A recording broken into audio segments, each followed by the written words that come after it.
On today's episode of Let's Talk FGO, our first brand new JP event after the end of part 2 with Omi-san, Miss Snake herself, is real. She's a real playable unit.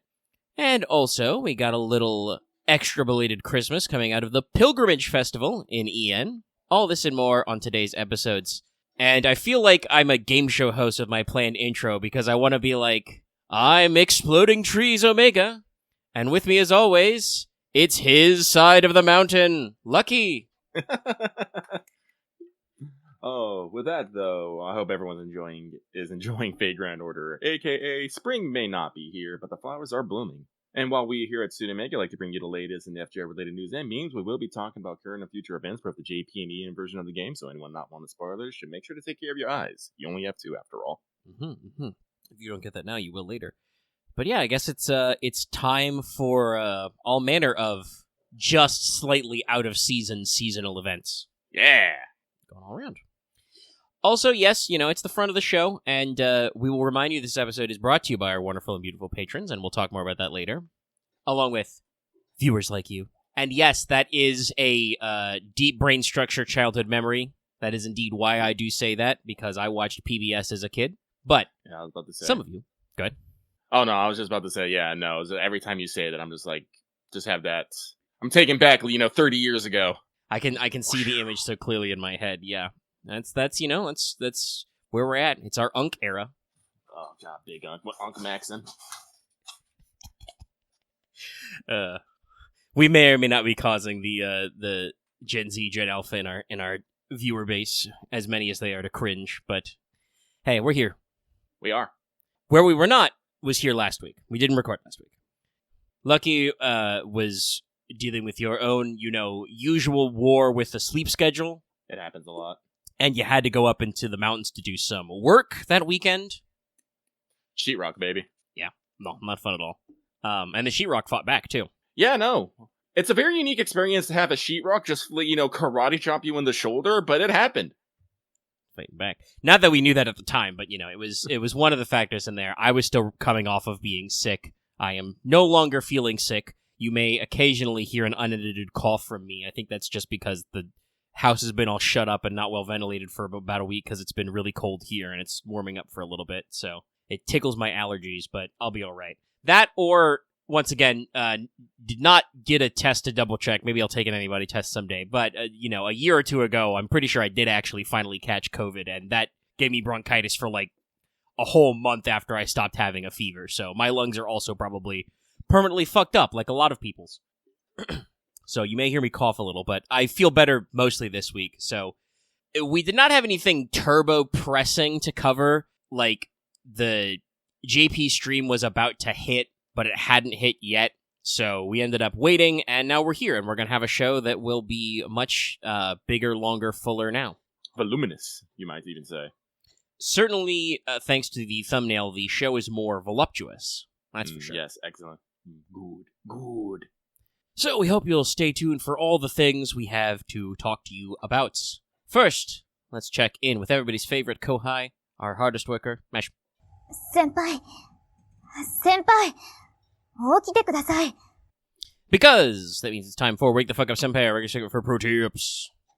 My pro tip this week is simple. They've already announced the social media campaign for the EN Valentine's event that ends on 2/2. So get ready, everybody. Get ready.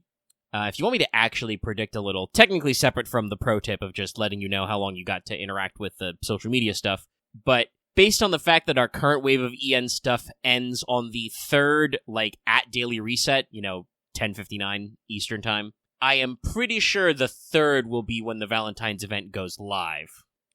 So we have time in our schedule to fire up the pregame next week, recorded the 30th, releasing the 31st. Yeah, the 3rd is a Tuesday, so that sounds like about right. Maybe an announcement the Tuesday and it starts the Wednesday, if there's a maint, technically. But yeah, everything else ends just before server reset on the 3rd, so I think that's when we'll actually fire it off. But that takes us out of the pro tips into Regular to the Throne, a regular achievement topic. We have Fully Protected Iori Smile. Yeah. And with me, I got a little bit something extra here. So, it was sometime last week, but I decided to throw a extra 10 tickets for Shiggles. That's shits and giggles for all you out there. And surprise, surprise, I got both another Ushigozen and a Yui Shosetsu. Very specifically on the 4th and 2nd pools to be exact. World, am I going to be okay? I don't know. No, this is me feeling fucking doing the same thing like 2 weeks ago. I was like, hello? It's like, this never happens. Why has this happened? What's going on here? This is not a year for this bullshit, man. No. Oh man, with Ordeal Call 2 and the Mahoyo collab, coming up in the next few months. Like, I'm already feeling the pressure. Yeah, I think the space for Ordeal Call 2 is like mid to late March, I think, in the roadmap is where the gap is. I believe so. Yeah, like so no, that's not that far. Like, he's gonna want that Marie Alter fam. She speaks to my soul. The classic adage, if evil, why hot? Not to mention, that's another design that they showed us that design all the way back in the fucking Requiem collab, the Erisei and Voyager event, and we're just like, wait a minute, hold on a second. This design, it slaps! Just FGO players, uncovering a new NPC sprite in, like, the last third of an event story, just, like, lifting up the tray table and be like, hold on, wait a minute, what's this? And then the developers are just rapidly covering up, like, it's not ready yet, shut up. Alright, so, with that out of the way, I also, finished leveling up my Uri. His smile is protected. And we got him up to MP5 too. I am 100 out of 100 missions complete on the event. Mostly in my trying to farm phase at the moment.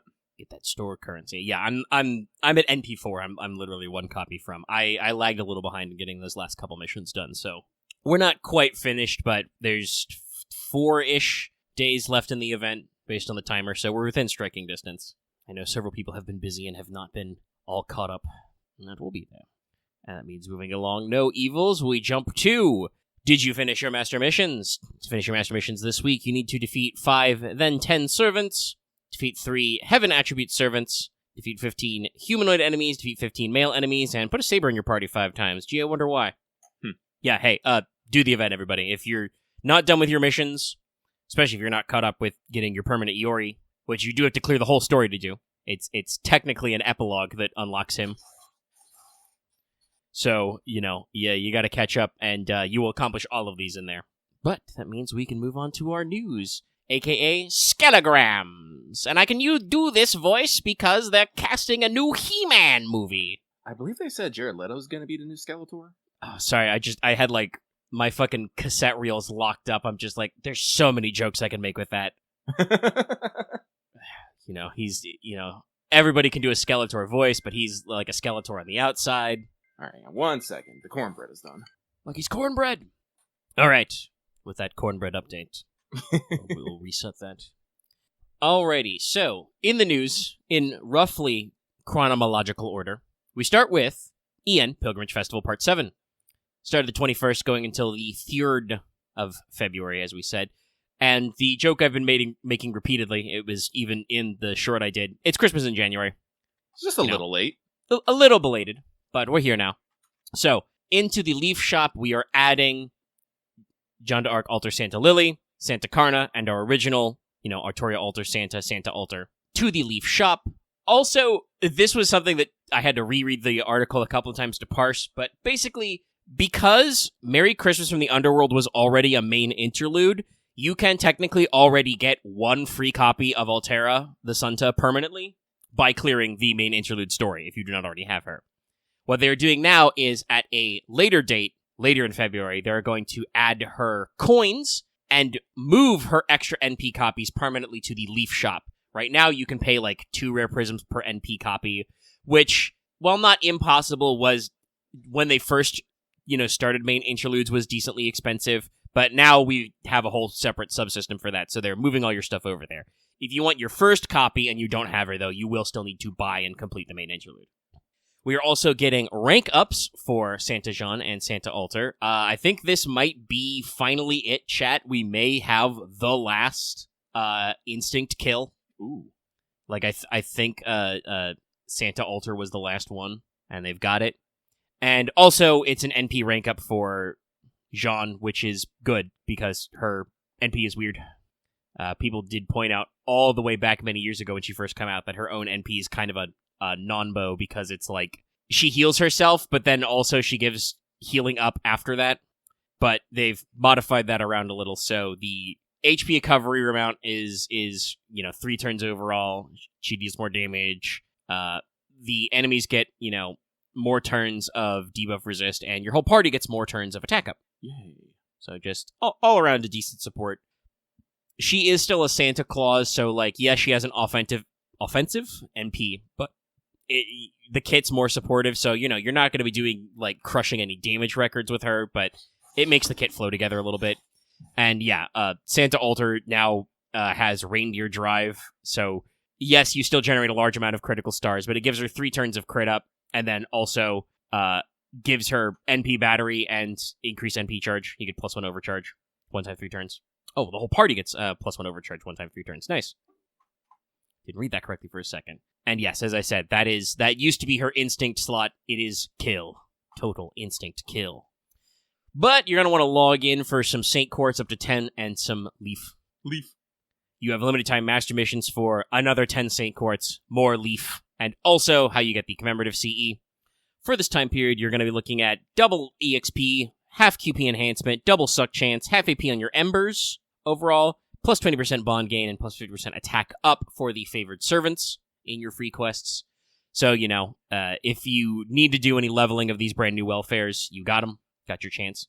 And honestly, as been pointed out, it's taken them a while to get here, but not a bad addition because, obviously, Altar Santa was the first Santa welfare. That's year 1.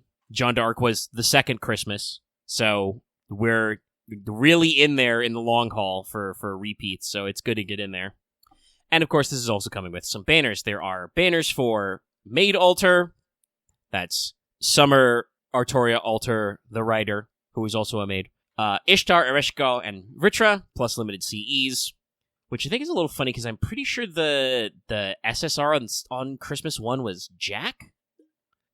But anyway, Maid Altar works. That certainly fits just as well as, doing Ishtar and Ereshkigal and stuff, who themselves were originally Christmas runs. Yeah.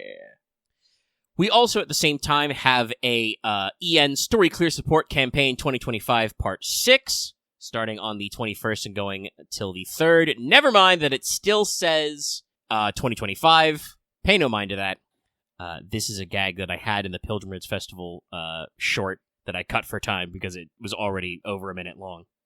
I was also going to talk about the story support, but I was like, nah, this is already taking too much time.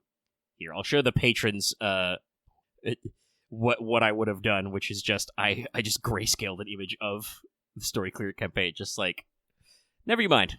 Anyway, during this time period, you can log in, you can get Leyline Stones, you can get some extra EXPs, foes, MPs, and QP, 3 million QP at the last one. There's even more Leyline Stones in the shop. The stones are good until the 3rd, but that deadline will probably be getting extended or refreshed again soon. Just make sure you're catching up on that story. And we also have some more limited time master missions real quick, which will get you some more Saint Quartz, some more of a couple of mats, and some teapots. Only 3 though, so they're going to be gone immediately. But yes, the teapot game is very, very minimal, and it upsets me slightly.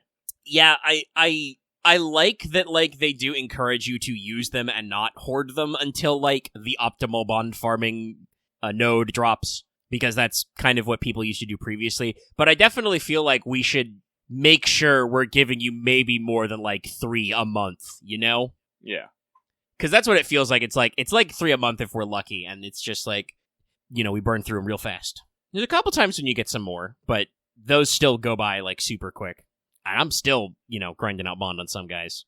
But we move over to JP. We did mention it earlier, but we've got our very first, post-game event, basically. Chaldea Floralia. Roll my R there. Starting the 23rd in Japan server time, going until the 13th of February. So, definitely not a Valentine's, but is going to fill the time before Valentine's drops. This, just went live, last night / this morning, so we're still catching up on news. what I got so far is that it appears to be a point-based event, and there's some kind of mechanic of growing or planting flower beds. Shocking, I know. Sounds about right. Yep. They did give us a little bit of a tee-off, though, but we have permanently confirmed the banner is going to be SSR 5-star caster Hanasaka no Okina, Grandpa and Dog. Yeah. And eventually, permanent SR assassin Hebi Nyobo. Yes, Snake Wife. And they did actually clarify this, that originally it was listed that Omi-san would be temporary, limited time. They had to clarify later, that is that case where they're like, she's only limited time in the sense that she will not immediately enter the permanent story pool after the event is over. There will be some gaps there. But yes, she is going to be another event where she's going to show up. Yeah, I don't know if that means they've got a follow-up event or just, like, they'll wait until, like, Valentine's to, like, throw her in the permanent pool. Valentine's also sounds like a pretty good time to throw her in. Yeah, it's the kind of thing where, like, first of all, shout out to them, going for it, right? Of, like, because this is, like, honestly, I think the team really busted their chops a little for this, because we are really on the cutting edge of that alleged 1-year turnaround to make a servant playable. The previous event, the Bishone event she showed up in was also late January last year. So like we're really testing the 12-month turnaround. I'm glad for it. Yeah, no, I think they like both the writers at Type Moon, the art team and the writers, and the game developers at Atlas Single were like, oh shit, Omi-san's really popular. Okay, we gotta lock this in, and so they did, and she's in. The welfare for this event, that's right, even though part 2 is over, you're still getting welfares, buddy. I'm okay with this. Is SR alter ego Flora, as in the Roman goddess of flowers. We'll be seeing more about that later. And as a reminder, to access the story for this event, you need to clear the beginning of Aftertime, so you need to clear the part 2 postscript quest. But you can access the free quests and farming on just Fuyuki Clear. So if you're not finished with the story, you can still farm, so you can be ready to finish. But if you want to check out what actually is going on content-wise here, you can catch up. I believe this is also coinciding with a new Mystic Code release. I don't have a lot of info on that one yet. I'll catch you up next week, chat. Oh, no, I'm pretty sure we posted the details on the new Mystic Code. Did we? Hang on. Yeah. Yeah. Hang on. I'll dig it up real quick here. Okay. Because we did do that. We do now have an official, Chaldea Mystic Code Remix 2. Because I remember it's a heal, a damage up, and an order change again. But I believe the damage up also has a small NP battery in it, like 10%. Where did I see it? Mixed match. Probably in JP chat. Let me see here. Oh. I don't think that's what got posted to our JP chat, but Axe did find it and posted it in Patron list. You guys talking about this somewhere else? Because I don't recognize this image, but it looks correct. I should also say, apropos of nothing, forwarded to JP chat. Okay. Discord, you're really slowing my roll here. I was trying to make a timely comment about, there it is. My fucking stickers button wouldn't load. I was trying to make a timely comment about how, don't be distracted by the fact that I added this sticker. This is the latest thing talked about at JP chat. But yes, let's see. So it's heal to one ally, but also critical stars, attack up, and the 10% battery, and then just switch to backline. I like how order change is always the same. They're just like, fuck it, you guys really like the order change. We got it. We understand. We'll talk about it later. Our chat's talking about, devs talking about what will keep people from leaving, and Mommy Snake. Mommy Snake is good. I'm there for her, but also, oh man, fucking great. I love him. I'm excited to see more of him. No, he's got a pretty cool design, and he's got a hidden ascension. And I believe, I don't think I jotted this down in my new servant deets, but I believe I should say this, actually, because we were talking about this pregame. Hebi Nyobo's voice actress is the same as Siduri. Yeah.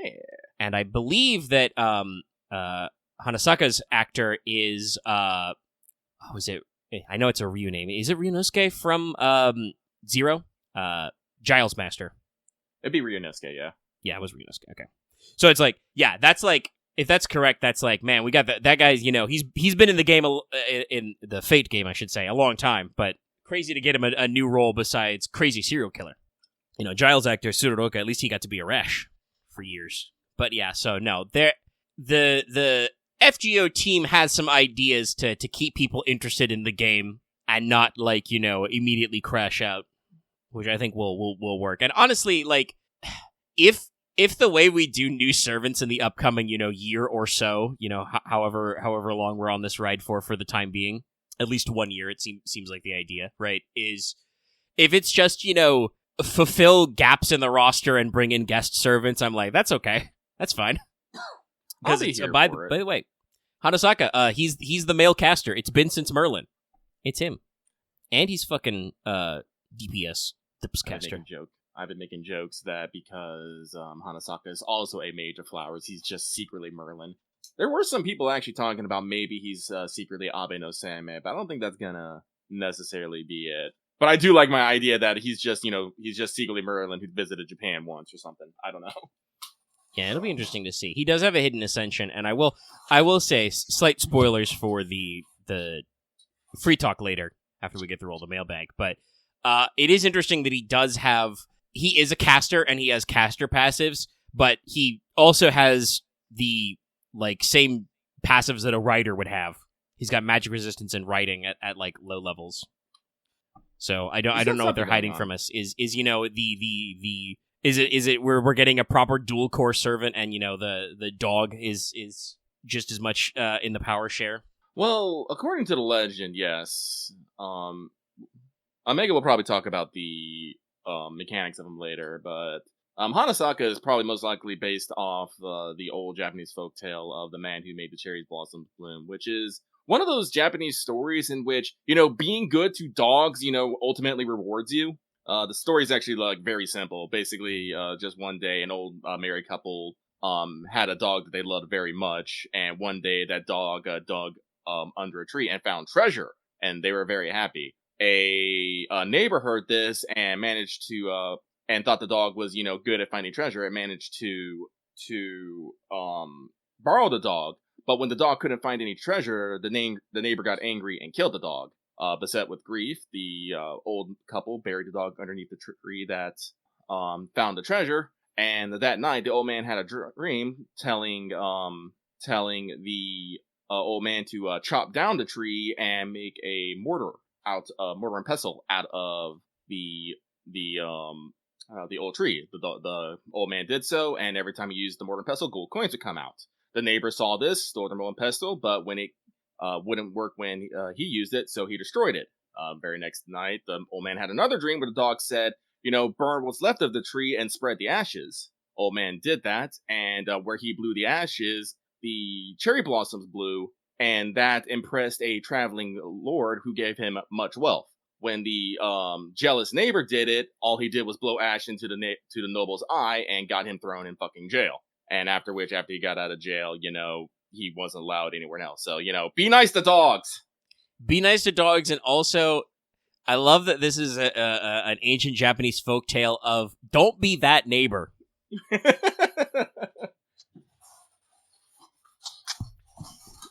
Don't be an asshole to the old retired couple. Just be cool, man. If you're nice to dogs, good fortune will shine on you. Yeah, but you're nice to dogs. But that is no. So now, that's the end of our. So that is one of the reasons why, in his Noble Phantasm, you see the dog, turn to ash and whatnot, because that dog is dead. Beautiful Noble Phantasm art, by the way. Oh, it is. I was thinking about it. Japan really does have a lot of animal adjacent folktale. I think most mythologies have them, but I really do feel like Japanese mythology has a fuck ton of them. I mean, I think some of it comes from kind of the, what would we say, not to be too Orientalism, the mystical East, but there is a certain kind of animism to Shinto. Objects, places, animals that last a long time. Are empowered mystically. They become kami in their own right, which have their own aspects to be revered. I think that lends itself to kind of these sorts of stories where you get that blending of the natural, the supernatural, and arguably the very mundane. Yeah, the found gold under a tree. You need money to live, kind of a thing. The Thompson motif index type stuff, or the ATU index. There are loads of classic animal folk tales, but I think that the filtration of the Western stories go through a whole bunch of different areas. I will say that I'm double checking the ATU index right now, and there is the whole section is of B. Animals is B after mythological motifs, which starts at A0 creator.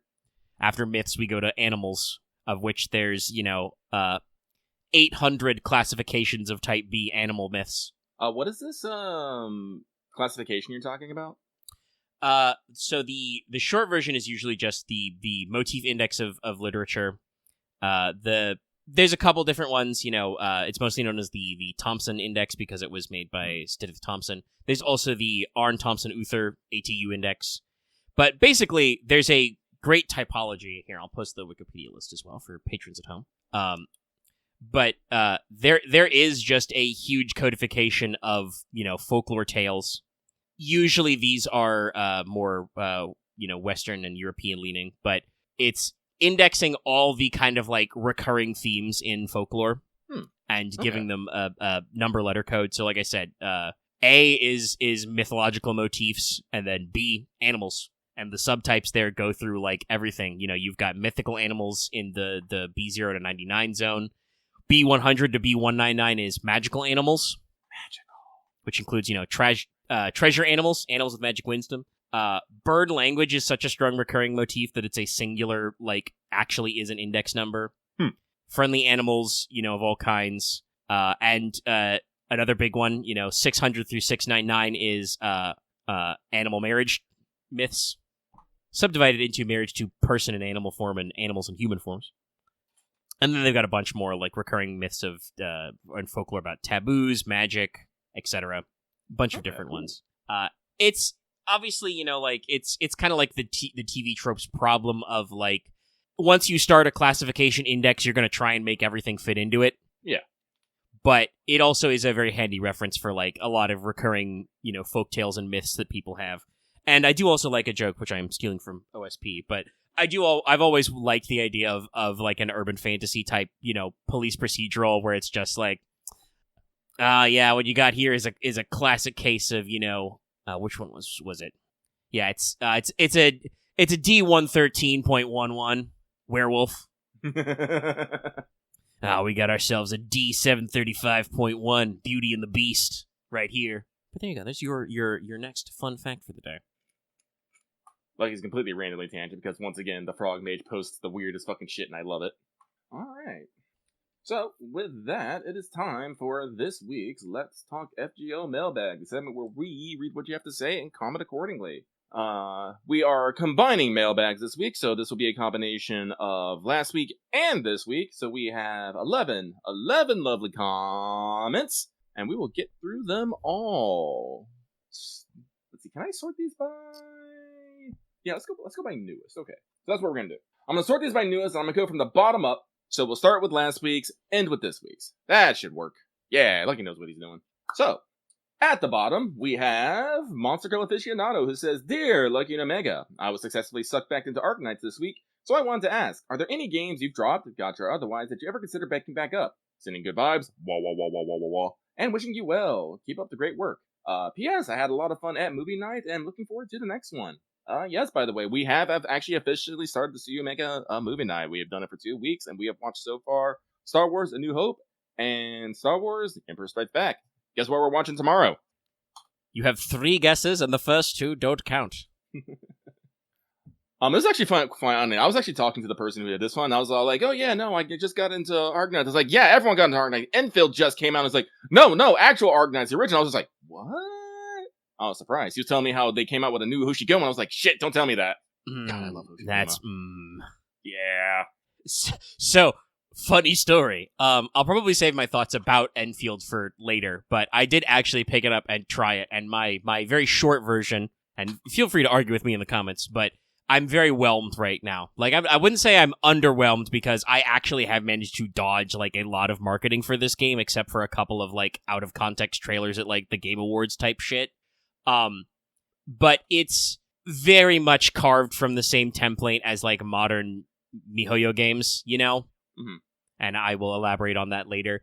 But what it's making me kind of nostalgic for, but Arknights really did have, a very solid identity with kind of, their streetwear urban fantasy, Oh, yeah. Like, they had very strong aesthetics, and the tower defense gameplay was really good. I stopped playing Arknights because the problem was that every story arc was either a joke or depressing.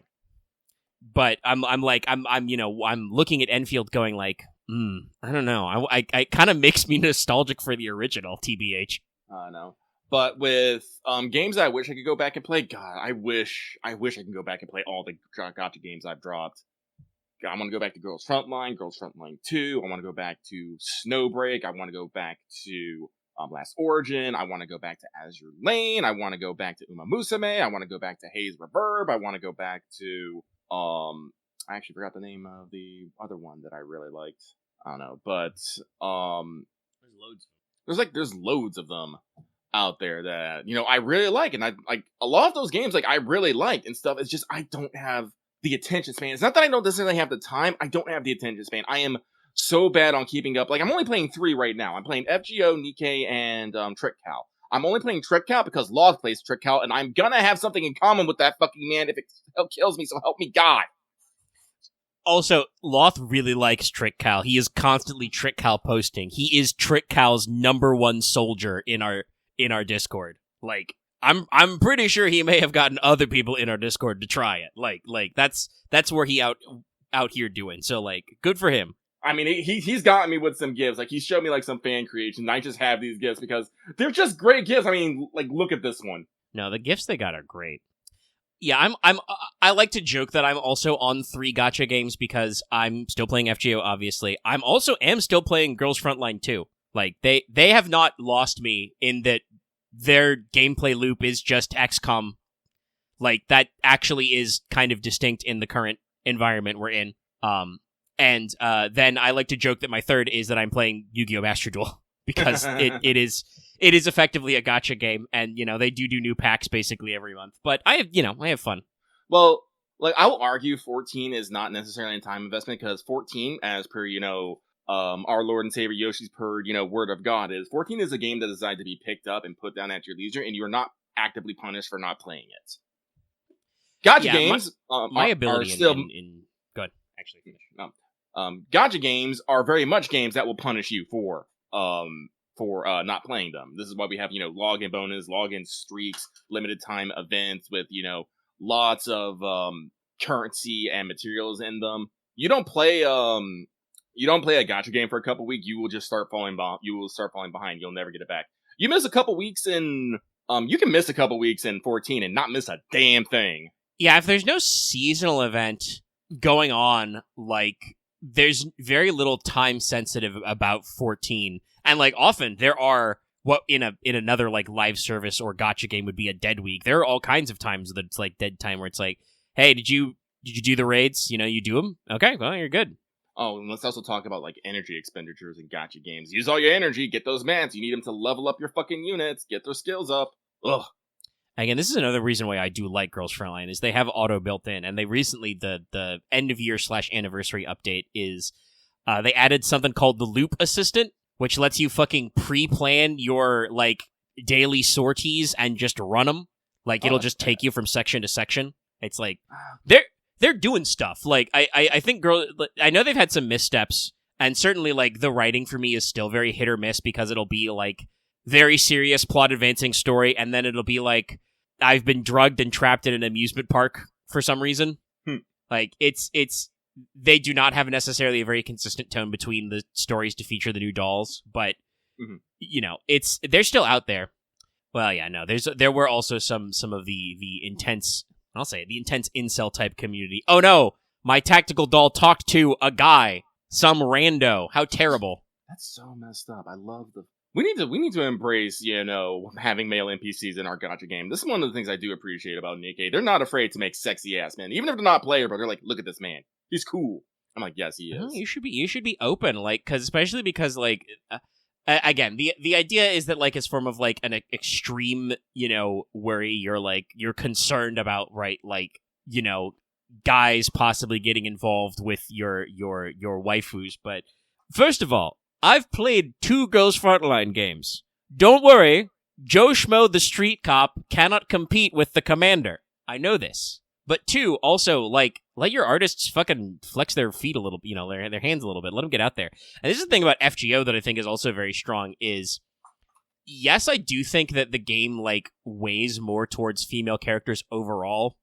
Some for marketing, but also just because, like, that was kind of an early design conceit of, like, the gender flipping and stuff to, like, build more equity with historical characters, before their research team got really big. But, like, also, FGO is not afraid to imply summonable characters or NPCs are in relationships. Like, honestly, they do, like, sometimes it feels like their character writing for FGO is, like, a little weaker because they're kind of locked in. Like, a lot of people have kind of talked about how, they're concerned about like, Classic Tom was writing, for instance, of, like, oh, well, she, in Extra, there's such a beautiful relationship story with that protagonist, we want to be careful about the FGO protagonist, but it's like, yeah, I mean, we're still working on stuff. Like, oh my, hey, spoilers for our conversation about, the Samurai Remnant co-op later, but, like, fucking, if you're not shipping Iori Yui, too bad, the call is coming from inside the house, man. Yeah, there's that shirtless guy, that's a classic. Shirtless Anderson is amazing. Just look at his unbelted fucking pants. You just see the slightest hint of underwear. I'm like, yes! Girls Frontline could do that, but they're not. They don't hit out there. And I think, unfortunately, they're a little too timid to pull the trigger now. This is a Paco design? Damn. I mean, the Indian-style costuming kind of gives it away, but, like, the ears and eyes is, like, Paco's really flexing. But, yeah, no, like, other than they have their own weaknesses, like I said, but Girls Frontline still does enough to, like, keep me invested in the basic gameplay stuff, whereas, like, I have bounced off of a couple of other big, I could say it, I've bounced off MiHoYo games. I should probably just try Honkai Star Rail because it's actually a turn-based strategy game, and I may actually just, like it. But like you said, Lucky, you always have that feeling of being kind of, like, left behind, and 14 doesn't have that problem. I'm still paying my sub regularly, but, like, 14, like, ebbs and flows strongly. Like, some days or some weeks, I'll be like, hell yeah, we're gonna get in there. I'm leveling Black Mage right now. I'm plugging away, Like, we're doing stuff. And then other times I'm just like, nah, I don't feel like grinding 14. Mm-hmm. The whole beesness, the whole bees waxing going on. And then, when I feel like doing stuff, there will be more stuff to do. Like, I'm like, constantly telling myself, someday we're gonna have to go back to the Occult Crescent. Gonna have to go back. Mm-hmm. They added new Phantom jobs. They're gonna add a new zone. I gotta get back in there someday. Hell, they're gonna add a new planet to exploration again with the next 0.1 patch. Yeah, God, I've barely done anything on Fane. I haven't. I should get back to some Cosmic Expo stuff too. Get some cool. Get some work on some relics and stuff. Get those eye levels up. Actually, let's close Project Zomba. Let's up 14. I gotta work on getting my light gathering anyway. Is Archer still up? Is he a free unit? Maybe I should log in just so I can get him and work back on it. I don't mind a little bit of catch up time, but it's definitely like one of those things that's like where like I have certain speaking actually to the question, I have certain games that I cycle back to that I drop and pick up. I have been intermittently playing a little bit of a Neon White still, but not as much as I was.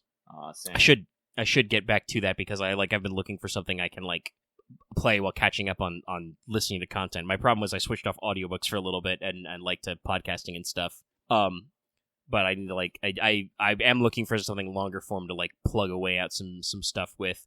But like my having a couple hours free time game has gone back to actually like finishing my unlocks in Balatro. I'm like, I still have Balatro installed. We still have a couple of stakes we haven't finished, I've got a few things to plug away at.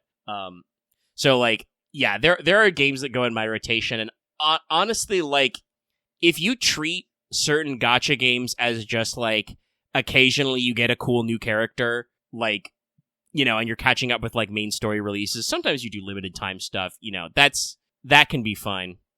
But definitely, like you said, the sheer attention. It's not like you don't have the time to play the games. It's you don't have the quantum superimposed time to grind out all, dozen or so games you just named simultaneously, right? Right.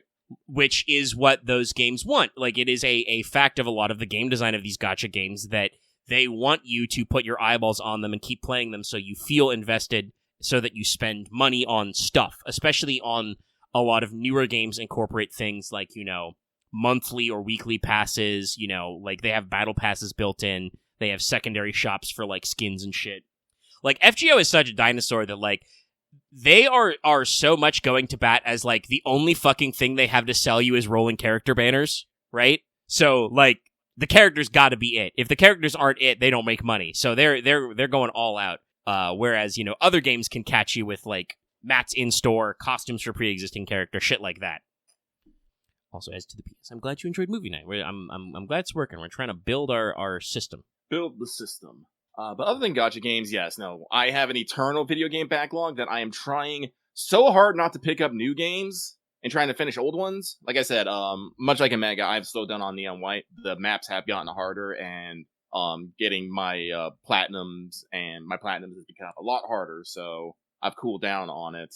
And not to mention, we do have Code Vein 2 coming out here in about a week. The character creator was released yesterday and today. Yesterday on Steam, today on consoles. And there's still a bunch of other stuff coming out too. Neo 3 is like a week after that. Ugh. Yeah, like I've been looking you've at got your first big video games locked in. I should probably. Well, actually, I was about to say I should probably figure out what I want to do with my upcoming month to clear before Marathon comes out. But here's the problem: like, I'm not gonna play Marathon like a single player game. I'm very interested in it. I'm probably gonna get it, in the launch month to get in there. But it's a PvPvE, extraction shooter type game. I'm not gonna be playing that, day in day out kind of a thing, right? It's gonna be like, I feel like shooting some guns, and escape will make me God right now. Like, I am not planning on picking it up until I get some reviews for it and understand what kind of game it is. Because, as always, I am down to play, games with friends, but I gotta be able to enjoy the game first, so I need a little bit more feedback on it than what has been, shown. It is aesthetic as fuck, though. Shit. Yeah, they've kept their aesthetic very strong, and like I said, well, at the very least, you'll get a chance to try it out, because I'm pretty sure Bungie has confirmed they're going to do another open free test weekend before it launches. Mm-hmm. So we'll get some open beta to like see what the game is like. So I'm definitely going to be interested in that and see for sure. Like, because that's the thing. I've unfortunately missed out on a couple of the closed betas, and I'm like, I really want to try this out because like it may seem a little weird from like I think my generally accepted position as a big Sony pony, but I really like Bungie pony. Chat. Like, they've made a lot of games that have been very important to me.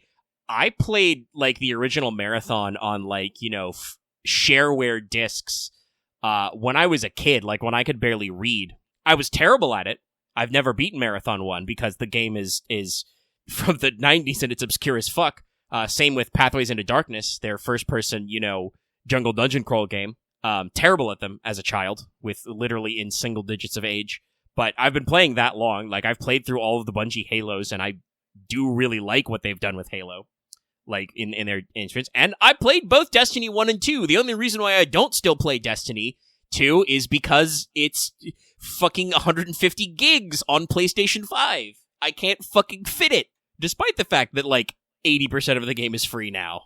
So, like, I like Bungie. I'm very interested in what they got going on. No, but let's see here. Like, Lucky's been looking at Sin Duality. I played in the fucking network test, like, both of them, and I really liked the game. It's just I never had time for it, and they're celebrating their 1-year anniversary. I'm just like, ah!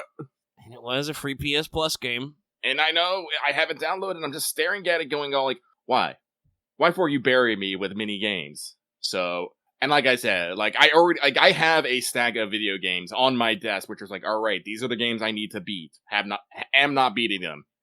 Like, it's been spending more time running around fucking about in Resident Evil 5 being silly and stupid than actually work on his backlog. And I'm like, I'm sitting there and it's like, Lucky, are you avoiding the problem? And I'm like, yes, Lucky, you're avoiding the problem. Then, there's a beat of silence and I continue avoiding the problem. Yeah, I mean, but you're avoiding the problem because you're having fun. In case you guys have not been watching it, we've been working on RE5 as our stream game.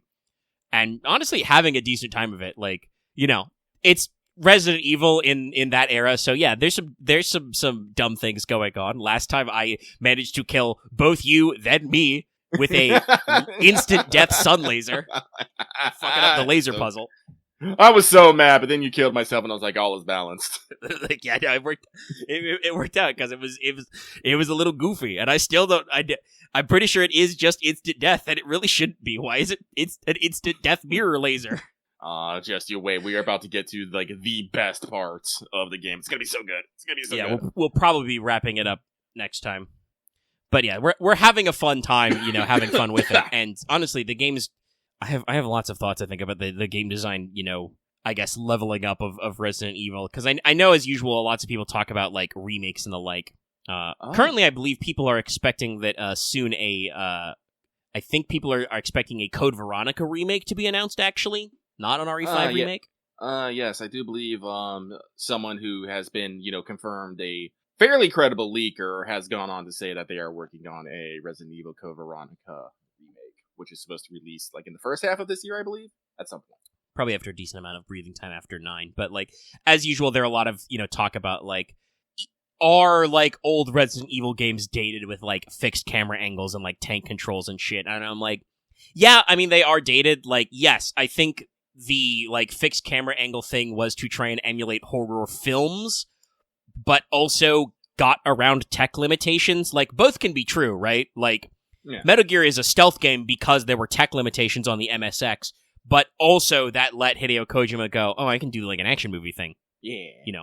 Like these two things can shape together. And like, playing RE5 Gold, like, it's not a deal breaker that like you can't move and shoot, but it is something that is kind of like a little clunky, and it's one of those things that's a very big, like, I want to say like video game-ism. We've talked about this before many times in the show, but like video games have lots of weird interactions in them that, would not occur in real life and sometimes thus can be disconcerting to the player. I think my favorite example of that over the most recent couple of years is accidentally climbing things in Helldivers. Shit that just won't happen to you in real life. And like... Sorry, I'm just imagining someone standing on top of the table and your friend's going, what the fuck happened? He's like, I pushed forward too hard, man. I accidentally climbed to the table. Every time I get down, I just climb back up. It's like the fucking Google help, I've accidentally built a shelf thing. Except that you could accidentally build a bookshelf. Like, I'm sure there's a circumstance where that happens. But yeah, like, yes, in real life, you could simultaneously aim a gun and slide a little to the left. So it would be nice if the game did it, but it's not a deal breaker. But it is that kind of a thing that I think it's distracting for people, especially if you are a newer gamer and you play newer games where you can get more seamless, more verisimilitude in games. I personally think that video games shouldn't feel afraid to be a little video gamey. I think I've talked about this at length of like the kind of like hitboxes and like realistic collisions feels like it is sometimes a detriment because like video games, like they have this built up where like, nah, just shoot it as vague silhouette, and now it's like, we actually realistically simulated the bullet trajectory and you actually missed under his left armpit, and it's like, game, why did you program it that I could miss under his left armpit? I'm aiming at him. He just happened to wiggle his fucking arm out of the way, and they're like, well,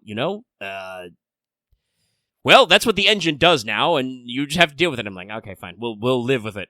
Curse you missing him, accidentally shooting between his legs, and other, silly things that are like, well, that can happen in real life, but real life is not meant to be entertaining. So I think verisimilitude, that kind of realism cuts both ways, where like sometimes, yes, being more realistic, being newer and having better simulation is better, and other times it's like, it's a video game. Why can't I just punch him 3 times and, throw him off a cliff 3 times and then it's over? Oh, you're gonna love the final chapter. Do we have to throw Wesker off the cliff 3 times? You'll see. I don't want to spoil it. When people think of RE5 camp, they always think of like the final 2 chapters. You'll see. I mean, I'm pretty sure I'm going to title the next stream. I'm going to call my shot by titling the next stream Complete Global Saturation. Yes, we are going to hear that line. Because I realized when I was thinking about it that like, oh yeah, Wesker hasn't said that yet. That's the other like big thing I know about 5 is the meme. We'll try and get some knives in, but that is a thing of like where the gameplay is a little clunky of like you can't move and attack. It's like you can't hold out your knife and scoot forward, and your knife doesn't have as much reach as you'd like. No. But yeah, so all in all, to sum up this question, there are so many games I wish I could go back to, and I wish I had infinite more time to play them all. but we don't. We gotta pick and choose. But moving on up, this next one comes from, I'm writing this as someone stuck up the work break room with fish. I hate that. Lucky's not a big seafood eater. Lucky likes a little bit of seafood, but 9 times out of 10, not about it. So if someone made like a room smell like fish, I would be quite upset. Yes, I only consume very, very specific seafood myself, and I do not think I would enjoy a fishy-smelling zone. But they say, Dear Lucky Omega, no question this week or anything, just sending good vibes. Wah, wah, wah, wah, wah, wah, wah. And wishing you well. Well, thank you for the good vibes and well wishes. I will take them to heart. I don't think I'm going to be going up to the mountains this weekend, but who knows what's going to happen. So, moving up. This next one comes from the Tyrant King mourning the loss of his Melusine figure while being comforted by the new... I'm not sure how to pronounce this. Is Chonkachu? Konchaku? I'm not sure. Plush! Like he's butchering words as usual, but hey, that's life. But also, yes, I'm very sorry for your lies. Apparently, Poseidon decided that he wanted that Melusine figure for some odd reason. I do believe they got a refund, though, so, silver linings and all, but still. Poseidon, why are you like this? Chonkaki? Oh, Chonkachu. Okay, thank you. But they say, question, hey guys, with a lot of 30-plus milestones coming up this year for franchises, how do you feel... Oh, wait. Gesundheit. I felt it, and I was able to, deflect it, but, was not able to stop it. You did the Chonkachu. I did.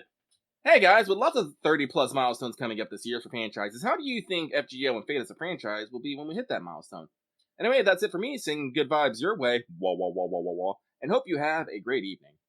I don't know if I can see FGO itself hitting a 30-year anniversary. It seems a bit long. Like I said, I'm happy that we are continuing our story, even if it is just a bit of an after story, but things can't go on forever. At some point, things have to end. But there will definitely be, more things to commemorate upon, the times that we had. We have, so many media projects tied up with Fate and FGO specifically. It's, so strange to think about it. I would guess, at, some 30-year, I'd like some big compilation of things. Maybe some, making ofs. Get some collaborative art books. God, so many artists will just put out, just straight-up FGO art books. I am constantly staring at the ones that Wada Arco, Raita, and Redrop do. I'm all this will be the day that I buy them. I don't buy them, but I'm always thinking about it. I'm just God, just put that all in a big bundle and send it to me. Yeah, no, FGO is such a large product that it has seriously funded the careers of several artists, and it wasn't the only thing she covered, but that was a decent chunk of Wada Arco's exhibition and stuff, right? Oh yeah. It's there's a lot of stuff. In general, I mean, we will hit, a 30th anniversary for Fate.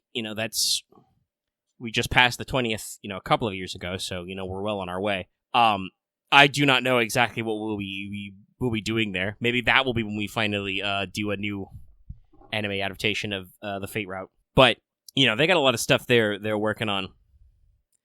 FGO itself, I agree with you. I don't think that'll make a 30-year mark, just because I'm sure the version of Unity they're running on will, explode. But there's definitely stuff there. For Fate, I think Fate as a franchise as a whole has so many stories it can tell. It doesn't have to necessarily be the same stories. So I'm pretty sure that will be going on for a long time, even maybe once, Nasu has officially put down the torch. Certainly, Nasu's very encouraging of others playing in his playground. It's been coming up a lot since the Strange Fake anime has finally been coming out that, Narita has his own writing style, but, a lot of the crazier and weirder stuff in Strange Fake is, straight up encouraged by Nasu. I do think that Nasu's favorite writing technique is, okay, make rules, now break them. And I think that's what he's, definitely, knowing what I know of Strange Fake, definitely feel that's what he's encouraged. But we also got, case files, which is definitely which is its own genre, but still going on. Also, by the way, chat, Sonda is with us. He's I've talked about it before, but he's been tweeting, and even he thinks that it should be there should be access to case files in English. But closer. Mm-hmm. We'll get there one day. Someday we'll win. But But no, I think Fate as a franchise and as a concept has a long life ahead of it. So we'll probably be doing a lot of like looking back when we hit the 30th anniversary and whatnot. Hopefully the Mahoyu movie will actually be out. Yeah. Stares at UFO Table is making too many movies. Listen, they honestly, as far back as like the oh my god, I forgot how to say Karo no Kyokai for a second.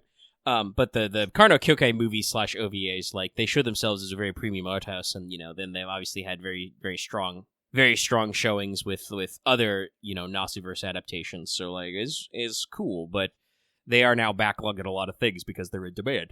Oh yeah. I will say though that while they've had their own ups and downs, for God forbid this may have been why it took them like 2 fucking years for it to actually come out, but A1 is killing it on Strange Fake. Oh no, the animation is great. Especially that fight scene. Yeah, last So week good. was super choice. And it was very funny because there was like I believe before the anime was announced, there was like an animated CM for the light novels we all saw, a few years ago, Yeah. which actually had a It was couple done by- sections of that fight in it. And it's very funny to see the side by side of like very similar energy, but like, no, we have the time and budget to really crank this. Oh no, they homage that. The song that plays in episode 1 at the very beginning, that's the same song that was used in the CM. And sung by the same people actually, with Jean-Luc as on vocals and Sawano Hiroyuki doing composing. So it's actually very good. I believe was that because it's Jean-Luc from Savide Says the Prophet. That was today's menu with Emiya Family. I'm pretty sure today's menu with Emiya Family was Kyoto Animation. I'm pretty sure. Let me double check that. I could be wrong. Or was that also A1? Or no, that was still UFO Table. Never mind. I lied. Was it UFO Table chilling? Damn. Let me double check. Let me double check that. I'm pretty sure it was. Fate has always obviously been very, very wide ranging. No, I forgot. No, it is. Yes, it was UFO Table still who did today's menu. But the vibe they did seemed very Kyoto Animation to me at the time. A lot of softness. But then I remember they had the fucking fight. They had, well, I say fight scene, the volleyball scene with fucking Lancer and Archer and Emiya and Emiya Shiro. I was like, oh yeah. They did that fun thing where they like shifted it up a notch into overdrive. I will say the Strange Fake anime is doing that sometimes because they have been switching between a few things here and there. The thing I do love is the fucking I forgot the name of the technique where you temporarily flash like white or black. Impact frame, that's what it was. But they put in like text in there for that split second. You're just like, oh. No, they're really. I mean, they're. I would love to like, because I don't think we've actually heard a lot of like why the production delays happen, besides obviously as kind of like a tag along tail end of COVID thing, and that kind of like got behind them in the backlog. But like, I would be really curious to hear about it because I am interested to see is it like a thing of like, well, we got delayed, so we've just been like working on some of these parts continuously for years because we have not had the time to string together all 13 episodes at once, So we've just had some of the guys in the back working on it off and on. Or is it a case of like, oh, we finally, now is the time we have to work on this. Well, the audience has been waiting for like, 4 years or whatever, 5 years for some of this shit. So like, we're going to bring our A game kind of a thing. Oh shit! The 6th volume of fucking today's menu of Emiya Family will be hitting in less than a week. Shit, I'm gonna have to order that. Here I go, buying more books again. Lucky has been actually been working a lot on his books. I have bought a lot of books in the last month, like a lot. Mostly light novels, but I have picked up a couple audiobooks as well. We'll talk about that later, though. Trey knows I bought a few books and I'm working through the log. I will be getting more though, but we'll catch up a little on what I've got. So, this next one comes from Friday that feels like a Monday. They say, howdy, Lucky Mega. Hope y'all are having a great week. I, on the other hand, feel like my Friday has been a whole week in itself. No question this week. Just looking forward to listening to the show today. Well, I hope you are enjoying it, and I hope your week has been better. But nothing much more to say there. Moving on up. This next one comes from The Cat in the Bento Box. I like that name. But they say, namaste, Lucky Mega. Hope you're having a great week. First mailbag, I think. What fate thing do you want a sequel for as soon as possible? Hey, I just mentioned it, today's menu for Emiya Family. There's like 6 volumes out in English right now and more who's knows. I think we've only covered like maybe like half of 2 books because we did a the original net animation was a seasonal thing. They released one a month and, made a tie into the season. So it was very, topical at the stuff, but there's like so much content in it that we haven't had to end. God, man, Fate with just feel good vibes is amazing, and I love it, and I need more of it. No, today's menu is really good. I will go to bat for our other big one, which is like, hey, you did like a couple of volumes of case files. There's several more volumes you didn't cover, and then now there's a fucking sequel series. A sequel series that has, in addition to the other mainstays, Rin and Shiro in it. Well, if Strange Fake is going as far as I think it's going, we'll probably get more of that action in there as well. It is true, but also it's going to be really weird because, like, I'm pretty sure Chet's been keeping up on this when I've asked, but Strange Fake's not finished yet, right? Like, I don't think Naruto has finished the light novels. No, I'm pretty sure it's not done. I know there has been some intense shit happening, but I don't follow it super closely. So I only know things, tangentially and, from an outsider side. No, I do not believe it's finished. I don't even, from what I understand, I don't even think it's near completion. Yeah, I don't know what, because obviously, if you're light novel writing and you're not like writing them back to back to back, then that means that you can. A light novel volume is not very long, all things considered. So it means that if you're doing a lot of like high hitting stuff, it can take a while to get out there. But we'll, you think there's only like one light novel volume left? Okay, maybe we are getting. Well, okay. That's probably getting closer to wrapping up. That's good to know. Okay. That basically means that this anime is basically going to be like an advertisement for it. Maybe about when it wraps, we'll be closer to like a final volume to actually finish off. But they're still chugging away at it.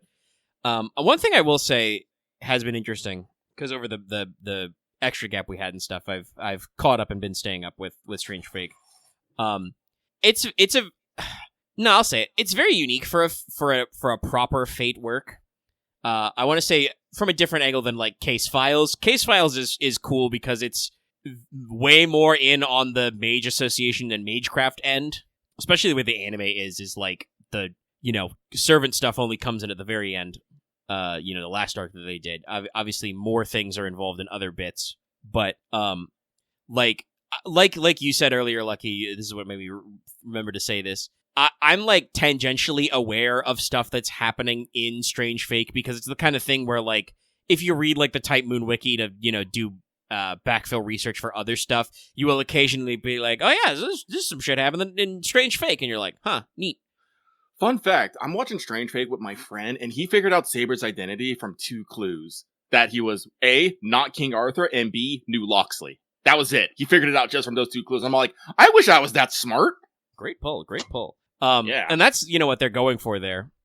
I'd love to see if they can catch any other servant identities, assuming they're not just given away. Because that's the thing about Strange Fake is some of these servants are not playing they're not playing by the rules. Yeah. But I will say that like the vibes are very interesting. Of like I was like, oh yeah, this is like we are doing a quote unquote American Grail War story where it is all about the fucking surveillance state, kind of aspect. Like parts of that are mentioned in the original Fate Stay Night, but because Emi Ashiro is Emi Ashiro, he doesn't give a shit about how the Grail War is being covered up. Like he doesn't know how that shit works. So we get a lot more focus on these kinds of things and like the interlayering of, the fake part and then the extra part. Honestly, one thing I was kind of surprised is like, and I don't know, maybe the anime is moving with it faster, but like, I knew that it's actually 2 Grail Wars twist was not very deep in, but... Well, actually, like, funnily enough, like, from what I understand, the Grail War, the Strange Fake, remember, it happens over, like, days, really, so a lot of stuff can be happening. Usually how Grail War stories, go. Like, yeah. Fate Stay Night is also not that many days, depending on the arc. But yeah, like I was under the impression that it was like a little bit of a longer vibe, but like no, we're in like episode 3 and like it ends with spoilers, I guess, if you are not caught up. But we're like the new episode comes out like tomorrow. It'll be the same day that we release this publicly, so they're out there. But like Waver's just like, I mean, he not literally, but he basically does the equivalent of like, what if the first Grail War is strange? What if it was fake? And of course, it's you can't even do the first time joke because it's literally not Waver's first time. He has, in fact, done this before. But, like, if you are a Fate veteran, you're like, even if you didn't know anything about Strange Fake, you're like, oh, what's that? The Grail War is weird? No, say it ain't so. But yeah, Strange Fake is real cool, but we'll see about getting continuations there. But like I said, I'm like, anime adaptation of Case Files, baby. I do love how Waver is more of a fucking... He's not strictly a comedic character in here, but just because he's dealing with Flat all the time, Waver is just constantly at the end of his rope, and I'm just like, yes, good. It gives me joy seeing him. Oh. I mean, like, our alternative would be PTSD Waver, and it's like, that's no fun at all. No, it's not. I do want to see more of Strange Fake the light novel, because I want to know if Gray is actually, in the Strange Fake light novel, or is that, something more Did we remember to put her in the backdrop because we know about continuity kind of thing? Yeah. Yeah. I mean, all I want to see is if Waver ever actually busts his ass over to America, if only so he could lean out of a car window at Gilgamesh and be like, hey buddy, fuck you. Then he just leaves. Gil would be like, who the fuck was that? What mongrel was that? Who did that? Because there's no... Gilgamesh probably remembers Waver if in his, Mind Palace book of being summoned, right? Mm-hmm. Ain't no way he's going to physically recognize El Meloy 2 Waver. I do like the characterization of Gil, though, in Strange Fake. He's still as fucking, Zashu as ever, but seems to have, seems to be closer to his caster self than his, super arrogant. I will say, I think it's two things, but I will also say it is almost like, there's been fucking 20 years of Gilgamesh writing since, Strange Fake, since Fate Stay Night, even since the start of Strange Fake, but a little too. But part of it, I think, is that Enkidu is there, so he's like, well, no matter what, I'm gonna have fun. The fun is already here. I don't need to make my own fun, which is a key Gilgamesh factor. If Gil has to make his own fun, you should be concerned. Even in Samurai Remnant, that's why you have the joke ending about Boss taking over the world. Is that's too much of Gilgamesh has to make his own fun. But I also think I've seen some decent arguments for seeing his characterization that part of the reason why the Zero Stay Night continuity of Gil is such a bastard man, besides obviously you could take the easy out and be like, well, he did get bathed in Grail mud, but then also the authors like to be like, Gil doesn't give a shit about Grail mud. It's like, okay, then that we can't use that as an interpretation for why he's an asshole. I think it's because one, it is just canonical that Gilgamesh just hates Tokuomi Tosaka. That's the only excuse, is just he just doesn't like that guy. One. And the other thing is that it seems like, especially with Tine, right, that Gil is about people kind of becoming their truest, innermost self kind of a thing, Which does actually fit the Epic of Gilgamesh, right? Where it's like, hey buddy, you're not immortal. You're only going to be alive for a limited time. You should, go out there and do the things you want to do. Figure out the shit you care about, right? The problem is that in Zero and in Fate Stay Night, the person he's trying to get to be his best, most authentic self is Kirei Kotomine, who sucks. A literal terrible person. And I think also that it does explain why he doesn't like Tokiomi, because guess what? Tokiomi's most authentic self is he's just a mage. He's just looking for the root, man. Boring ass shit. I'd love to see a variation where Gil doesn't get incarnated and can get resummoned. I'd love to see Gilgamesh get summoned by Rin straight up, she finds Tokiomi's old catalyst or something, because I think that would be very funny. I think it's because the Tosakas are only very loosely Japanese Christians. Yeah, you gotta remember, Big Z is somewhere in their family line too, so they're very magey mages. Yeah. She did find the old catalyst, it just didn't work, or did she want to do her own thing? No, she found. If I remember correctly, I believe the old catalyst was broken. I think once you've used the catalyst, you can't use it again. I think, if I remember these rules correctly, because if I remember correctly, Tokiomi used the shed skin of the snake that ate the immortality herb. I believe that Rin does find that. Does find that with. It was in the locked chest that her father left her. Yeah, that was even if it was multi-use, because there are some catalysts I think that have been usable before. Waver offers to he's originally thinking about the strange with reusing the bit of cloak we had from Iskander. But if it is broken, then it probably doesn't use. Like, technically, Artoria is summoned with the same catalyst both times, but also that catalyst was a noble phantasm, so... Because it's the sheaths both times at Iceburn Castle and in Shiro's Shed. I think that's because, the fucking sheath is fucking magical! Yeah, as I said, it's a proper noble phantasm, so, like, it doesn't degrade so long as the mystery doesn't degrade. I wonder if... No, I don't know if anybody's ever explicitly used the same shard of the round table. Because, like, that's in Apocrypha how Shishigo gets Mordred, is he has a shard of the round table he's provided with. It's just a random shard, so it's like, it could be anybody. Shout out to fucking Shishigo having a cameo by sending the fucking Hydric dagger. That is a thing that I like as a Fate old head, kind of, Been in this since at least the Dean days. I may be a dirty secondary, but, like, I've been a dirty secondary for a long time. Strange Fake is full of these references that are just, like, so cool, and people who are new at this are just like, huh, interesting. But it's one of those things that's like, no, trust me, if you see or hear a proper noun, you're gonna be like, that's neat.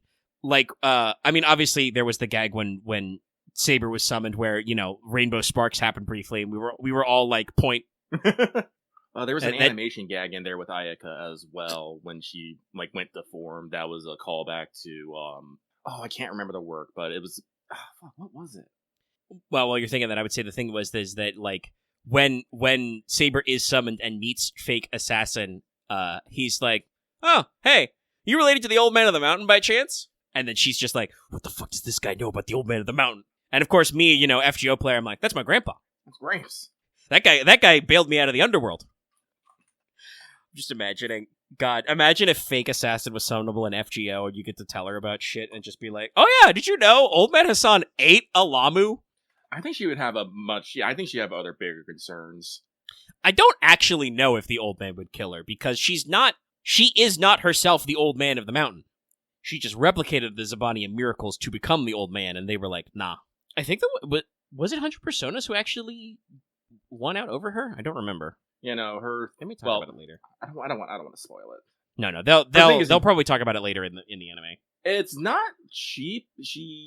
Oh no, I'm not gonna get into this, but no, this art style, this thing is using like you see Ayaka and was it Kohei's? Yeah, I think this I is never remember from some of the Kohei's comics. Yeah, but you see a moment of that with Ayaka, and I'm just like, yes, but well, honestly, we've probably been talking about that. We should probably keep moving on. Where were we? Yes. So, this next one comes from Monster Girl Aficionado 2, Electric Boogaloo. Omega, slight tangent. Where does Electric Boogaloo come from? It's the name of a movie sequel. Which one is it? Breakin' 2, Electric Boogaloo. That's right. So it's the subtitle to a sequel movie. Breakin' 2, by the way, is a 1984 American breakdancing and musical. Wow. A sequel to also 1984's Breakin'. So they produced the sequel in the same year. Wow. Yeah, release date December 1984. So it's one of those things where, like, so they did a turnaround of this sequel, like, within the same calendar year, and it's a movie sequel that's called Breakin' 2 Electric Boogaloo, and you're just like, what the fuck is Electric Boogaloo? So yeah, it's been around since the 80s as just like a standard phrase, what people call, the snow clone, a customizable but recognizable phrase to just be like any just weird sequel stuff. Okay. I have been knowledged. So anyway, this person says, Dear Lucky Omega, are there any anime filler arc episodes that you've enjoyed watching? And if so, what was your favorite? Sending good vibes and wishing you well. Keep up the great work. Like, filler arcs in episodes? God. There's probably some filler arcs in, like, Naruto and Bleach that I liked. Like, in Bleach, I don't know if, like, how good it was, but, the humanizing the Zanbakutos, that was interesting, at least. Yeah, I was gonna say that. There's a couple, because there are, like, technical filler arcs in Bleach that are just cut arcs from the manga because of Kubo's war with his editors. Technically, I think I haven't seen it because I've only ever watched Kai, but the original run of DBZ had some similar runs where, like, the filler team actually got to, do character stuff that they didn't because, some arcs of DBZ were super crunched for time. I think Patron Chat is saying, the one-off gag episode, but the one where the Seven tries to unmask Kakashi. I think that may have been like an end of volume, like 4 coma gag originally, but yeah, there wasn't enough material for a full episode. That was a good one. It was very funny. That's right, Goku and Piccolo learning to drive is a filler episode. It's very funny. But yeah, no, the Zanpakuto arc in Bleach is actually like, I'm pretty sure that's based on like Kubo's notes, especially considering that some of those Zanpakuto spirits had names but did not have characterization before that arc. And I'm pretty sure he did all the character designs because he's really good at that. But obviously, didn't have room for that in the normal manga. And then there was I forget his name exactly, but there was like a 3-episode arc in Hekomundo where they run into a guy who's been stranded, like a Shinigami who was stranded there. Yeah. And it's like, that was literally was gonna be like a handful of chapters in the manga, but the editors were like, nah, dog, you gotta get us to this Hekomundo shit, man. And then in the anime, fucking Ichigo is like leaving fucking Hekomundo like every other fucking arc to go do something and come back, and I'm just like, God. Just like, ugh. Listen, man, editors can be pretty important, but sometimes you gotta do your own shit. Someday I'll catch up on 1,000-Year Blood War. Speaking of which, do you know we're up to Volume 3 on Star Wars Visions? Yes, I believe at least that I knew that a third one was coming out. I didn't watch the second one because that was mostly non-Japan studios. Yeah, no offense to the worldwide business of animation, but hearing it wasn't like major anime studios doing the work definitely feels like that didn't have the same kind of cachet as like, holy shit, Trigger did a Star Wars short. I think the third volume that they've announced is going to have some sequels, though, to some of the original shorts. I don't remember if it's out yet. I've actually logged into Disney Plus a couple of times recently. I've been rewatching Andor and catching some other stuff. So it's like I haven't seen them advertising it, but I know it's in their list. I'll have to. Well, as always, I'll have to figure something out. But that's for later. Yeah, third volume was last year. Shit. But yes, no. But unfortunately, I don't watch like such long running anime that anything feels like a filler thing that particularly stands out. The only way that I know something is filler in anime is if I have read like the manga, web novel, or light novel beforehand and then watch the anime. If I'm just watching something new and original, I'm like, well, not new and original, but I'm just watching something that I haven't, watched something like Resident Evil. I don't know if it's filler or not, so I just kind of go with it. Especially since we're nowadays when we're like, we have so few animes that are running super fucking long. Yeah, that's what I was gonna say. They even said it in a patron chat, but this was brought by today's Trope Talk on OSP, which I think was an interesting video. I mentally debate whether I should like write an actual YouTube comment about it or what, but it's an interesting thesis about like the concept of the filler episode. One thing that I'm like, I get where she's coming from, but I don't quite agree with is in the Trope Talk in the video, Red asserts that like, in a way, anime tie-in movies or spin-off movies are kind of like a filler arc, and it's like, yeah, but I don't think they're actually filler because they don't usually like air them in the same time slot as the show. Now, certainly anime movies can end up borrowing or stealing resources from the currently airing show, so it's like similar, but like filler in a production schedule is very specific, and I feel like we just don't do that style of anime filler anymore because not even One Piece is doing week to week anymore, right? Yeah. So that's a recent development. Finally, true, season 1 is over at like over 1,000 episodes. But like One Piece stuck it out for a long time, but like a lot of other places were like, no, we're not going to do week to week productions anymore. We are going to take breaks between production seasons to like let stuff air out, which also lets the manga catch up. But yeah, it's basically killed the concept of anime filler, which I have talked about before in an unrelated conversation a few months ago. I did actually see people talking about like this discussion about modern shows about filler, and it's like, yeah, I don't think filler as people remember it exists anymore because like nowadays everything is like a fucking 8 to 12 episode season. And if there's like something weird, they'll do a fucking recap episode where they just cut in old data, old film, and be like, hey, this is what happened. So I'm just like, Which, like, clip shows were technically filler, but they're not what people thought of as anime filler, you know? Yeah. And, like, the thesis statement of the Trope Talk, I want to say, is, like, something I think I do agree with, which is like lots of modern TV like is genuinely too short. Like Netflix will greenlight an 8-episode season, and if it's not the single most, watched thing in the universe, they're like, well, fuck you, you're done. And it's like, okay, buddy, this was an adaptation of something that clearly had more than one 8-episode season worth of material and was pretty good. You're just going to be like, nah? And they're going to be like, yeah, we're like, nah. I'm like, damn. Like, we could use a few more episodes and a few more seasons to breathe. But also, like, yeah, it is just kind of like a relic of the past. A lot like, shooting for syndication. That's also not to say that also I do believe, by the way, that this is never posited in the episode, but if you're curious about the difference in, like, what qualifies as filler, I want to say I almost feel like I'm a purist of, like, no, anime filler is only when they divulge from the manga for purpose of buying time. Otherwise, it's not authentic filler, chat. But there is a difference, I want to say, between, like, the structure of, like, episode of the week and then also myth arc stuff, because, like, there are not, quote-unquote, filler episodes of the X-Files. There are Monster of the Week episodes that are meant to be standalone, but they're not, like, filler. They're there because part of the show structure is Monster of the Week. God, sorry, I'm just thinking about, like, old school, like, naming conventions and shit. Like, people would say back in the day, all killer, no filler. Sorry, it's like, I feel like Patron Chat just said my fucking sleeper cell activation phase. They're like, standalone episodes. And I'm like, Ghost in the Shell standalone complex. They literally did the fucking X-Files thing where some episodes were marked standalone, others were marked complex if they were part of the myth arc. And then season 2 does the similar thing. Dual, individual, individual.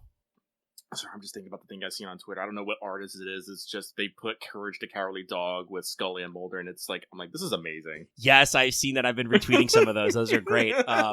He's found a new friend, and then Courage in the backseat of their fucking Bureau sedan. They're on their way to return the slab. And I'm just like, hell yeah. Great shit. That and like the guy who like redraws, even though I haven't actually sat down and watched Freerun yet, but like the guy who like draws Freerun in fucking Halo 3, I'm like, you're giving me life, brother. That's great shit. I do need to watch Freerun. It's on my watch list, but I'm watching a lot of anime, guys. This core is so stacked with good stuff. Jesus fucking Christ. Yeah, I've seen you watch a lot of anime. I'm not really cracking out. I'm keeping up on Strange Fake, but I'm not really in a TV phase right now. Mm-hmm. So let's keep moving on though. Next up is Soul of Light Mode Discord, who says, "Dear Cold Front Lucky and Hot Back Omega, no questions this week. Just wanted to wish you both some good vibes and to be safe with the weather. Since I don't remember where you are, the big storm is all over the states. A fun fact, that shit's missing me. By the power of the ocean on my left and the mountains on my right, I'm fucking safe."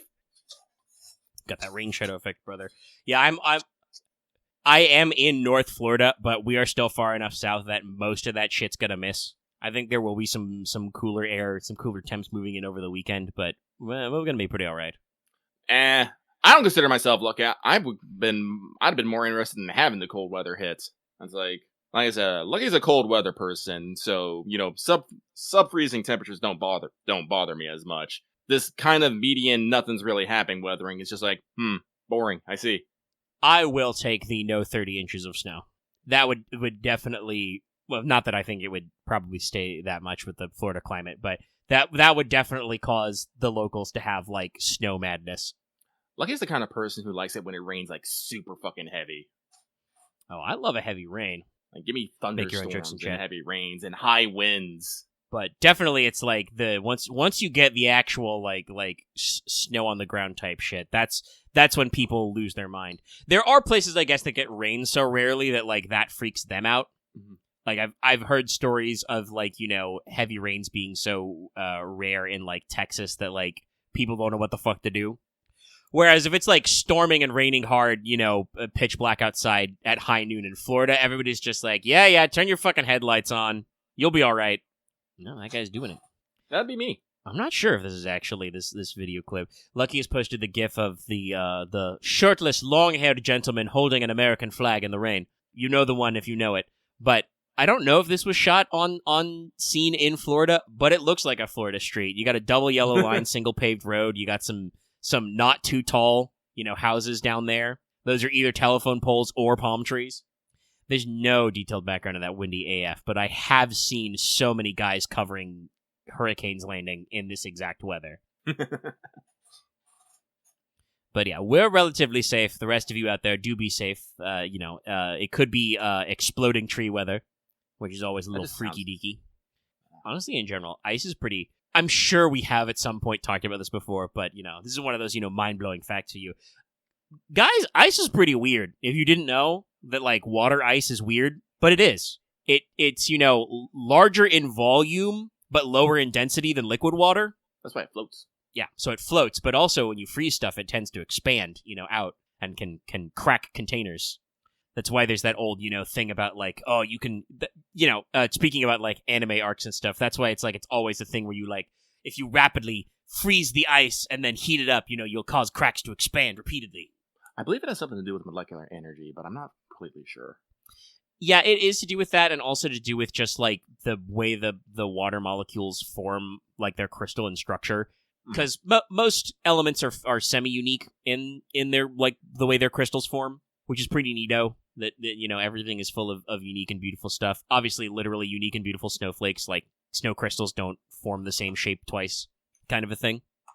But yeah, no, the water is weird, and you're made of 80% of it. You should not convert that to ice. You will have a bad time. Mm. That is literally what frostbite is ice crystals are starting to form inside your body water. Don't do that. Protect your extremities. Cover up. Cover your face. Mm-hmm. Lucky actually does own a fair amount of cold weather gear. Thermal clothing, balaclavas, ski goggles, gloves, and stuff. I just rarely get to use them. Yeah, I've got some winter clothes, but I don't have because I have relatives in the north still. But I don't have the heavy stuff. Honestly, the other day when it was pretty cold here, I was looking for gloves, and I'm just shit. I had a pair of winter gloves. No idea where they've fucking gone. Alrighty, but let's keep going on. This one comes from the Tyrant King working overtime as an end administrator. Interesting. Question: Hey guys, with Arc Knight's Enfield launching this week, what are your thoughts on the gacha system? If you heard about it, and the weapon system. Anyway, that's it for me. Sending good vibes your way. Wah wah wah wah wah wah wah. And hope you have a good evening. Also, stay warm, everybody. Yes, be safe. So, unfortunately, Lucky has been completely missed with Arc Knight's Enfield. Completely. I have not looked at it at all. So, I have no opinion one way or another. I was thinking of bringing this up later, but I guess I can get my thoughts out right now. I have downloaded and tried Enfield, and I guess you'll figure out kind of where I'm at when I say that, I do not have any thoughts on the actual gacha or weapon parts because I have not gotten that far. I may give it a second crack over the weekend, but I played for probably a actually fully playing for a half hour-ish of tutorial stuff, and I've mentioned it that I'm very whelmed. I'll say this: the Arc Knight's art team, doing models, effects, environments, and stuff, they have really increased their game. They've made the transition to 3D very well. The aesthetics are good. I basically have managed to avoid being hit by any major marketing of this, other than that I have occasionally seen streamers and stuff doing tweets about sponsored streams. Heard a little bit of rumbling of it, and I know that several people in our Discord are very into it. They've been waiting for this, so I've known vaguely that it was happening, but I haven't seen any of whatever Hypergriff is putting out for their own marketing materials. So actually trying out the game is part of it is I feel so confused about what is actually going on here, and I know obviously I'm out of step with Arc Knights, right? I dropped the original one, but unlike Girls Frontline 2. Enfield is not being billed as a number 2, as a direct sequel. I always kind of got the impression from people talking about it that it is technically supposed to be a side game or a Gaiden game, but it's very weird to see what they're doing for the story stuff, because it starts off with talking about how Originium, the tying tether to our original planet, the sign of our life, and I'm hold on, isn't that the cancer rock? Originium is important, but also, doesn't it give you super rock cancer? Did we cure super rock cancer? Great for Rhode Island. Stuff like that. Why are we in space? I don't know. My character doesn't know either, because you have convenient gacha amnesia. You're the most important person in the world, but you can't remember shit. Your brain's been fried. Fucking figure it out. And like they have the like I said, it feels a little too close to like the, I guess I would say like the framework that Hoyoverse has been putting out over the past few years for me.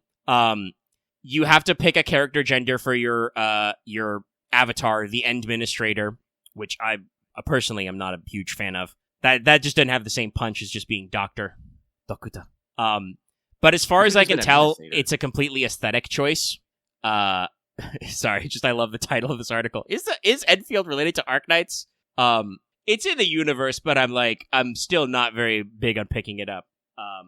Like I have not yet picked up what they're putting down, kind of a thing. But like, there's a completely aesthetic gender choice, which just seems to exist for reasons. Like I will say this is something that I think that Zenless did better, of like the two like protagonists both simultaneously exist and like have their own character beats, right? Yeah.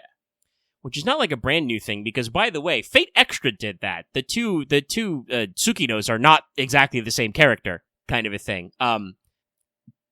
But like we seem to be doing that kind of a thing. You get your like, I'm trying not to be too cynical. If you guys are enjoying it, feel free to make your points in the comments if I am like missing some higher level vibes. But you kind of get your like, I want to joke like your government mandated support waifu. Your female character who is like just her only deal is like, I'm here to support you, Endmin. I'm a bird woman. Yes, you're first, girl. But like, I don't know. Pericla feels very different than like Amiya, kind of a thing. Like, I don't know. It's just, maybe it is just my like nostalgia kicking in, but like the first Arknights had like a really good opener, like you did have amnesia, but like you were being bailed out of some medical facility by, literal who's from Rhodes Island who were like, Doctor, you are the single most important person to us. We need both your advanced tactical and also your advanced medical mind. Like, I don't know. It felt a little different, but in Enfield, there's like a weird time flashback thing, which could be metaphorical. Maybe we didn't rewind time. But the aesthetics feel to me very strange in it because it's still kind of doing that streetwear thing, but also it's a space colony now. Like, you're on a spaceship. We're going to space. We're colonizing space. Why? Don't worry about it. You'll remember eventually, Administrator. I may end up accidentally just saying administrator because it feels very hard for me to naturally say Endmin. And like I've done some tutorial stuff. They've got kind of like the character action notes, but it's like literal one button, like hold the button combos. Like you don't even need to press it multiple times. You just hold button, do combo. They do seem to have some interesting stuff with like team chain attacks, but right now in the earlier one, you do kind of just like fire them off randomly when it gives you a button prompt, kind of a thing. So it's like, it's very flashy. Like I said, the aesthetics are very cool, but I was not very well gripped. If people have gotten further in the tutorial and like feels like there's some real teeth there besides just getting to resummon your Arknights faves in 3D, I might go back to it, I might not. But like I said, I was not super gripped. I am assuming by the fact that this question asks about how do you feel about the gacha and the weapon system, that like we also have the Hoyoverse mandated you have to roll the weapon banner to go with your 5-star character banner, kind of a thing that like everybody fucking does these days, that I'm not a huge fan of. So like that does not sound super appealing to me. Like, I don't know. I mean, a patron chat saying like yes but no, so like maybe not. I don't know. But like that, like I said, it feels like they are very much marching to the beat of MiHoYo's drum in this space, and I'm kind of like, okay. Okay, so if you roll on the character banner, you get currency for the weapon banner, but you still have to roll for the weapon thing. I'm like, And I assume you want like a weapon of similar rarity to go with your character you've just rolled to like, I don't know. Like I said, I didn't get to the actual gacha rolling, so I can't comment on that part. I will say the other thing it seems like they're taking some notes from, which is weird, is I feel like they're taking some like Death Stranding notes. There's like zip lines in there, and there's like some like semi-post-apocalyptic stuff on the planet. And there may be some like actual construction stuff later, but like I said, I did not actually get to that part, so I'll let the comments, feel free to sway me or not. But like I said, I played it a little, and I just kind of felt like I said, I feel like I'm becoming more cynical about things, but Well, Axe is just like giving me spoilers. Are you playing Enfield? The answer is no. That's a rhetorical question. But like, I don't know. Like I said, I feel like I'm getting cynical about this, but it does just kind of feel like it's doing a lot of the same space for like what other current modern gacha games are doing. I know that I retweeted a tweet that that Kirishon had recently where he's been playing a lot of these games, right? And kind of felt that like glad that like FGO has not fully jumped into just copying their style, you know? Mm-hmm. And I kind of agree with like I do want an like quality of life for FGO. I would like probably an FGO 2 to let the game team like take a crack at like 3D models like they did with Arcade and stuff, but I would definitely not want it to just be kind of the open world wander around stuff we see a lot of, which is fucking cribbed from Breath of the Wild originally, by the way. Yeah. No, actually, no. They're not going to be strictly gacha games as per, but no, the two games that I'm actually waiting for that you're probably going to, going to have, mobile and console releases actually Neverness to Everness and Ananta. Basically anime GTA clones. I'm all like, no, give me those. Honestly, I'm still way more interested in like Ananta, because that's another thing of like Enfield kind of has like the bones of like a character action game, but like you can only single jump. You have like a normal jump to like jump over obstacles because I don't know, you gotta have a jump button. You can't sprint, but you can dash, and you have a little stamina bar. You can perfect dodge. I don't know if they took out the gacha stuff from Ananta, but they have definitely said that there will not be a gacha system in it, much like Neverness to Everness. You will be able to get multiple characters, and a lot of the monetization will come from cosmetics, whether for characters, vehicles, or buildings, I believe. Yeah, and phrasing it like they took out the gacha stuff is like, that has always been kind of unclear if Ananta actually planned on having a character gacha ever, or just they were planning on having like costume stuff, then like that got conflated with character gacha. But the thing I was going to say is that like, that's the thing about like, I'm still much more interested in Ananta because like, that's actually like a proper open world game that seems like it has like motility and shit. Like, I don't know, like I said, I was able to jump on zip lines in like the tutorial of Enfield, but they were, pre-constructed, so it's like, it's not even like Death Stranding where I'm like optimizing my own zip lines. Like, I don't know. It feels like they are, like I said, I will, to conclude, I will reiterate a point I said, which is it feels like they're marching a little too much to the beat of MiHoYo's drum, and like, I have tried both Zenless and Genshin and dropped them. The only one I haven't tried is probably the game that has a like gameplay loop that is distinct and probably keep me hooked is Star Rail, because that is just a turn-based RPG, and it's like, yeah, I could see that one grabbing me more. Also, there's a fucking sorry, I leaned against my mic cord for a second. I was a little static on the line. But I'm looking at, there's a fucking flowchart of like the banners for Enfield, and I'm just like, oh my god, wow, I do not need that in my life. Multiple pity layers, free polls that don't count towards. Nah, man, I don't know. So yeah, that's like I said, that's my like. I admit they're very abridged thoughts on Enfield, but like I said, I was definitely like, well, people seem excited. Like, there are some people I saw who kept being interested in it after playing it briefly for like a sponsored preview thing, right? But I'm like, nah, I don't think it's for me. Like I said, Ananta looks way more interesting because they're doing something with the vibes. They are anime GTA. Maybe doing better than GTA. I think that was over the week we skipped, but I'm pretty sure Rockstar's like had a boiler explode. Yeah, there was a fire on there. They said it was contained and there was no injuries and it's working as business as usual. But there was a lot of people online saying it's all like they're trying to find reasons to delay GTA longer. I don't think they're trying to find reasons to delay GTA longer. I just think that GTA 6 might be cursed. Oh, considering Rockstar's trouble with firing members over alleged unionization / leaking and other such things, it's a time. They're very understandably, but like I feel like Rockstar is very stressed about this because like it's a very huge deal for them, like to obviously because they want to have like not just the best product they can make, but like the only way they're gonna like feel like they win these is that like if they do in fact release the greatest video game of all time, and like I don't know if GTA 6 will be the greatest video game of all time. It's gonna be GTA 6, guys. It's probably gonna look pretty and be cool, but like I don't know. Like I said, I've immunized myself to the concept that video games are gonna cure cancer, and I've had a much better time of it. But like, yeah, oh god, ball and gun. Yeah, a lot of people are gonna buy GTA 6. Bird motorcycle. Sorry, the first gift was from Ananta. Second one's from Neverness to Everness. Yeah, I think I think I've heard you talk about that one before. That one I haven't actually seen anything flowing about, but the name sounds familiar.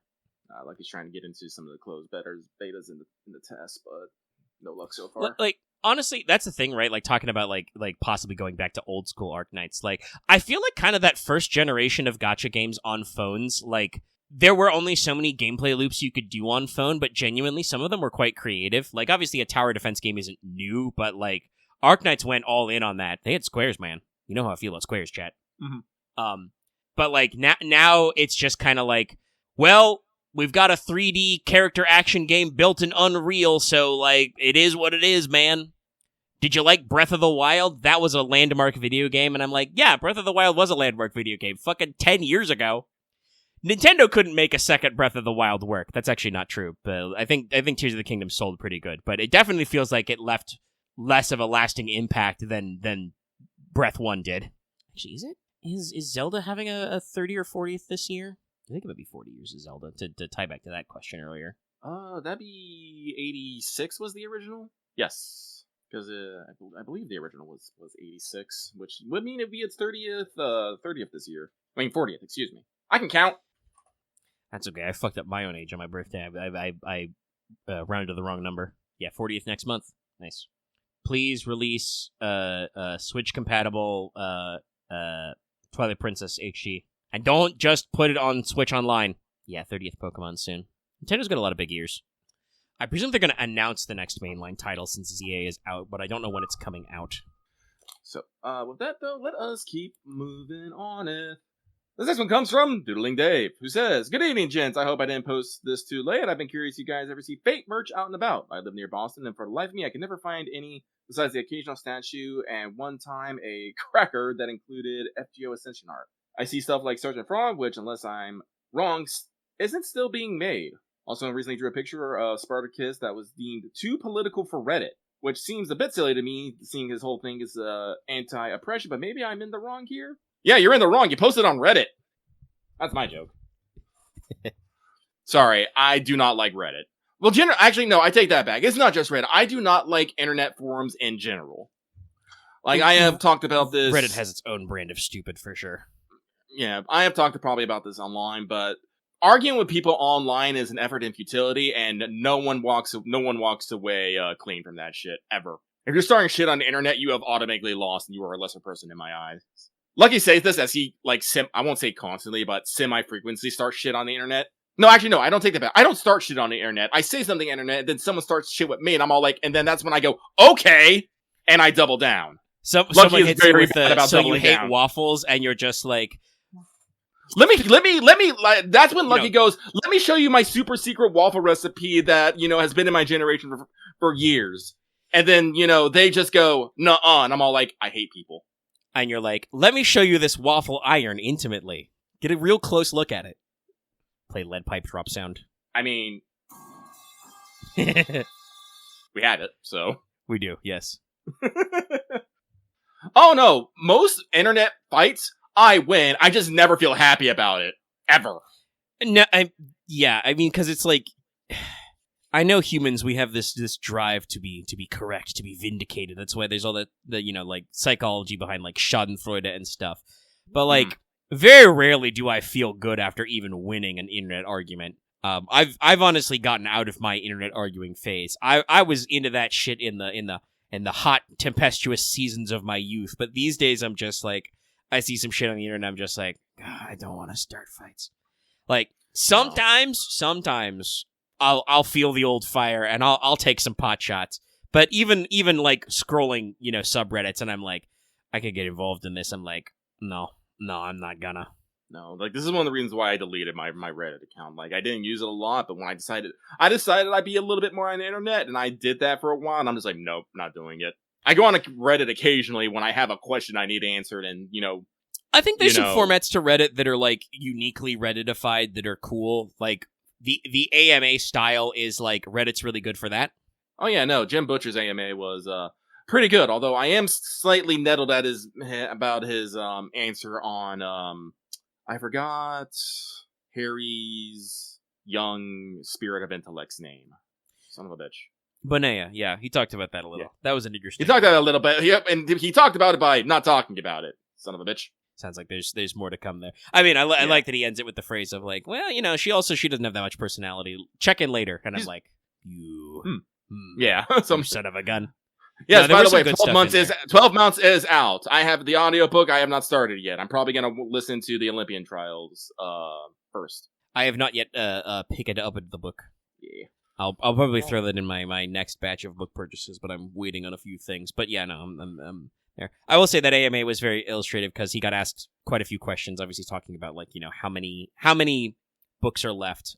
Very interesting stuff about 12 months, you know, because he's saying that like it's a very unique story because after we turned one book into two books with Peace Talks and Battlegrounds, he tried to immediately start Mirror Mirror, which is a concept he's been talking about for literal years, decades possibly even, of how long. Are we in decades now? Concept. Fuck! It might, because that's what I meant. That's how long he's been talking about Mirror Mirror. Like he's had the name and the concept of a alternate timelines Dresden novel for a long time. It just wasn't quite the right time to write it yet.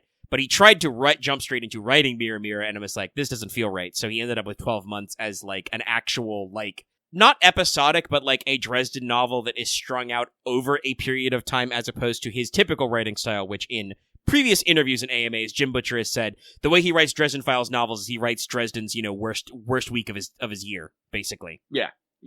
By the way, yes, no, we are in decades. The first book was in April 2000. Ugh! Yes, quite old, and we're at 18 now. But obviously, you know, talking about that was really interesting to hear. But I did, you know, hear him talk about some other stuff going on, which is like, you know, talking about, how many Cinder Spires are there going to be? It's going to be 6. It's going to be another 6er.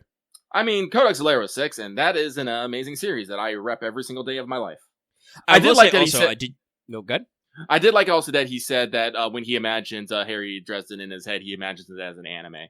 Yeah, I was going to bring that up because we've talked about that before, talking about adaptations, and like, This is the first time I think I've seen him drift fully from like, previously he's described as thinking of it as a comic book, now he's just straight up like, yeah, no, I imagine Dresden in my head as an anime, and I'm just like, that's another one that's like, call the studio that does Castlevania. They could kill that shit for sure. And I do like that he said explicitly that he was like, I would insist that they would cast James Marsters as Harry. Oh, I would VO work. It's so fucking iconic. It's perfect. Too iconic. Yeah. It's like when they did, what was it, Ghost Story? And they had the other one. I was like, ugh! Yeah, no. They literally re-released it with him later because he had like a time commitment and like they couldn't get him for it, and they went back and re-released it with his audio, and it's better. I like it a lot better. I did also from that AMA hear that apparently we are workshopping another Dresden Files TV series, that the pilot is supposed to be much closer to the plots of the novels than the sci-fi show was. If you don't know about it, there which were not great. One thing I will say that's very interesting though is when he talked about that, Jim Butcher was said that he's like, yeah, I know people are interested in more authenticity. I just want an actor to play Dresden who's going to fit the character correctly. I don't care if he's like the right height or body shape or even like the right, like the normal race. It's like, I need a guy who's Dresden. And I'm like, Jim, respect. I respect that you're looking for an actor who can embody the character over like literally getting a guy who's like 6'7". I said it, Chad, 6'7". But also very interesting to see them kind of like, you know, they're actually like workshopping that. I'm like, that's neat. I appreciate that because like the first TV show was not very close to the books at all. No. So we got on a tangent, but Doodling Dave asked something about seeing Fate merch in the wild. Generally, I will say no. Like I said, we do not have a lot. Well, we do have like anime hobby shops around here and there. They are quite ephemeral. They'll open for like a year, then close. So some have come and gone without me even knowing. And where I live in specific, like if I was to go up like north of Seattle, I could probably find a lot more. We actually have a very big Japanese district, Asian district up there. And I remember going up there, and you can just see like figures and like in display cases and storefronts and stuff. So up there, probably, yeah. Most of the time where I see like goods and stuff is when I was working at Goodwill, people would donate old figures and stuff. Guys, you do not understand. Do you know how many Gunpla sets that I saw come through Goodwill if people just didn't get to their fucking sets and just decided to donate them? Fuck tons. fuck ton. It was nuts. No, There's you're so much- unfinished plastic. No. Tank of the Lake, what is your wisdom? Paint your minis before starting a new set. Like you do find like I do find you like find other things like that's how I got like I found DVD collections of both Face Day Night and Record of Lodos War was through Goodwill. Like I have that shit on DVD, y'all. I'm looking at it right now. Face Day Night, Studio Dean adaptation published by Jin Neon. Nice. Nuts. So that's where I saw a lot of anime stuff come through because people just get rid of anything nowadays. But out in the actual wild, nah. I've always wanted to live to something that was a little bit more like hobby like anime hobby focused, but that's not in the cards. I've like it's been a long time since I've been around anywhere retail, so yeah, obviously I like you don't see that shit in like Walmart or whatever, but it's been years since I've been like a normal retail stuff, and usually I live, rural or suburban, so it's there's not like there's gonna be major hobby shops around. I've poked my head in a few, tabletop gaming and comic book stores over the years and not seen a lot of the anime bridge. I do feel like that's a much more recent inclusion to be. It's almost, I could almost make a joke about horseshoe theory. I feel like there was a period when being like a comic book type nerd and being an anime nerd were very closely related because anime fandom was like very much in like the bootleg stage, the underground shit. Then they clearly drifted apart, which is where the old, fucking manga versus comics bullshit is from, and shit like Ruby's not an anime, it's not made in Japan. Just imagining the heart attack that guy is giving himself. But now I feel like we're wrapped around to a phase where just like once again nerd shit is nerd shit, and just like usually if you're liking one, you're at least casually familiar with the other. But yeah, Fate has always been kind of like, I know it's ironic to say considering how much money FGO makes, but like Fate has always been kind of like an underground, like the original visual novel and even the Dean adaptation were kind of like cult classics for a lot of years. And it wasn't until like, God, actually I should look this up sometime. I wonder who approached who. I would bet that UFO Table probably approached Nasu first. And they were probably like, hey, anybody ever wanted to adapt, your Kara no Kyokai novels? And Nasu was just like, interesting.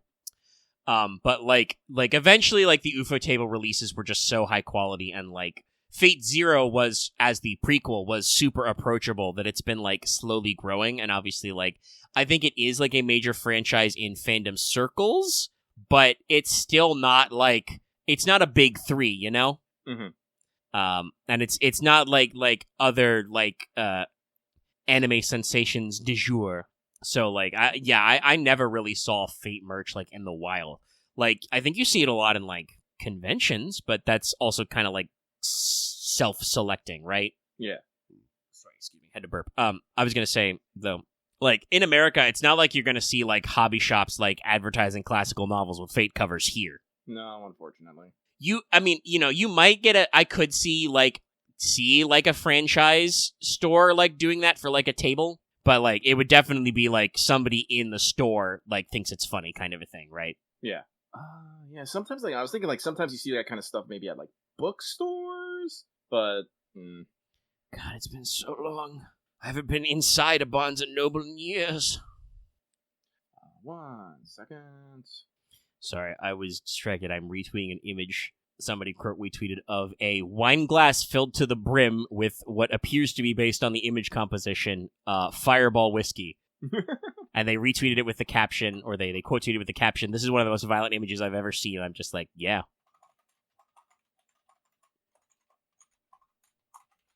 Here, I'll steal the image and post it only to you, patron chat. That is something. It's something. That's all I can say. It's something. So, Dueling Dave, also, being political, like, going about, like, talking about being political online is also fucking weird. Generally, I have a policy of trying not to be political online because, unfortunately, like I said before, you can shut down anyone's argument online just by going, nuh-uh, and sticking to it. What are they gonna do?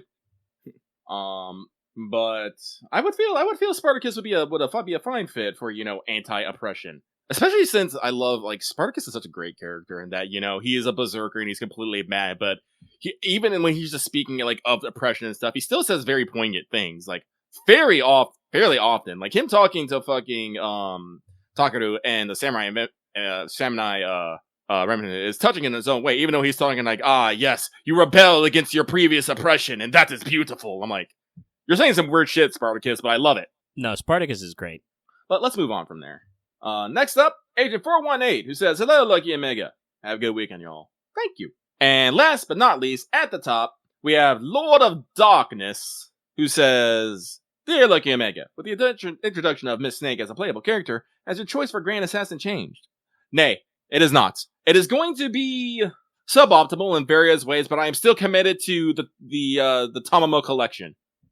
He's working on his strategy. Yes. I'm pretty sure it doesn't change my plans in the initial, just because Miss Snake will not come out until after the finale also. I would ideally like to have all my grands lined up for the finish. I'm just thinking about more existing in the after story with like 9 grands. You're just like, yeah. I am big chilling. Big chillin'.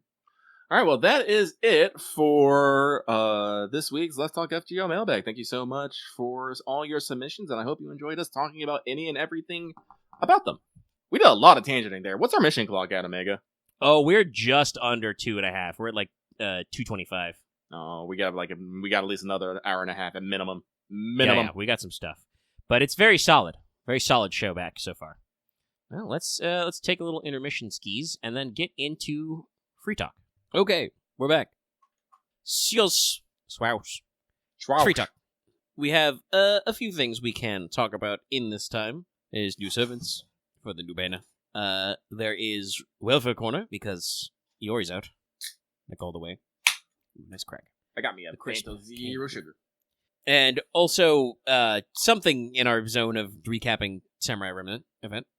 I had those, but they're from like 2 weeks ago. And I'm gonna be real, it's kind of a blur.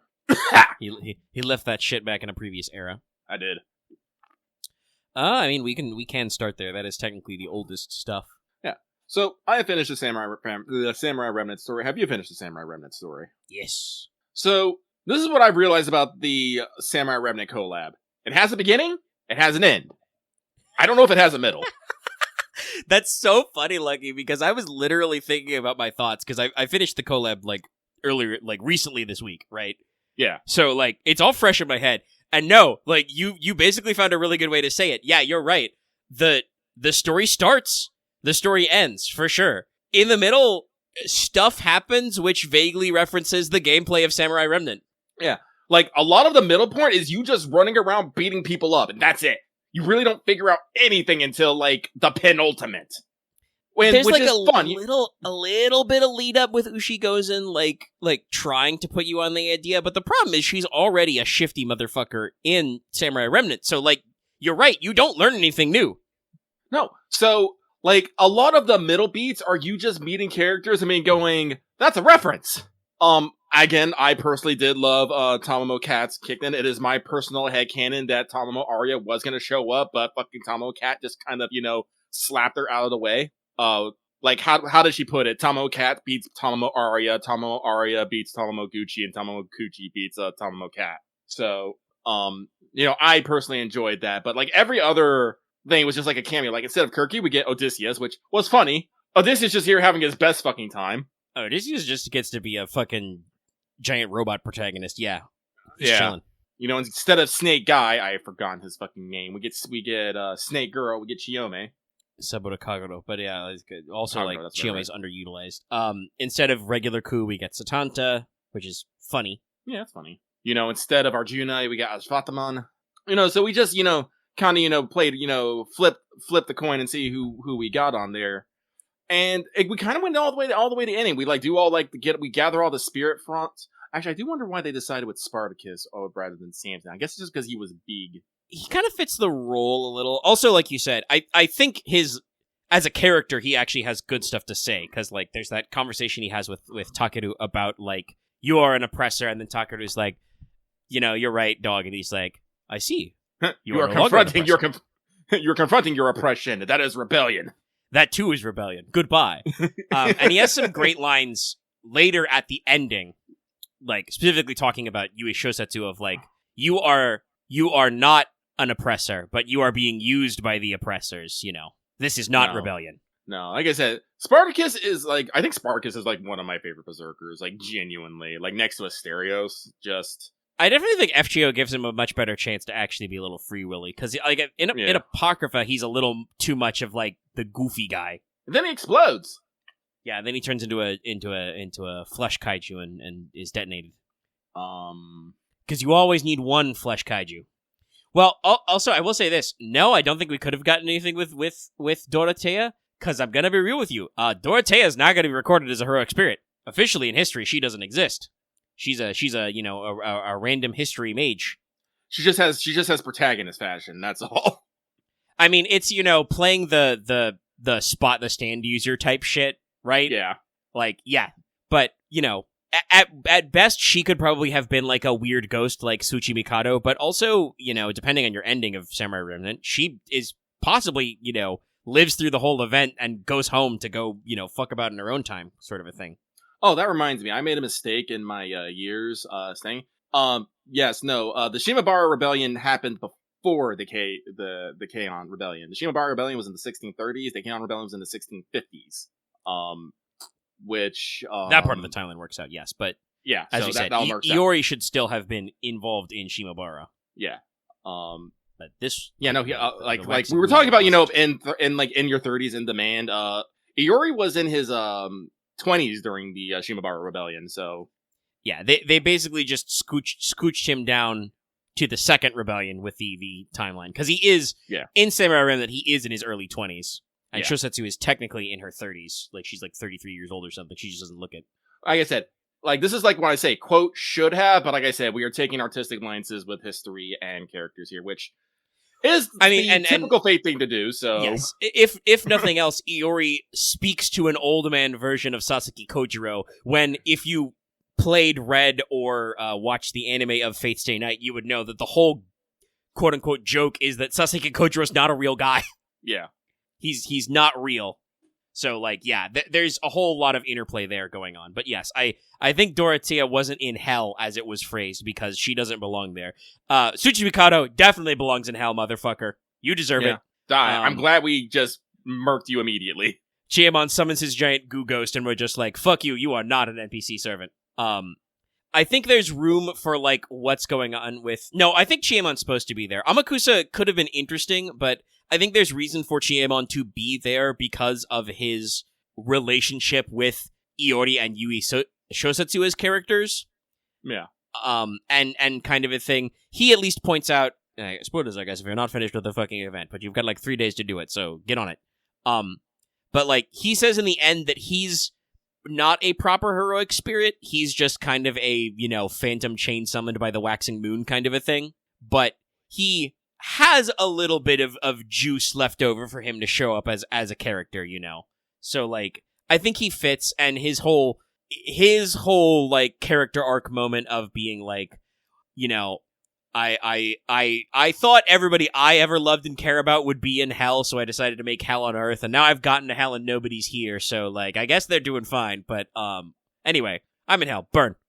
Like they kind of speedrun his character arc, and that's kind of the thing I was thinking myself about the middle is like the plot of Samurai Remnant of the Samurai Remnant collab, I should say, is, I guess I want to use the word weak. Like the plot is a stated retread of Heian-kyo disguised as a retread of Samurai Remnant.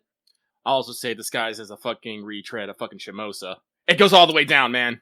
It's true. It does go all the way down. Like, the Shimosa thematics are, like, the weakest echo because we're the farthest from it, but...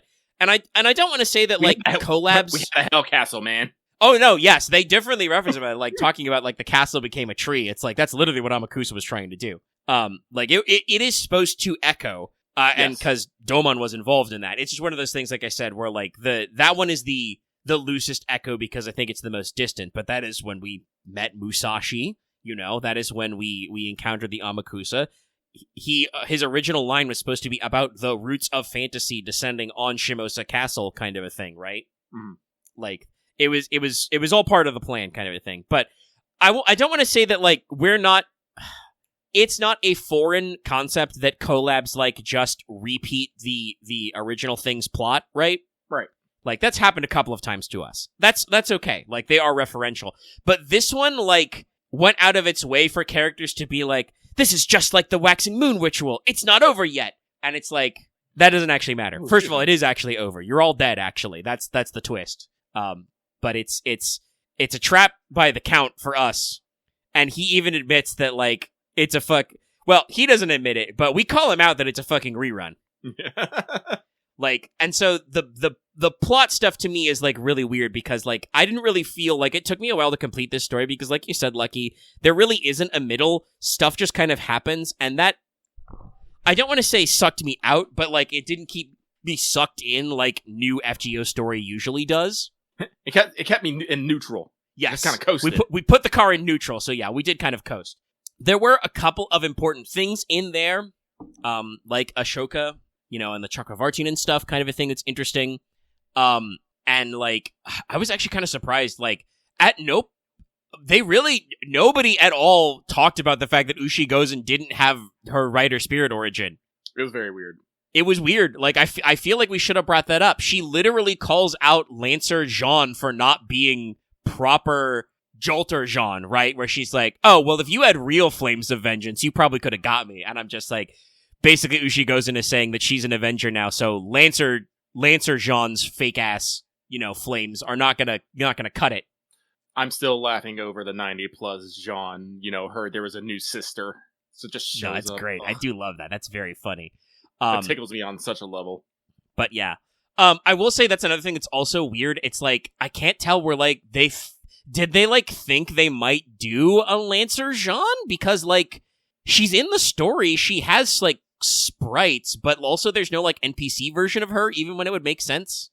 Like, obviously, the Samurai Remnant was a very tight turnaround time. It was less than 6 months after Samurai Remnant came out, so, like, I don't know. It might have been old stuff that they might have, like, tried using for, you know, Avenger John and decided to scrap or something. I don't know. I do think that they did, that people have pointed out that her, oh, I thought it would be costume. That would make sense. But, like, I thought some people pointed out that, like, Lancer Jean's proportions in-game are, like, pre-fix Jolter proportions. Like, before she had her animation fixed. So, like, yeah, it could have been some leftover stuff. But yes, like, there are some oddities in the middle. I think there are some good stuff with the characters, but, like, some stuff just doesn't seem to go anywhere. Like I said, with, like, Ushi Gozen being an Avenger is, like, not really going anywhere. I feel like they kind of leave it open for the plot to come full circle in her, like, once she is summonable, right? Like, with her in-character lines and her in-game summoned profile of, like, who she is and what she does type stuff of, like, yeah, no, that makes sense for this to be the follow-up because, like, she is also being led by the nose, kind of like Yui Shosetsu is, but it's a lot easier for Ushi Gozen because I did point this out in the Wanted, but, hey, guess what? Ushi Gozen is just Raiko. They're the same person. They're two peas in a pod. And by pod, I mean brain. So, like, guess what? She also has Madness Enhancement EX. I think that's both true to her as a writer in, SR and also as an Avenger in, FGO. She still has Madness Enhancement EX. She's still crazy. She's just different crazy. This is King Toki crazy. Yes, she is the idea of her just having her warped worldview being like, yes, I am going to solve all the evils in the world, everything that Chaldea has done bad, because there were some great cuts. Actually, do you remember it very well, Lucky? Let me remind you. How did you feel when King Ashoka was like, you've been through hell a couple of times, huh? And then we flash back to the times we have literally been to hell. Yes, no, it was like, and it's like, oh yeah, no, that's, he's actually speaking literally. We have literally been to hell. We've been in the underworld a couple of times. No, and but that's a good one. That's a good one because, like, I was thinking about it. You know, underworld journeys are like a very big thing in Mythos, and we've done several of them. That's kind of wild. I do believe that is one of the universal constants. I don't think there is any culture that has, like, a documented mythology that does not have a journey to the underworld. Like, that's just a thing humans are thinking about. But yeah, we've been through like 4. But, like, I think that was a really good moment because that makes you kind of wonder what Ushi Gozen is talking about, and then she actually talks about us with, like, the scent of death and stuff, and it's like, no, her scent of death is metaphorical. She's talking about all the quote-unquote evil we've done because we, you know, cut down some trees and killed some Lost Belts. I'm just a lumberjack, man. I did also like the concept of, like, the the god-killing stench of death she thinks about is the fact that we've quote unquote used the black barrel. And then the command team is like, no, Ushigozen, dumbass, Master doesn't have the black barrel with them. Mash didn't get summoned. She couldn't ray shift with us. Whoops.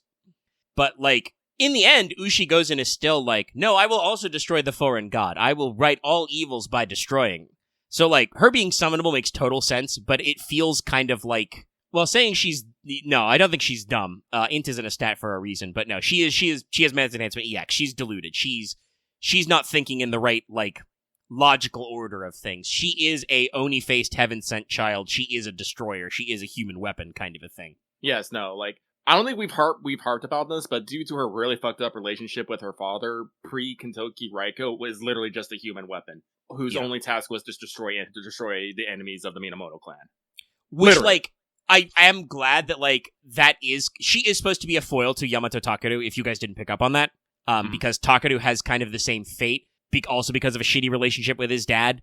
That is different because Yamato Takeru is a destroyer, but, like, at least the way he's portrayed, or they, I should say, actually, because, again, Saber doesn't give a shit, but the historical character of the prince is different from the person who appears in FGO, but the Thaber we meet is, stealing that joke from chat, like, really unconcerned with the bloodshed mostly, maybe feels kind of bad about it, but ultimately it was for purposes. But at the same time, Yamato Takeru did the same shit that Minamoto no Raiko did of, like, defeating demons, wayward gods, and human enemies. That is, it was it was an enemy tribe that gave them the name Yamato Takeru, the Brave of Takeru, or the Brave of Yamato, right? Like, but also, like, Yamato Takeru's relationship with their dad is very different than Ushigozen's contentious relationship because, like, the Emperor was just scared of Takeru and sent him out to die, and then there's that whole thing of, like, lamenting, oh, does my father sends me on suicide missions, whatever will I do? And that's when Takeru's aunt gave them the, Murakumo sword. Yeah. Which I did like that was a deliberate callback to Heian of, like, oh yeah, we can use that to cut down a tree. We've done that before. That works. But yeah, the plot arc is not the important part of this. What I think is the part that's really interesting is that this does act as kind of, I think you've mentioned this before, but this acts as kind of an epilogue or postscript to Samurai Remnant. It's not really like an extra ending, but it is kind of a little bit of extra after the end kind of a thing. It feels almost like a Hado Ataraxia. A little bit. Yeah. But what I think that this excels at is the character work, because this lets us take another look at, well, primarily Yui Shosetsu and Iori, but a little bit of Saber as well. And Ushigozen too, but I feel like that one, like I said, that one's a little less non-committal. Yeah. We don't get, like, a closed loop of whatever's going on with her quote-unquote character arc. We just get like, bits and pieces, but like I said, you can unpack more of that if you did summon her and, like, go through her, like, bond dialogue and stuff. And some other stuff that was going on there, I think, was to do with, like, Raiko's interludes. But yes, what we're doing is kind of, like, looking at Iori because, like, it is funny that, like, there are those memes about the fight-focused Iori when the heroic spirit Iori is, like, the goodest, purest boy because he has amnesia, Like, he's just like, well, it would be wrong if you did this, so I guess I'll fight you. Mm-hmm. This Yui Shosetsu business doesn't sit well with me, so I guess I'll do something. But, I like, though, that, like, while we do have some concerns about that, there is also that moment of him just kind of being like, no, I don't remember my wish. I like that in the end, though, he just says, I don't remember wish, I didn't have a wish, but then he thinks about, or maybe I had my wish granted, therefore I don't have one. So yes, I do like the run through of, like, that realization of, like, oh, maybe I don't have a wish for the Holy Grail, the Waxing Moon, because I am fulfilled. Like, I did the thing I wanted to do, Like, maybe that's it. And then that, like, beautiful moment of just, like, says something vaguely to Saber and then just it unsummons off screen, Like, when you look back, he's gone and, like, that's good character writing. Well, yeah, and then his postscript is, like, fights Musashi's shadow. He's like, this is familiar. And then that kind of, like, moment of, like, There is no more moonlight, but are you telling me to follow that star? Sure, the stars are bright. And Chaldea the Stargazer's right, like, it's a metaphor. Mhm. Like, it's good. The Yui stuff is also, I think, very, very strong as well. Kind of like that like, unpacking of her whole character business. I don't know if I just didn't get to that ending yet in SR, or if I don't remember it being as explicit, but the new humanity stuff of, like, oh yeah, no, her creator was, like, trying to create the kingdom of heaven by creating humanity 2.0, who would create the equitable society, and I'm just like, whoa, that got a way more extreme there, but kind of, like, talking about how, like, that is the sublimation that creates her noble phantasm is like, no, that's neat. I like that. We got a little bit near with the tree, though, literally being made of shosetsu. I was like, oh, someone on our team had a field day with this shit. That too, but also, like, honestly, kind of a callback to the demon pillars, because those were supposed to be made of, like, humans as well. But I feel like the OG sprite work was not enough to show them, So this is kind of like that kind of, like, second level callback. But yeah, the, like, unlimited, like the unlimited shosetsu works. Like, that was also, like, that was good shit for, like, the setting the stakes of the finale, because it is kind of like that. Yeah, no, this is Yui Shosetsu's hell. They are doomed to repeat this over and over and over again. This kind of, like, failure of of her life to be repeated until it works. And then, Ushi goes and is like, and then I plugged that into a tree. And, we're like, this is literally just Heian-kyo. I'm sorry, I'm just imagining the fucking count as fucking, Kingpin. It's not always about the money, Chaldea. Does he also say it's about the Mets? I can imagine the count saying it's about the Mets. It's about the Mets, baby. But yeah, no, it is an interesting place. It is, like I said, kind of a soft lead up to the next ordeal call, because I'm pretty sure, well, we know it's the Avenger one, so Ushigo's and being Avenger is probably related to that, but I'm pretty sure we're going to square up with the Count there. Slap him. Figure out what the fuck his dealio is. So, like, as a prelude, it works, and like I said, I think the character stuff is great. But it definitely, like you said, like, that was such a... I laughed out loud because that was such a straight shot bullet of just like, yeah, no, that's how it felt. Like, there was definitely a beginning, there was definitely an ending, and then the middle was just we cloned Samurai Remnant gameplay, which is like, the gameplay's cool, but like FGO's gameplay is not as cool as the Samurai Remnant gameplay. You did pet a lot of dogs and cats, though. I did pet a lot of dogs and cats. But yeah, overall, I did like it. It did kind of drag in some places. Like I said, I think the actual, like, plot element was, kind of a hat on a hat kind of a thing, kind of repeating some of the same steps. There was some good stuff in there, but I did like the ending scenes. I think worked out pretty well. Yeah. And like I said, the fucking the aesthetics of this were, like, great, though. Like, the battle cut-ins, but also, like, the animation of the Murakumo striking the tree. Like, again, the art team's killing it. Great shit. But our next story should be Valentine, so we'll see how that one goes. Yeah. If we don't have anything more to say about the Samurai Remnant collab, We do not. let's move into Welfare Corner. And since he is out, you can't get all of his NPs. Let's talk about Iori's. I wouldn't mind a Dorothea pseudo. Dorothea is Axe's favorite heroine in Samurai Remnant, yes.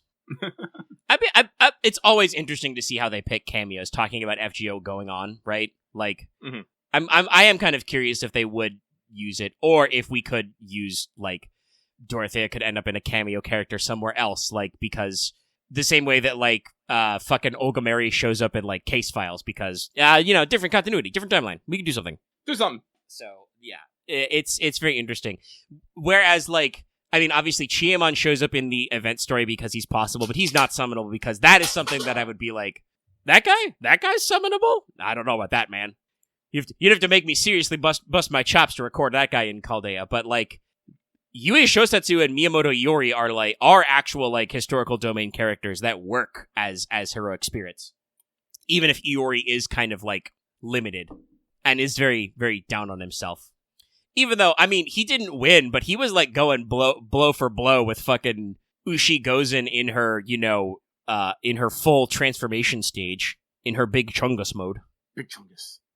It's something I missed, I think, the first time I showed her sprite, but I definitely was reminded of when I was doing, like, assets for Wanted and stuff, is just, like, the fact that her twin tails just form ox hordes is, like, very funny to me. Oh, yeah.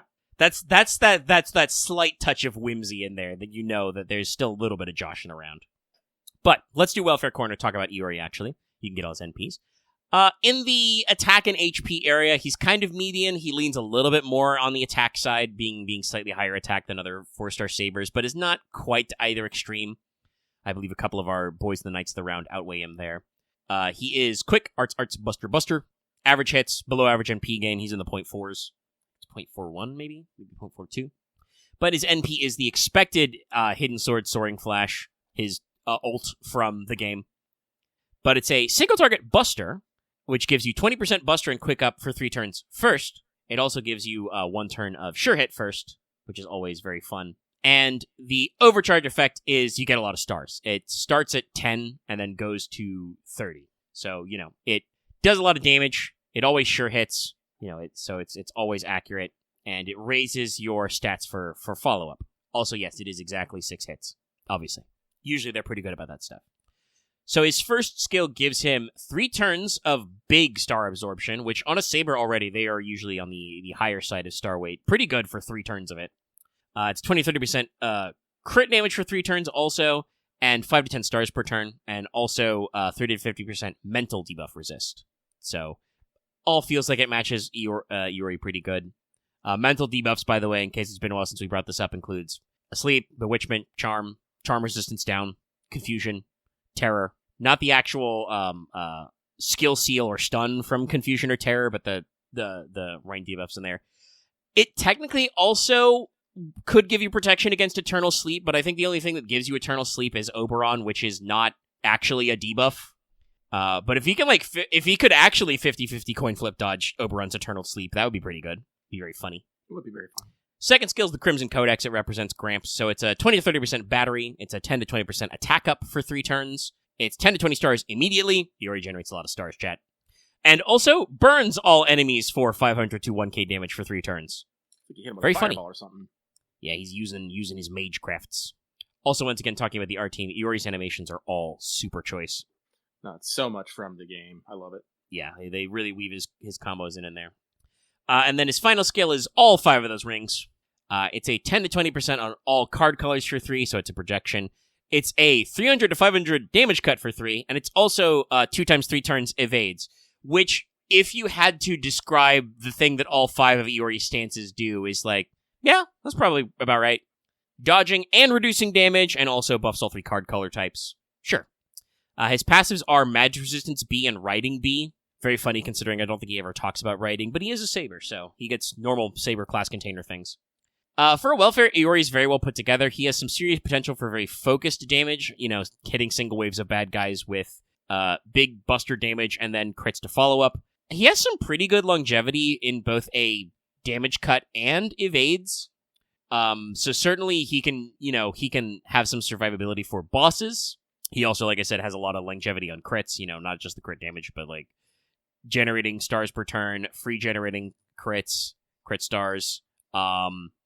He's got a 6-hit buster NP, so he's going to generate stars off that. Like, pretty good. Also, sure hit is every NP, so that's got some potential there. It's not as good as, obviously, Invul Piercing, but it is very funny to just be like, oh, you're evading? Nah, I'd win. And the tricolor buff means that he does synergize very well with Yui. He will get benefits from Yui's NP if you pop his projection type buff first, have Yui NP, and then have his NP go after. He'll have all the buffs. Stonks. So yeah, you can do some very funny stuff there. And like I said, he's got a beautiful set of animations, got a wonderful kit, and he's an all around great guy. Yeah, we're returning to the Buster crit years. Also, at first I was like a little surprised, reminding myself that his NP was Buster, but no, original Saber Musashi's NP is Buster. So it works. You could have made an argument for Quick, like a certain guy using a weapon the size of a laundry pole, but no, I think Buster tracks for him. There is either that or there is a special form of Sure Hit which does not basically defeats anything that isn't exactly invincible. They do some weird stuff like that. Yeah, Buster crits work. And Iori is a welfare, so you're going to get all of his NPs and Ascensions very, very straightforwardly. Stonks. Yeah, big stonks. Like, his overcharge effect is just more stars, and the only thing his NP scaling improves is his damage, but sometimes that is all you need. Like, he's a single-target buster, man. You're going to use him to find a Lancer boss and make them die. Recreate all your life choices. Hit him with the ult. But that means let's talk about new servant deets. We'll just be covering the banner servants here. I did not trust yet to go all in on Flora, but we can cover that next time. We will be waiting on also... sorry. I had to swallow there for a second. But we'll be waiting on Hanasaka's third ascension as well. That appears to be locked to story progress in the event. But we do have finally our next, male SSR limited caster, and he is a DPS. Surprise! He's a cool old guy. It's great. His stat spread is aiming also more towards attack than HP, but not to either extreme. He is quick arts buster. Average hits, good NP gain. It's in the high 50s or low 60s for him. And he has like 4 or higher hit counts, so it's pretty good. And his NP is AoE quick. Ta-da! That's right, offensive AoE quick. We're here. So it inflicts a unique burn for 1k damage for 3 turns. So it counts as a burn, but it has a special name, so I think this changes some of the math for, stacking. But it's burning cherry ash. But also, his NP gives the targeted enemy plus 100% spreading fire, toxic, and evil curse for 3 turns. So just double damage of all burns, poisons, and curses. He's really applying his legend offensively. Honestly, I think that is the vibe of, because the animation is him, blowing the ashes, and they become blossoms and they bloom, but they become, a tornado on the enemies. It's, good fortune for your friends, but your enemies are put in the role of the bad neighbor, basically. Yeah. Because also, by the way, in addition to doubling all that damage for 3 turns, it also removes all the party's debuffs and gives them a 1k heal per turn for 3 turns. Yeah. So just, good job. Very, very, very good MP. The overcharge effect is this deals bonus NP multiple damage to evil enemies. Which for assassin-type enemies, very good. So this will be very good for farming, but also very good for stuff that doesn't instantly die. And yes, he should go together with Koyan of Dark and Light here.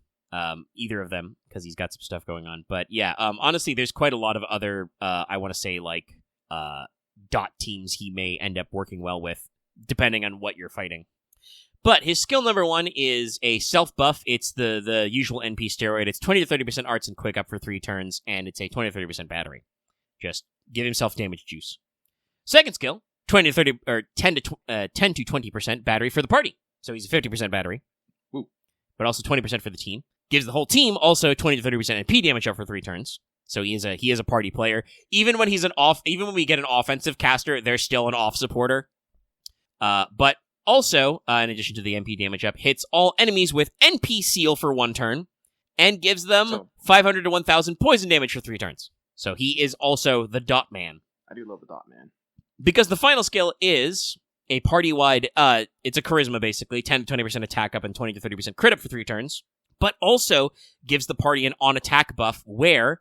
for 3 turns, where if they land a hit with a normal attack, that party member gets +1 overcharge level for 1 time 3 turns. Oh. I think this stacks if you're chaining normal attacks, so you can use this to farm some overcharge. Interesting. But also, fuck you, enemies. You get 20 to 30% crit chance down, or maybe even crit damage down. Let me actually double check. I just said crit down, which could be ambiguous. Usually that means crit damage down, but it could be crit chance down. Either way, he's debuffing your crits. Get scrungled. Yes, critical attack chance by 30%. But also it gives enemies an on-attack debuff, where if enemies attack you, they get 500 to 1k curse damage for 3 turns. Oh, Jesus. So like I said, he's got a build which pairs well for farming. He has a high hit, quick NP. He's got 8 hits on his NP. It has a bonus damage effect, He's got steroids, a 50% battery. This should be very Scotty compatible, chat, is what I'm saying. Mm-hmm. But also, with his dots and with that, lingering curse damage, that's great to stick on, a boss or another enemy who's going to stick around a couple turns and just be yeah, you can attack me. Get cursed, idiot. Well, also, by the way, remember, Evil Curse debuff on his NP, that's actually 2k curse damage per turn for 3 turns. And I don't think it's... Yeah, no, it just says it's 3 turns straight up. So, like, it's not like it's got a limited number of uses. So it's just for 3 turns, assuming they're stuck with the debuff, the enemy will get cursed when they attack you. So very, very, very solid business there. There we go. Okay. So his passives are Territory Creation C, so his arts cards are a little better. Item Construction C, so his debuff chance is a little higher. This is very funny, by the way, because it says it should be EX, but it's C. I assume that, like, technically the dog has the EX part. Probably. But mechanically it's C. It's only a 60% increased chance of debuff success. Magic Resistance C, so 50% debuff resist all the time. And Riding D-, so the quick cards are a little better. Again, since his third ascension is hidden, I'm assuming there's some greater meaning there. Is he secretly some sort of dog man? But he also has a unique passive where he gets plus 20% NP damage passively on an quote-unquote Ashes Fall battlefield. So how do you get Ashes Fall battlefield? It's either the battlefield is burning, or there's a target that has the Ash Cherry Blossom effect on them. So, if you loop his NP, you do more damage. Because he will get plus 20% NP damage if an enemy has his special burn status effect, or if the battlefield's just burning. Honestly, great kit, great build. Like, very, very, very solidified stuff there. Because obviously, like, he's got the right setup for his NP to fit into pre-existing farming comps. Like I said, he's got a quick NP with good hits and, like, a bonus trait damage. You can use him to farm assassin nodes. Obviously, a lot of people do different stuff with that, but he should have the bare bones to have an easy time of it as a caster. But also, plays very well with all damage over time teams. There are several of those out there, but just having 2 of those dots on a skill, like being able to apply curse damage to enemies pretty reliably, to poison them fairly reliably, and also 2 with your NP, which, by the way, again, 50% battery, very reliable to hit that NP. You can then hit them with 3 turns of, like, double damage on dots. Very solid. But also has synergy with guys who do stuff with the burning battlefield also. If you can make the battlefield burning, he gets a free 20% NP damage up. Like, should overall be a very strong contender. But that means it's time to talk about that it did finally happen. With about a year of lead time, Miss Snake, Omi-san herself, is here. And she will be permanent later. Yeah. So Hebi Nyoba, which does just mean Snake Wife if you're following along at home, SR Assassin. She is on the higher HP, more attack spread. She has more HP than Stheno has even. And has a quick arts buster deck. Average hit counts, 3 to 4, but with, again, below average NP gain in the 0.4 region. And her NP is arts support. The ally that is in the first slot gets plus 100% NP, straight up. Fuck you, full NP bar.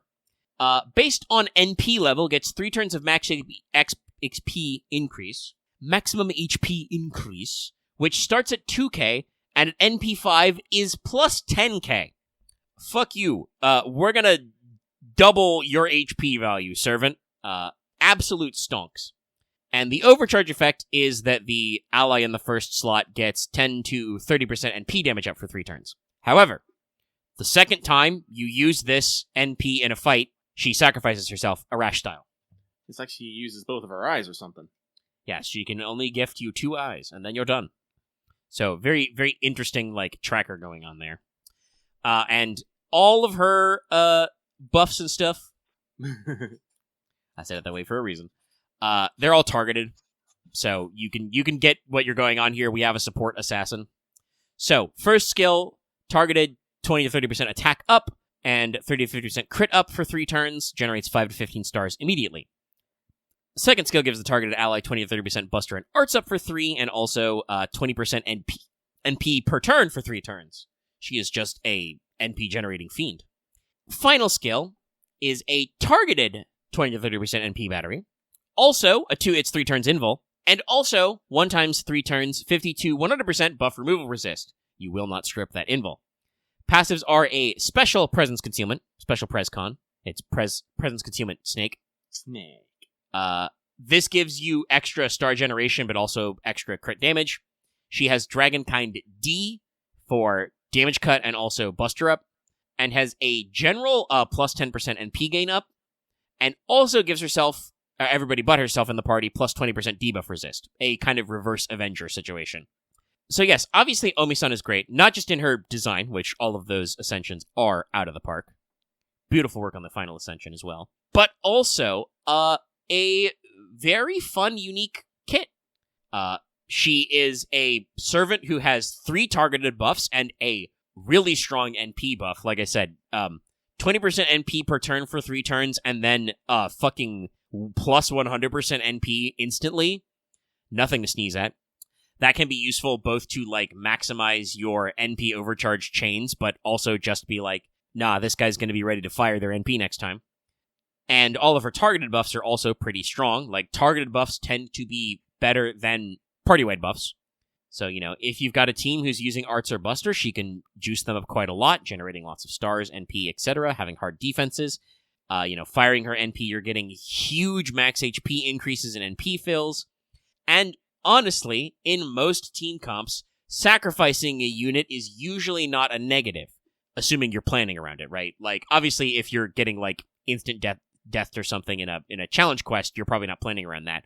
But if you know you're going to sacrifice a unit, Chengong or Arash strats, that's not a negative to your team comp. You know who's going to refill that slot. So you get 2 full 100% battery checks on one servant, and then cycles for the next one. Got Buster ups, got blah, blah, blah.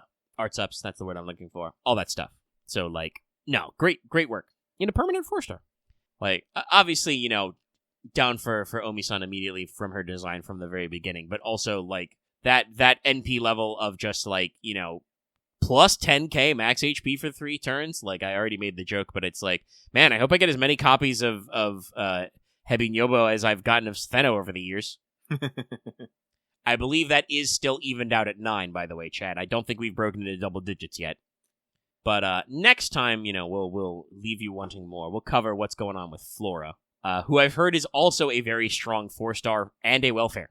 So, they're cooking. They're like, again, it's like I talked about this when they announced them before the aftertime, but it's just like, people are just like, wow, FGO might finally be over. We might actually be getting end of service soon. And I'm like, I'll believe it when I fucking see it, because this is FGO, baby. They're like, oh, you thought just because we finished the story, the main story, we would be done here? We were finished?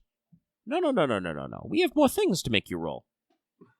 But I'm sorry, I'm just thinking like Emiyashiro quote, stories are over when they end.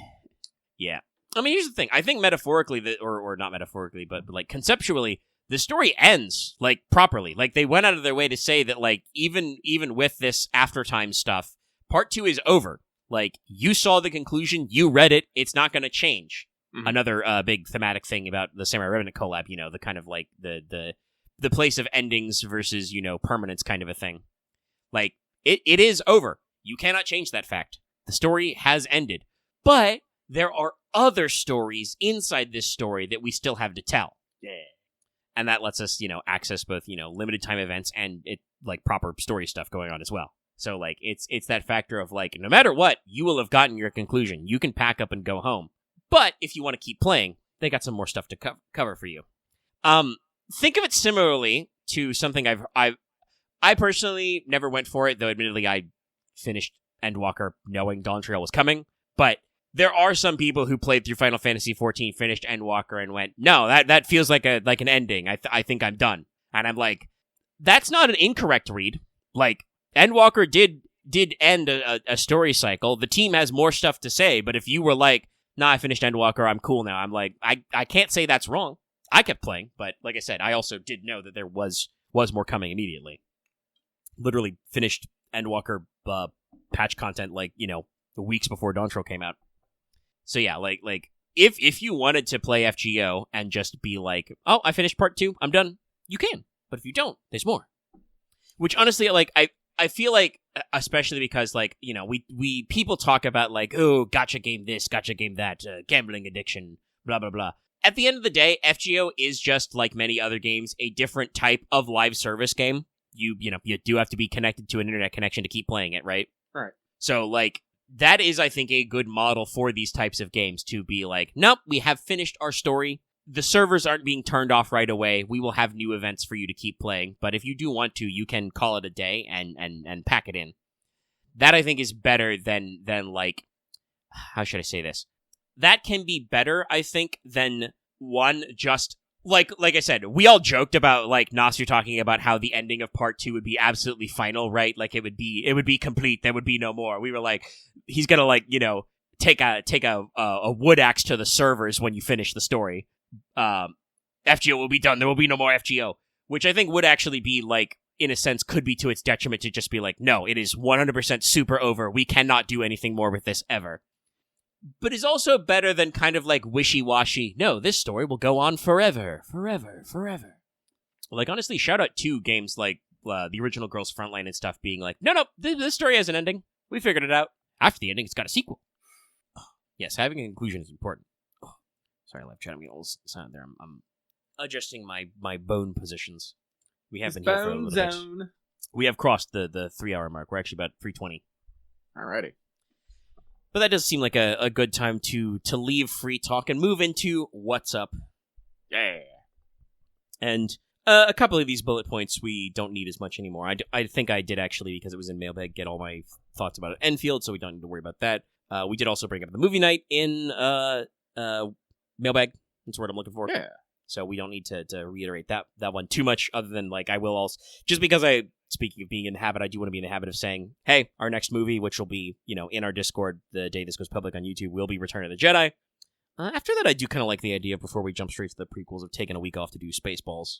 That should be a fun time. You know, set up for that Spaceballs 2, the quest for more money. Sorry, I'm just, the jokes, they come to me. Spaceballs the lunchbox, Spaceballs the action figure, Spaceballs the flamethrower. Merchandise. Sorry, I'm laughing on Twitter at seeing Cloudy McDoom fucking doing FF10 cosplay against exploding trees. This man gives me joy. Yep. But with kind of things we have already talked about out of the way, I my actual first bullet point I wrote down was, and I quote, anime and stuff. Anime and stuff. One, because I didn't know when we would talk about Strange Fake. I think we did also get that through out of the way in mailbag. But like you've said, and you've been thinking about when you wanted to go fully into it, you've been watching a lot of anime. I have been watching a lot of anime. Oh god, but listen, which one do I want to talk about today? That is a good question. Well, first off, please watch a Strange Fake anime. If you're listening to us, you should probably watch a Strange Fake anime. It's simple. Do it. But let's see here. What else have I been watching? God, let's see here. How many titles have I added to my watch list here? 1, 2, 3, 4, 5, 6, 7, 8, 9, 10, 11, 12, 13, 14, 15, 16, 17, 18, 19. Yes, I've added 19 titles from this core, specifically, to my watch list. So, number one, like I said, I don't really think I have to explain to all. Please watch Fate Strange Fate. It's has a very high production value, and even though it has had a troubled development cycle, I will say, we've known it for about 2 years now, and it's been a little weird. I think it is delivering on what it's promised. With animation done by A1, music done by Sawano Hiroyuki, and all the Fate references you can fucking handle. It's amazing. And it's shaping up to be something interesting and unique. Second one that I think I'm going to recommend is something on much more of the romance side, which is Taman's B-side, also known as Which Face Does Taman Have On Today? I got turned on to this one because it has one of my favorite VAs, the almighty Hayaman, voicing the main character, but it's a story about a hardcore fangirl for a boy band group called Face, who discovers that her Oshi actually has kind of a has a different personality than he does on camera, and you know the trials and tribulations that they go through. No, not a male Bochi, because Bochi's a wreck. Bochi's a wreck off stage and on stage. Taman is perfectly perfect on stage, perfectly. But it has a lot of heart between the main character and her. I don't want to say crush, because she strictly draws the line that, you know, she loves him as, a fan loves an idol and whatnot. Yes, Access put it right. Wants to be his strongest soldier. Excuse me. Honestly, real, true, based. No, it's super based. Need a little bit more of that in our life with parasociality. Yeah. But like I said, it's at it has 4 episodes out right now, and the main character is a treat with just how wholesomely unhinged she is. This woman is literally willing to throw hands for her man, and it's great. At one point, I just remember seeing someone is shit talking her fave, and has her up against the elevator, and he says, I can't remember what he says exactly, but he says something, and just in the next moment, the guy finds himself slammed against the elevator, and her going, "Oh, what did you just fucking say to me?" He's just like, "Oh, no, it's great." So I do recommend if you want a little rom-com based off boy bands and their fans, I would recommend it. Let's see here. What else has actually got past like the 3 episodes? Oh, if you want like, here's another romance recommendation. If you just want something diabetically, sickeningly sweet, I have to recommend The Invisible Man and His soon-to-be wife. So the premise of this one is that there is a detective agency run by an invisible man. He is an invisible man, basically always, but you can usually see his clothes on him. He can turn those two in invisible as well. He has several assistants in his agency. One, a computer nerd guy. 2, I believe she's a palace cat woman. I think that's what she is. They never explain it, which is actually one of the things that I like about this series. I'll get into it. And basically a blind secretary. The romance is between the invisible man and his blind secretary, and it is so damn cute. It's so damn cute. Oh my god. Like, I do not believe I can explain fully of just how precious the two interactions are with each other. And, the unique situations they have, one being an invisible man, the other being a blind girl. The setting of the story is never really explained, like, at all. Like, we're on episode 3. They really don't talk about it. We just have, beast people, elves, invisible men just walking around doing their, living their best life. There's an owl guy at some point. But like I said, like, they just present the setting so as is. It's like so refreshing. It's so refreshing. Lucky always has a problem with media that tries to hammer its particular messages or meanings a little too hard. And this completely avoids like all like the exposition and setup for that, and just like, no, just have a sickeningly sweet couple. It's great. Something back toward the action side. I guess I want to recommend Sentenced to be a Hero. Sentenced to be a Hero is an interesting twist on the hero genre, I want to say.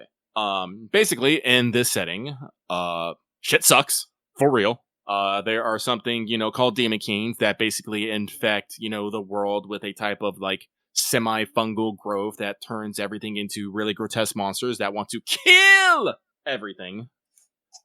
And the story centers around something which is called the Penal Hero Units. It's like 9,000 and something. I can't remember the exact number of it. The main character, Xylo, has been sentenced to be a hero for the crime of killing a goddess. I will leave what that actually means for you to actually watch it, because I do think it's important. But what the sentence means is that he is branded a hero, a criminal of the highest class, and basically sent out to fight the Demon Kings. Being a hero means that they can bring him back to life as many times as needed to be. But every time they bring him back to life, he loses a bit of his personality and a bit of his memories, so Xylo is trying his damnedest to not die. Also, due to his backstory and his character, he's also trying his damnedest to not let other people die. Even though it really looks like he'd be fine, just be like, you guys should like roll over and die.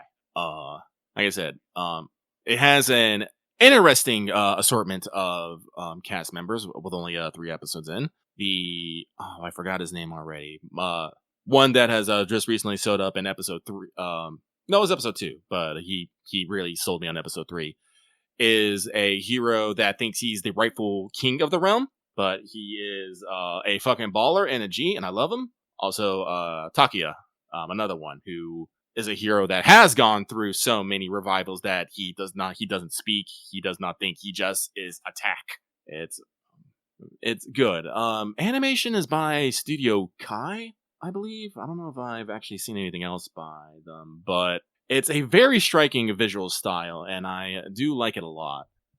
So if you're looking for something in the more dark fantasy and action genre, I would recommend Sentence to be a Hero. Let's see here. Lucky is watching he's watching a lot of other things, like Jack of All Trades, Party of None, which is a, kicked out of party, but actually the main character is, really good at what he fucking does, and now the old party is, sucking while he tries to find his best life. Doesn't seem to be doing anything fancy, but it's solid for what it is, which is important, I think. Also watching, there was a cute girl in the hero's party, so I tried confessing to her. That is a isekai over power protagonist story. The catch is that our protagonist was a lieutenant in the Demon's King army, but he kind of hated his life there. So eventually, the hero's party came to stop the Demon King and couldn't get past him because he was just that strong. Fortunately, when he met the hero party, he immediately fell in love with the priestess of said party, and at one point let the hero party pass him if they would leave the priestess behind, which has its own baggage, which comes up later, interesting enough. And the story is about him, leaving the Demon's King army and trying to live a more normal life while, getting closer to the priestess, as she absolutely rejected him the first time. Like I said, the animation and art direction is not the best, but it's a bit funny and it's a bit heartwarming, so I think it could be interesting. We have a lot of things that are actually picking up new seasons this core. Everyone has been waiting for it, but Frieren is starting its season 2. Only got 1 new episode out. Wait, no, it's chapter 2 out by now. Sorry, I have not checked. And it is exactly what you expected, more of what you wanted. What else is there to say? Watch Frieren. It's on my list. Mm-hmm. Another that's getting its season 2 is Trigun Stargaze, sequel to Trigun Stampede. They're going to finish the story that they want to tell with Trigun here, and we'll see how it goes. The original season draw mixed reviews across the board, some praising its innovation upon the old series, while other people saying they changed it, so it sucks. God, ain't that just the fucking whole thing? Trust me, chat. I see this debate about video game remakes and upgrades and shit all the time. Sorry, that just reminds me. I remember seeing, so I might be missing something here. Never let it be said that Lucky, understands everything in the world and stuff. But I remember seeing it. Square Enix, or was it Final Fantasy, one of the two, posted an image showing the original Final Fantasy VII train scene on the top and the remake on the bottom. And I can't remember what the text was. It was like something like, something getting back to work or getting back on that grind. I don't know. I don't remember. What I do remember... normal social media bullshit, because literally today, as of the day we're recording, or technically yesterday because it's after midnight for me, but today, basically, within this 24-hour period, remake integrates on Switch 2. And also Xbox, but nobody cares about that part. It's the Switch 2 part. That has been Square's big PR push for Final Fantasy lately, and it has come to fruition. I believe there was also if you're already on PC or PS5, there was a fucking Intergrade update. Like there's new, what do they call it? Like advanced progression features and stuff to make the hard mode grind for fucking maxing out all your skill points and stuff easier. Yeah. It is what it is. I am with I forgot the guy. Was it Naoki? I can't remember who it was. Yamaguchi? I can't remember. I'm horrible with names. But the big guy working. Three guys. Yeah, but there's big news coming out that the third part of it is in good condition. It's basically done. They're just working on polishing, and they finally picked a name. So hopefully soon we'll get some news on about that. But enough about that. About the thing that pissed me off.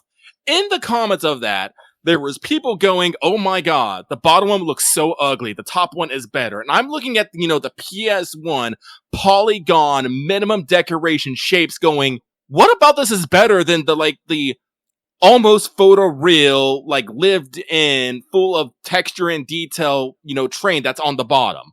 I don't get it. They were saying "Oh my god, it's so green." I'm like, yeah, it's fucking green. Everything runs on fucking Mako and electricity. What color do you think that is? Blue?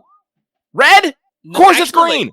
I saw a pretty good tweet. I don't think it'll make any traction, but I saw someone actually have a pretty good discussion about we need to start changing our language to include a third kind of thing.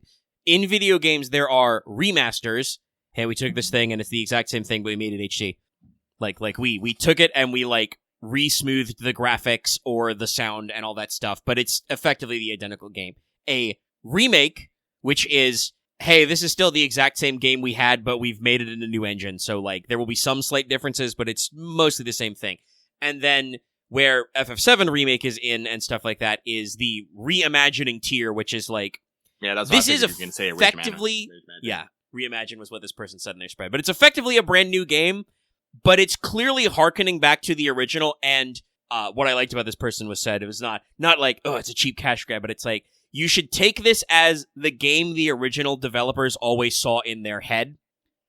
But just like, this is them making their game again with the technology available to them. And that is how I think of the trilogy. Like, I know that there are some people who do not like the changes in the trilogy. I do think that there are some beats that do not hit exactly the same. Which obviously, they are hitting very hard in the original and they do not hit as hard in Remake or Rebirth, I get it. You know, the time janitors and stuff. And honestly, I'd have to, at some point we will stream Rebirth, and like, you know, run it through. I'll be looking at it with a different eye to think about stuff. Like, a lot of people talk about how, like, Dyne's death is handled in Rebirth, and I'm like, yeah, I don't think that did hit quite the same way, but also, first of all, the original shot blocking doesn't fucking work for Dyne's death, because he's standing over a cliff, but we're at the bottom of Gold Salt. Like, it doesn't work. I've always wondered why there's a fucking cliff in that scene, even though the scene is really good. But, like, they do, like, intersperse, like, oh god, what the fuck, Palmer. That's right, the space guy. Like, there's Palmer and his giant robot stuff kind of interspersed in there that's like, I don't know, that might be a little too lightening the mood, because the shit with Dyne is, like, really heavy. But it was all the same guys who made the decision, so, like, yeah, they can whiff some stuff. But, like, listen, if you like FF7 original, that's great. You can say that you find the original more charming, because I think there is something appealing about the kind of, like, blocky Lego Man designs of the original characters, right? Right. Certainly there is something very artistically appealing about the kind of, like, detail that went into those pre-rendered backgrounds. There's other shit about FF7 original that sucks. Like, literally they were doing the best they can with what they had, but some of the graphics are not good. Some of them are very bad. Some of them are very nonsensical. You can look at this weird thing on a pre-rendered background and go, what the fuck is that? And you will not have that problem as much with the remake games, because they are Unreal 4 and they are, like, you know, 3D. They're aiming for photoreal, like Lucky said, and they're fleshed out. Like I said, I don't want to necessarily negate people's opinions because they are subjective. Like you said, Lucky, you can just take any argument and just go, nah, and what are they going to do kind of a thing. Like, yeah. So, like, I could just be like, people are like, oh, the original is so much better than the remake. I can just be like, no, it isn't. And, like, to my subjective experience, that's true. I don't think it is. As a guy who really likes the original 7 and also really likes the remake games, no, it's not magically better. There's a lot about the original FF7 that fucking pisses me off.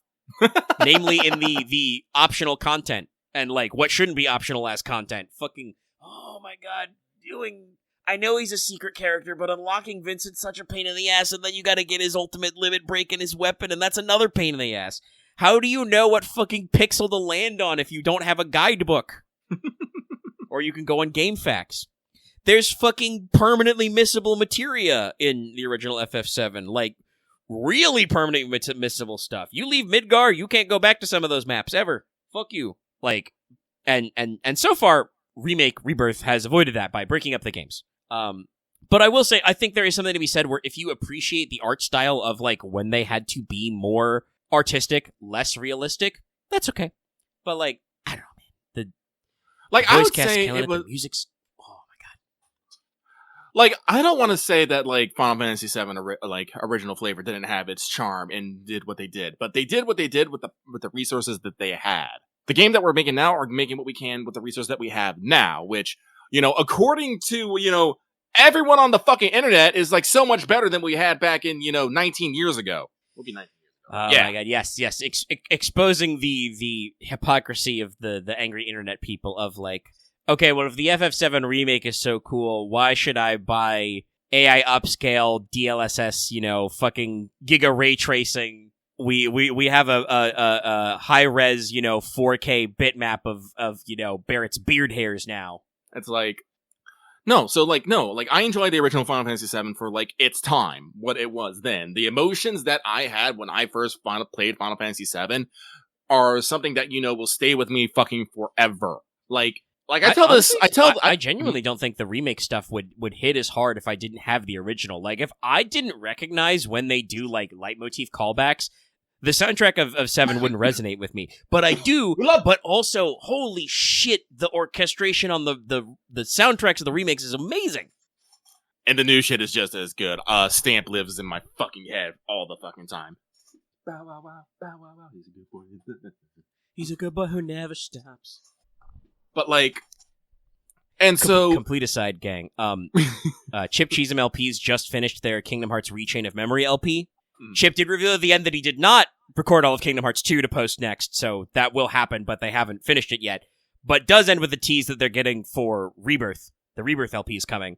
I cannot wait for Grant, Chip's co-host, who doesn't play the games, he just sees them through the LP footage. I cannot wait for the first fucking dog side quest in Rebirth to hit. He is going to be so giddy. And I'm just like, that's going to be a great reaction to witness in real time. No, but to my point, I'm super tangenting here. I remember my point was on Trigun Stampede and Stargaze, but I'm gonna finish this fucking point. Yeah, go for it about remakes. Like I said, Final Fantasy VII is a game. I never beat the original. I know I've told this the story. I got to North Crater on Disc 3 and my game would freeze right there. Sure as fucking shit every time. So I never beat the game. But I still played it a fuck ton. And like I said, this is something I say to a lot of people, a lot of time. It's one of those things of why I value, doing stuff. You can only experience something for the first time once. And I think that's one of the reasons why we have so many fucking changes in the new trilogy, because like I said, not everyone, but everyone knows of Final Fantasy VII. Everyone knows of the twist. And so if we just do that again, well, the twists have no fucking, the knife has already been twisted. What are you going to do? Pull out another knife? Well, actually, I guess that's what they kind of did. They pulled out a new knife. I mean, surprise! Yeah, everybody, spoils for Rebirth. We already did a fucking spoiler cast and everything and all that stuff, but we're going to go over it again if you're not caught up. Mute earmuffs for 5 minutes. But the shit in Rebirth with fucking Zack in, the negative zone or whatever the hell, the bad ending timeline, that's way more emotionally gripping to me than just some of the casual moments in 7. Because obviously when they raise the stakes, it's yeah, no, there's some stuff going on with Barrett and Dyne and all that backstory, the slow build on Cloud stuff, and obviously, oh boy, City of the Ancients, man. But that is way more gripping to me because I'm what the fuck is happening here though? I know what's happening in regular FF7 land for the most part. They will do new twists and they'll catch you out with stuff, and that is pretty good to see some of those things and move through these motions, and you're damn, we're doing a great job of capturing Cloud's emotional torment here. Mm-hmm. But like I said, the new shit is when I go, what the fuck is happening? Also, honestly, works for gags too. They introduced Vincent with some gags. He's got some jokes about the employee ID card, and I'm just those are so much funnier because I'm I wasn't expecting that. I remember Vincent as that fucking guy who's in a coffin that you have to pick the right options to recruit. After you do a fucking side quest where you find a left, right, left, what do you call it? Safe puzzle. I hated that if you held that on just a little too hard, you would scroll right past your number and have to do it all over again. Oh yeah, no. By the way, that's a safe dial puzzle that's manual. It's just 2 number counters that you have to manually D-pad to the correct one, or like you said, hold down and scroll while you're under a time limit, and your reward is a fucking hard optional boss fight. The lost number's a huge pain in the ass. I think I remember back in the day reading early game facts guides that were just yeah, if he picks physical immunity, you're probably fucked because you're gonna run an MP. If he picks magic immunity halfway through when he wins that coin flip, you can just auto attack him and you might make it. Limit breaks will work. Watch that guy come back as a Vincent focused boss later. Probably. We'll go back to that fucking mansion for the 50th time. Well, my end point is, it's okay if you don't like remakes, just shut up about it. Let other people enjoy it. Yeah, like you said, that's talking about the internet arguing is pointless. It's like, why the fuck would you go on an official Square Enix or Final Fantasy Twitter and like pick a fight about how Remake looks in Remake Intergrade, by the way, the PS5 Switch 2 PC version. Like, why would you fucking fight about that, you know? People did give the Silent Hill 2 remake a little bit of a hard time because they weren't sure how Bloober Team would handle it, but I think ultimately, like, the sales and reviews were like, it's all right. No, I feel like, yeah, but it's just everything. Like, I think it's fun to take something, I think it's interesting. Like, I'll turn this back to Trigun to take, Trigun Stargaze and Stampede and put it up against, the original manga and the original anime. Because I'm gonna tell you guys and remind you that because people fucking forget this. Those two weren't 1-to-1s either. Oh my god, yes, the olden days. It's like they made some big like changes in that so they can cram it into a 26 was it 26 episode anime? I think it was 26 anyway and stuff. So saying it's like, oh, it's not like the original anime. It's like, well, yeah, the anime is not really off the manga anyway, so there. But God, you're reminding me of like the old school like FMA versus Brotherhood discourse. Yeah. Like, I do. By the way, my answer is you should watch both. They genuinely complement each other. If you want a pure, unfiltered experience as intended, read the fucking manga. I also did that. So, Brotherhood, to say it, to crystallize that thought, Brotherhood compacts down arcs that were in the original anime, which are based on the manga that were expanded from, because it didn't want to rehash material as much. Yes. But those are important to setting up Ed and Al's characters. Mm-hmm. But so yes, when it comes to like remakes and the original, I think it's interesting to compare them side by side to see what they kept, what they changed, like how they like handle relationship and stuff. Because like I said, they're adaptations and they are often a product of the times. I think it is something genuinely interesting to compare them and see them. But don't compare them and then just go one is definitively better than the other. Both of them can have their own merits and where they excel and fail in completely different areas, and that is fucking okay. It is okay for them to both to be good. Like, I swear, I don't know like where this human competitiveness of like there must be only like one true victor has come up, but I am fucking sick of it. No, we really need to get back to like because there is, by the way, there's I just realized this was the phrase for it earlier thanks to Wikipedia. We were talking about Electric Boogula. There's a snow clone for this. It's called Holy Shit 2 Cakes. What? Let me see if I can find an image reference for this, but I'm guessing that means you're unfamiliar with the Holy Shit 2 Cakes meme. Yes. I think it's originally a Twitter meme, but it's basically like the conversation about like, it's the metaphorical difference in perception, right?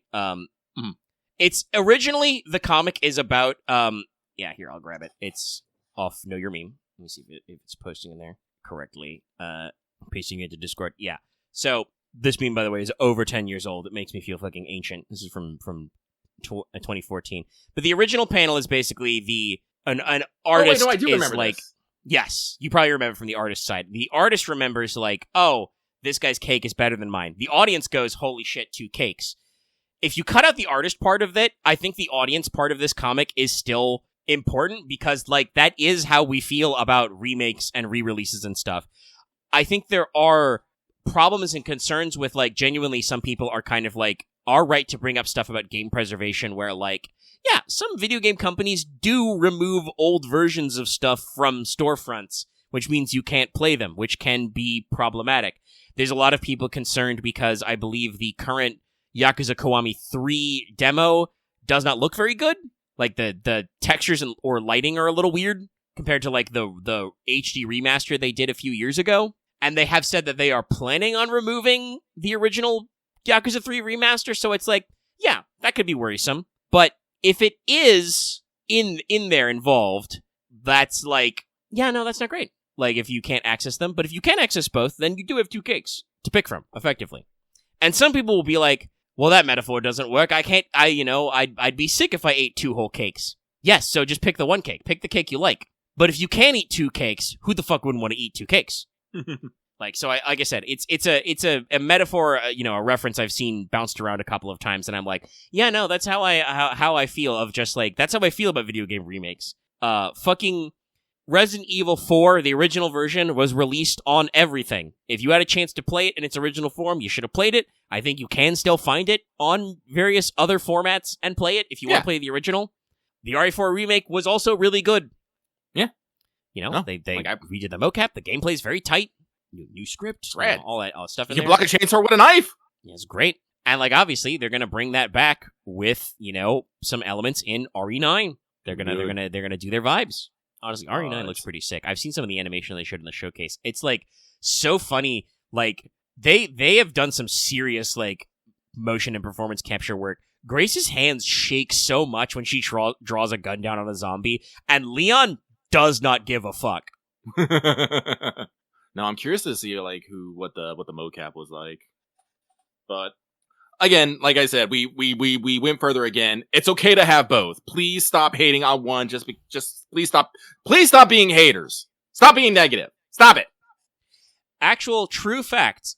Studies have said if you spend too much time being a hater, you're gonna be stuck that way forever. Your face will freeze like that. By your face, I mean your brain. Actually, there is actually like some studies going around that I read a little bit about. But basically, thanks to neuroplasticity, if you use your brain to like dwell in the negative and be like a angry, hateful person, your brain gets better at firing those neurons. Sounds about right. So you get kind of like dragged into it. Similarly, if you do aim to have a more positive outlook, your brain gets better at firing those neurons. So, you know, you can be more upbeat. The human brain is an amazing organ that can do anything inside of itself. So, yeah, like generally... I still haven't unlocked telekinesis, Omega. No, I haven't figured that one out. But you can imagine telekinesis. You can picture bending the spoon in your mind. It's true. I can't move the bottle to my hand yet, despite years of trying. I usually go for the TV remote. That is another good one, yeah. I'm just like, what the fuck is that? And it's just like, oh shit, I left. Happens all the time on stream days, because I usually adjust the volume on my TV for me, separate from like what I bump the streaming volume to. And then I'll go like fucking lay down, and it's like, oh shit, the remote's by the PC, because I was fucking with it when we were streaming RE5, but now I'm in bed, over here. That's literally, literally 10 feet I have to worry about. It's like, I keep trying. So anyway, but back to the actual topic. Trigun Stargaze, once again being done by Studio Orange, who is very good at their 3D CG, telling a bit more of a unique story. I said because they're telling a bit more of a unique story. I don't know exactly where it's going, but they did show fan favorite character Millie Thompson, and everyone loves her. I love her too. Let's see. Do I want to talk about more anime? No, actually, no. I'll hold off because, like I said, we tangented on remakes there for a little bit because, unfortunately, I don't think Lucky's a hateful person, but Lucky is definitely an angry person. Well, and this is the beauty of the show, is that it's supposed to be, you know, for us to just jaw and be kind of an outlet for some of that stuff and get that out there. And we have opinions about stuff. And like, it's been literally, I think, a couple of weeks since that fucking tweet you mentioned, but I remember that and I'm like, you're right, that was dumb. I'm angry about that also. So it was good to talk about. But yeah, we're going for just under 4 hours raw on the mission clock, so that's probably all right. We'll continue to keep you guys updated about anime as Lucky goes on, and maybe I will catch up on some stuff in my own time. Like I said, I'm still back on the first season of I haven't started Free Read at all, but it is, you know, something I am aware of that I'm like, I should watch that. You should. I heartily recommend it. Yeah. Did we have anything more we want to say about the Far Far West playtest? It's been over for a while now. Yeah, it's over. Sage. They got a lot of feedback, and as always, the numbers have jumped once again. They said that there is more stuff in the pipeline, but they're holding some of it back because they want to save some stuff for early access, hinting that they will be entering early access probably at some point this year, probably. Yeah, I do believe they did say after this recent playtest that they would probably still have one more playtest before early access. Mm-hmm. Exactly. But they should have a few things they're working on, which I'm glad to hear. Yeah. My biggest concern is whether or not I'll get to keep my save data. Like I said, me and Omega put in a lot of time. I think we're like both like in the level 50s, level 60s. Yeah, we're up very, very, very, very high in the levels. I think my fucking my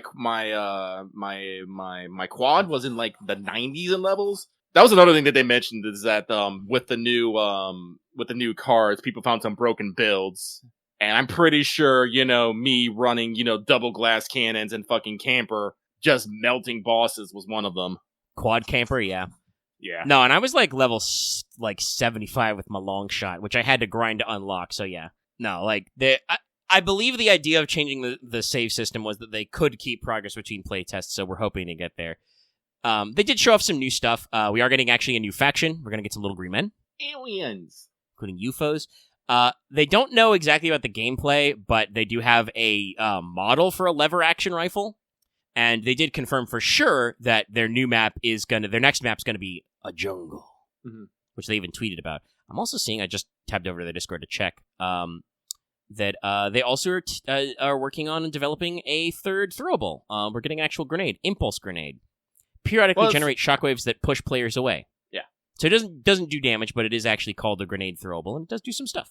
But yes, no. The playtest was really fun. We did get a hell of a lot of progress. Did not finish everything, because some of those challenges were bugged. But, like, it was a fun time, so we'll be following that one along a lot. But then, yeah, I just have I called it my Video James container bullet point. We got a lot of news recently, like a lot. Yeah, we already talked a little bit about some of the FF7 stuff. You know, they've locked in the third game title. I will say, I'm not want to get anybody's hopes up. I'm not gonna get on my copium for sure. But to remind everybody, the original release date of 7 in Japan was January 31st. So they've just launched Intergrade on Switch 2 and Xbox. So that'd be about a week after. That could be time for some news. I'm hoping. Oh, Lord, I'm praying. We we'll actually have had another bevy of news other than that. As has been mentioned earlier, Marathon has been posting stuff. Like I said, talking about their release date, their trailers, voice cast, all that stuff. Seems like they're starting their big media push. Yep. From what I understand, people are cautiously hype about it. Had some like I said, pretty good reported pre-order numbers. Yeah. In the first couple days. Also, by the way, you were right. You did ask about that. Yes, Ben Starr is in the voice cast. Yeah, no, I saw that later too. I was like, cool. He will do anything for money. Do I have that? Do we have? Oh God, did we save that handy? I know we had some fun about that. Mm-hmm. Yeah. Make sure to manually save that, everybody. But like I said, this is probably not a day one purchase for me. Like I said, I would be interested in playing a PvPvE extraction shooter with a Mega, because in theory I like extraction shooters. In theory, I like the concept of it. Running around, getting stuff, and trying to get the fuck out. That sounds like a great and fun concept, especially if we have good gunplay with it. I'm usually just worried about other people being assholes at me. And that is something we're going to have to see about how much they lean in on, because obviously with the price point and a lot of other design elements, people are making comparisons to Arc Raiders, both for and against Marathon and Arc Raiders. But that is the thing that's interesting about Arc Raiders, is this styling of, like, we talked about previously, if you only play PvE, like, you don't shoot other players, you tend to get shuffled off into matchmaking with other, mostly PvE players, cooperative players. And if you go hardcore on PvP, you'll get shuffled into lobbies with more PvP players, kind of a thing. Funnily enough, this makes PvP players mad. Yeah. But if Marathon has a similar sort of like, ranking based on conflict, that could be very interesting to play through, because there's stuff to worry about in the environment. And I do think that, like, they've got a lot of, they're talking about, like, their kits and shells. They've got some interesting stuff going on. You've got Sneaky, you've got Healy, you've got some other stuff going on. And and like you mentioned earlier, the aesthetics of this are very clean. Obviously, there was some concern about the stolen assets, because there were some, like, posters and stuff in-game that were found to be lifted. But, like, that one artist did not invent the entire art style they're going for, and they still have the sauce to get back into it, I think. Mm-hmm. There was something very funny, I should say, that because there's crossover content in Destiny 2 if you pre-order Marathon, they did experience a very funny bug on Steam, where if you pre-ordered Marathon, Steam would try to install Destiny 2. Incredibly Marathon of them. Durandal's running rampant. But yeah, no, like, it's a game that I'm following. I'm pretty sure it's going to be like a first month one. I'll see if it's like a day one drop right away. I think they do have a physical. I'll check about pre-orders. I know they have a collector's, obviously, but we'll see about picking up a disc. Yeah. Like I said, I already have... Actually, did I lock in my Pragmata pre-order too? I think I did. But no, I have Code Vein 2 pre-ordered. I already have Neo 3 pre-ordered, and I have pre-ordered Pragmata. So I'm gonna be pretty solid on video games for a while. Yeah, you've got before some big hitters in the front half. So I will give my impressions on those as we come out. The Code Vein 2 character creator did come out and is just as fun as the first one. Don't really think I have anything much to say on that. Sorry, I kind of took away. Did you have anything else you wanted to say about Marathon? No. I'm still following along and I'm interested, but that's about where I'm at. I'm just like letting you all know. I mean, I guess I would mention that like if I do get it, I'll probably try streaming it just to see because it will be a hip new thing and hip new thing. Like I said, I like playing shooters. I like Bungie. I actually know a few things about Marathon as like a setting because, like I said, I did play the original game very poorly, and I'm hoping we'll get some fun callbacks and references. And like I said, hey, fucking Ben Starr's in it. Yeah. I did look at the list, and I did like notice some names like Jennifer English, Brent Starr, Fantastic Horror's in there. Yeah, no, there's a lot of them. Yeah. Let's see here. Other news that I actually found interesting. Fable's getting a remake? Question mark. So, Xbox announced literal years ago they were working on a new Fable game, but they've been kind of radio silent for a long time. Mm-hmm. And I think that project is this one now. No. And I'm going to be real. I'm excited for it.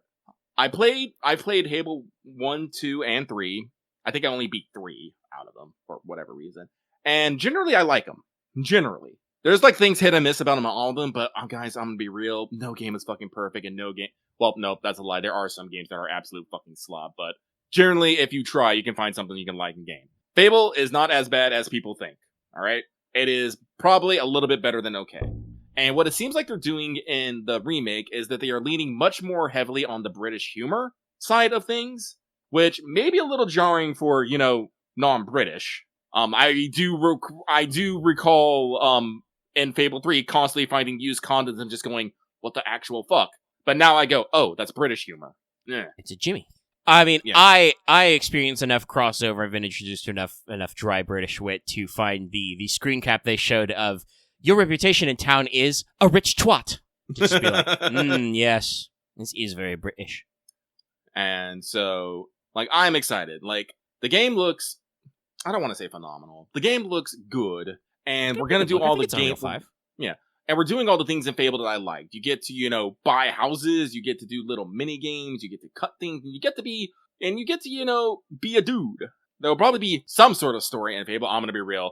The story in Fable is the thing I never fucking remember. Yeah, you could. I looked at them, but I don't think I ever actually played any Fable games back in the day. But I could not tell you what they were supposed to be about based on what people said. The only thing I can remember is like I'm pretty sure it was Fable 3. In Fable 3, you were actually the prince of a kingdom, but your brother like kicked you out, and so you had to go on a quest, reclaim your kingdom. And when you did, you find out that the reason why he's such an ass is because there's a massive invasion. And now like the part 3 of the game is you having to make choices to better prepare your country for war by being good or being bad. Very very bipolar choices. The choices would literally be like, turn this beautiful link into a sanctuary, or turn this link into a fucking, a slave mining colony. It's like, those were like your choices. They were like so comedically like evil. It's hilarious. But I always remember that I actually had zero problem with this because, like I said, in Fable 3, you can buy houses and rent them out and get money. I had so much fucking money. I was always able to pick the good option and it still had fuck tons of money to fight the final big bad with. And the game was just like, oh, you did that somehow. I'm like, it wasn't hard. Just working for it. It always made. I was like, what? But so no, I enjoy Fable, and I am hoping like I said, they're coming out with a lot of news out for it right now, and I got to see where the release date is. It's probably not anytime soon, thankfully, but Autumn 26. Yeah. So later this year, but much later this year. Yeah. So like I'm interested in it. Like I said. British humor probably doesn't always hit with me, but like I said, we got some time, and we're getting a good press cycle in. We'll see what's up. And also, I mean, I'll say this: I'm a lot more interested in it since this game was delayed long enough that it will be multi-platform. Yeah. Sorry. Like I said, we have a rumor that Capcom will be remaking Resident Evil Code Veronica, which is important. Story-wise, it's very important, and unfortunately, the game itself, I believe it came out originally on the PS2, was not that great. I couldn't even beat it. It's a little rough. Yeah, I remember. I think we mentioned that in the pregame, and several people were like, "Oh yeah, that would be a game to remake. That needs it." Let's see. Any other video games news? Anything off the top of your head, Omega? Oh, I've got a few things up and down. I'm trying to think what we were whistling about. But let's see. Sorry. High Guard apparently comes out on the 26th, and we still have almost no goddamn. They did say they're going to have a reveal stream today. Yes. No. Hang on. Let me pull up the YouTube. Has that actually launched? Like 3 days they before did release. actually speak about it. No, it actually premiered. Oh wait, no, the stream premieres on the 26th. Weird. But yes, like you said, there's lots of bevies of news coming out and down. We're following a few different things. I remembered one thing I was going to say. And maybe something for the crew to keep an eye on. Obviously, we do have plenty of games to be playing. I do at some point want to get back and do some more Peak. Maybe I'll try some solo mountains sometime. But another game has kind of taken people by storm. But Hytale is now in early access. Oh, that reminds me. Jay did a video with it. I need to watch that. Yes, and you should check it out. I've seen a couple of videos from it, and I did watch Jay's full video. I was talking earlier about how I need some like long form like video game stuff to play and lock in. I have not watched his stream VODs because I just like have not had something I could sit down and do for fucking 4 hours at a time. Mm-hmm.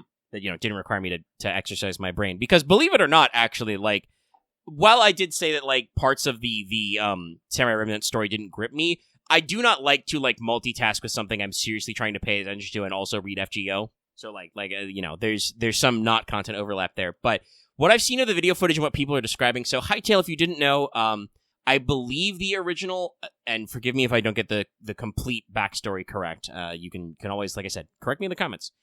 I believe it's from the people who used to run the high-pixel multiplayer servers for Minecraft. Sounds about right. Which, if you didn't know, back in the day were like crazy custom game types and shit for Minecraft. They were originally going to come up with their own Minecraft clone because the Minecraft API was kind of going away from their stuff.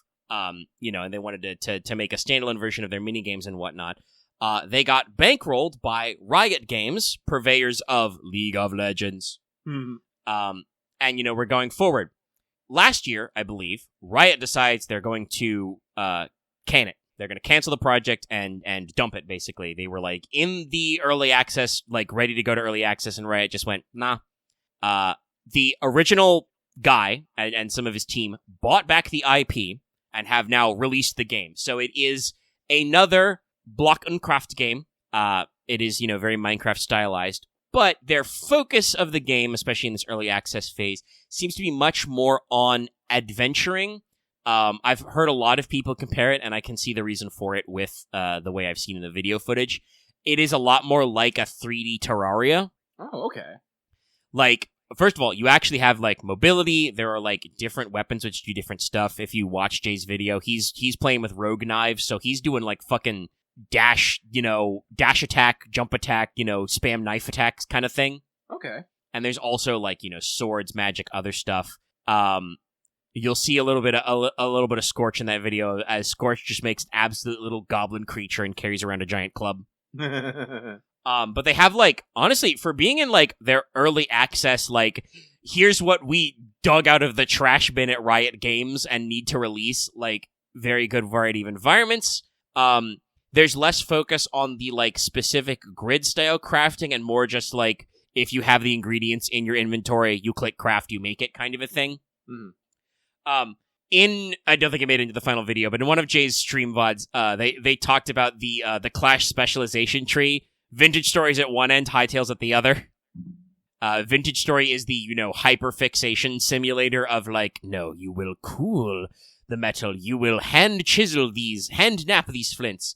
And Hytale's much less about that and much more about the adventuring. Mm-hmm. But, like, from what I've seen, they seem to have a wide variety of biomes, a variety of enemies. Their world generation actually is already doing interesting things. Like, you can see in Jay's video, if you watch it, some evil-ass islands full of lava and skeletons. Lots of, like, evil castles, a couple of different, like, villages. Like, there's this one group called the Rootlings who, like, have a giant, tree village spawn that you can explore. There's some weird mineshaft shit with minecarts already. Like I said, Scorch jumps in a minecart and just, like, gets sucked into a deep, dark hole. He just keeps going, and they're just like, look how far down it goes. Jay talks about being, poisoned to death by what are effectively cazadores because there are giant evil-ass wasps. So, like, it seems like a game to keep an eye on. They're still in their early access phase. Their basic, like, starter kit's like $20. They are also not on Steam yet because I think probably for similar reasons to the Vintage Story guys, which, like, it takes a little bit of money to get greenlit on Steam. And they are kind of like a brand new studio. But like I said, I've seen some footage, I've seen some screen caps, and it's like, okay, seems like a thing to keep an eye on. Like, we like, Block und Craft games. The classic Minecraft. Obviously, we played a lot of Vintage Story, but we also do really like Terraria, a game which is also getting an update, which I have not seen a video about. The big boulder update, Jesus. They're going again. But, like, going again. Terraria is like 2D Minecraft, but you also need to remember it's absolutely a fucking procedurally generated Metroidvania. Yeah. Which is like, that's the part I've always really liked about Terraria, is Terraria has a very clear-cut progression curve, and Minecraft has progression, and obviously they've backported a lot of it in, but it is much more of just like the wander around, dig stuff up, and go on sort of game. Mm-hmm. So, like, again, if Hytale leans more in the Terraria adventuring side of things, I'm like, that could definitely be a completely different niche that I could get into and people I know could get into. So that's like a big news thing percolating. Yeah, no, like, I think about it, Terraria does have, like, base building and stuff, but it is so minimal, like, compared to you actually going out and doing stuff. Like, you don't spend hours at base, crafting and gathering and stuff. You slap on your armor, you cook your cabin, you go find the biggest, deepest, darkest hole to get the next MacGuffin. Like, you do build a base because you want to store certain, like, crafting benches there, because you don't want them in your fucking pocket. But yeah, it's like, you gather up all the materials, you return to base, you craft. The elegant part of building, bases and houses in Terraria is figuring out where you're going to store all your fucking NPCs. Yes. And obviously they do have some cosmetic stuff, so you can get very detailed with your look, but it's very cosmetic. In PvP, I think there would be something to said if you did actually do, like, the capture the flag modes that you can do. Like, you can do traps and shit. Like, you can get a little more devious, but it's very unessential. It is, like you said, much more about, like, okay, well, today we're just gonna dig down until we find the lair where iron spawns, and then we're gonna make an iron pickaxe and iron armor. Then we're gonna summon the next boss. Defeat his ass. I'm gonna build a giant scaffolding to fight the Eater of Worlds. Done that shit. So, like, that could be interesting. And like I said, Hytale does seem to have a lot of enemy variety, and I saw from the footage, it looks like there are, like, world bosses and weird shit. Quail gets obliterated by a skeleton throwing fucking potions. A skeleton alchemist. Nah, it's great. So, like, that's one to keep an eyeball on. Mm-hmm. Oh, gosh, were there any other, like, big video game newsies out there? I'm trying to think. I mean, there were some new PS Plus games. Yeah. Like I said, I'm trying to avoid anything new. Like I said, I got video games coming. True, and real. I'm trying to think. It wasn't... Sorry, this is me being slightly out of phase because I was grabbing my controller. Because I'll actually browse right now. But let's see. So they got, like, that's the monthly games. The new ones are... That's right. Well, they did it as a tie-in, but one of them is not relevant right now, but might be relevant later. They added RE8, Resident Evil 8 Village is now free on PS Plus. Yes. So that will be good for future. Yeah. I do think, like, I'm pretty sure we're going to finish RE5 Monday, so... I don't know, you feel like jumping straight into RE6 after that? Ride the wave, as it were? Yeah, no, it seems like the time for it. I mean, like, I'm a little, like... Right now, it's not on sale, and I did not pick it up earlier, so it's like, I'm going to pay $20 for RE6. Chad, I'm not going to make that money back. But, that's life. I picked it up when it was on sale, so it was like $5. Yeah, I know. You double back to back. I probably should have, assuming we would, but I was like, I really don't know what we're doing. Oh god, that's right. There's fucking the PS4 edition of Terraria's in PS Plus, and it's free. That I'm not sure would work super well. But what's the? I'm trying to find the latest. What's your monthly games? Oh yeah, okay. So we got a few. There's like Resident Evil Village, Like a Dragon Infinite Wealth is in that list. Continuing that, like, all those games are ending up on there. Darkest Dungeon 2? That's a game of suffering. One game that's very interesting... Maybe I will actually pick this one up for, like, I don't know if we would do it as a stream. It was a little bit of a meme game. You may have heard of it, or you may not have, because I know you don't watch streamers and streamer clips. I saw some clips of this game, but it's called Exit 8. I do know what this one. Okay, you did see some of this? Yeah. Yeah. I know for a fact Game Grumps has hit it, but it's a one-player game, but, it's the old, like, spot the anomaly type stuff. Yeah, you're trapped underground. I heard it's like and you gotta fairly look short and fairly minimal. I don't know like Yeah. any of the like the twists and turns on it, but I don't know. It's But no, it's I only did like see the- 2 gigs. Yeah, because they made a sequel, Station 8, or is it a prequel? I don't know. They made a second game of this in the same vein of it. Yeah, Platform 8. Platform 8. And I know this because it's fucking. I literally, if you look at Station 8, it's right like you want to play Platform 8 or the 8 exit, and it's like yeah, okay. And then you go to Station. Let me see. Yeah, they don't really have like a pitched one, but it's like just like a single player game. So like that could be funny, but it's not very relevant as like a stream game. But it's if you're interested in those sorts of things, they're out there. But yeah, not a whole heckin' lot going on with the PS Plus. Otherwise, don't know what the next months are going to be. I mean, if we do RE6, yeah, we're going to do as much of it as Lucky wants to do. I will have no idea what I'm doing, so we'll fucking figure it out. I would like to. Lucky has beaten all. I have beaten. Okay, so I didn't play the original 1, 2, and 3. I didn't. That was when those came out. Lucky was still scared to death of zombies. Also, I mean, but those were PS1, baby. Yeah. And like I said, RE4 is when I got over that fear, and eventually I was able to go back. But I played like the RE1 remake, the one where you actually had to like set zombies on fire and stuff, and then played the remake of 2 and 3 and beat those. And like I said, but like I didn't really start playing Resident Evil until I got 4, because I got 4, got 5, got 6, fell off fucking 6. Went back, played 1, 2, and 3. So up to there, I'm like, I'll definitely say I played 1 through 5. And I want to beat 6, I want to get to 7, I want to get to 8, and I want to get through 9. Then we have all the fucking weird ass fucking side games like Revelations 2. Outbreak, Right, Outbreak's another one. Outbreak's another one. Code Veronica. I think the most important one is probably Code Veronica. Yeah, that's honestly. like a proper prequel. I mean, and certainly Veronica and shit is like all over those loading screens in 5. Yeah. But yeah, no. Like, if we're committed to the bit, we can do all of RE6. We can see what's up. I can't. The story is like what makes people fall off. I can't assume that the gameplay is like that much. Like, how I'm trying to imagine how would they backslide from like RE5? Like, because RE5 is fine. We had one problem with one boss who is like the token infinite regenerator asshole, but we got over it. It's fine. We beat that guy. Like, I don't know. So we'll see. But yeah, we'll be catching up with that. I'll keep an eye out. Like I said, I do want to do Okami sometime this year, but we'll probably wait until it actually feels like springtime and it's not, we're not experiencing weather where apparently, this weekend, Ontario, Canada will be officially the coldest place on Earth. It will reach the coldest temperatures naturally occurring on planet Earth, which is like, damn, that shit sucks. That's cold. But yeah, it will be. I'm okay. Like I was not super enthused about 6 because nobody is, but we've been going through fine on 5. It will at least be co-op. I'm okay to write it out on 6 because we're gonna pass the buck back to you for. Well, I mean, you can POV 6 if you want. I don't actually know how we want to break that up. Yeah, I'll POV it. All right, I'll ride along. But right now you're being Sheva. I'm Chris Redfield. But with 7, like, that will be a very interesting experience to run through, because like I said, I've seen several people play through that game when it was the new hotness, so I vaguely remember how that one's going to work, so that'll be fun to be like, sit back and be the voice on the phone. And then, if we jump to 8, that will just be, like, I don't know, all I know about 8 is there's Big Woman, and I'm pretty sure there's werewolves in it. Like, I'm pretty sure that's the horror jump we do. Oh, and there's a merchant guy they like. People like the merch man. That's all I know about 8. And then, 9 soon. Woo!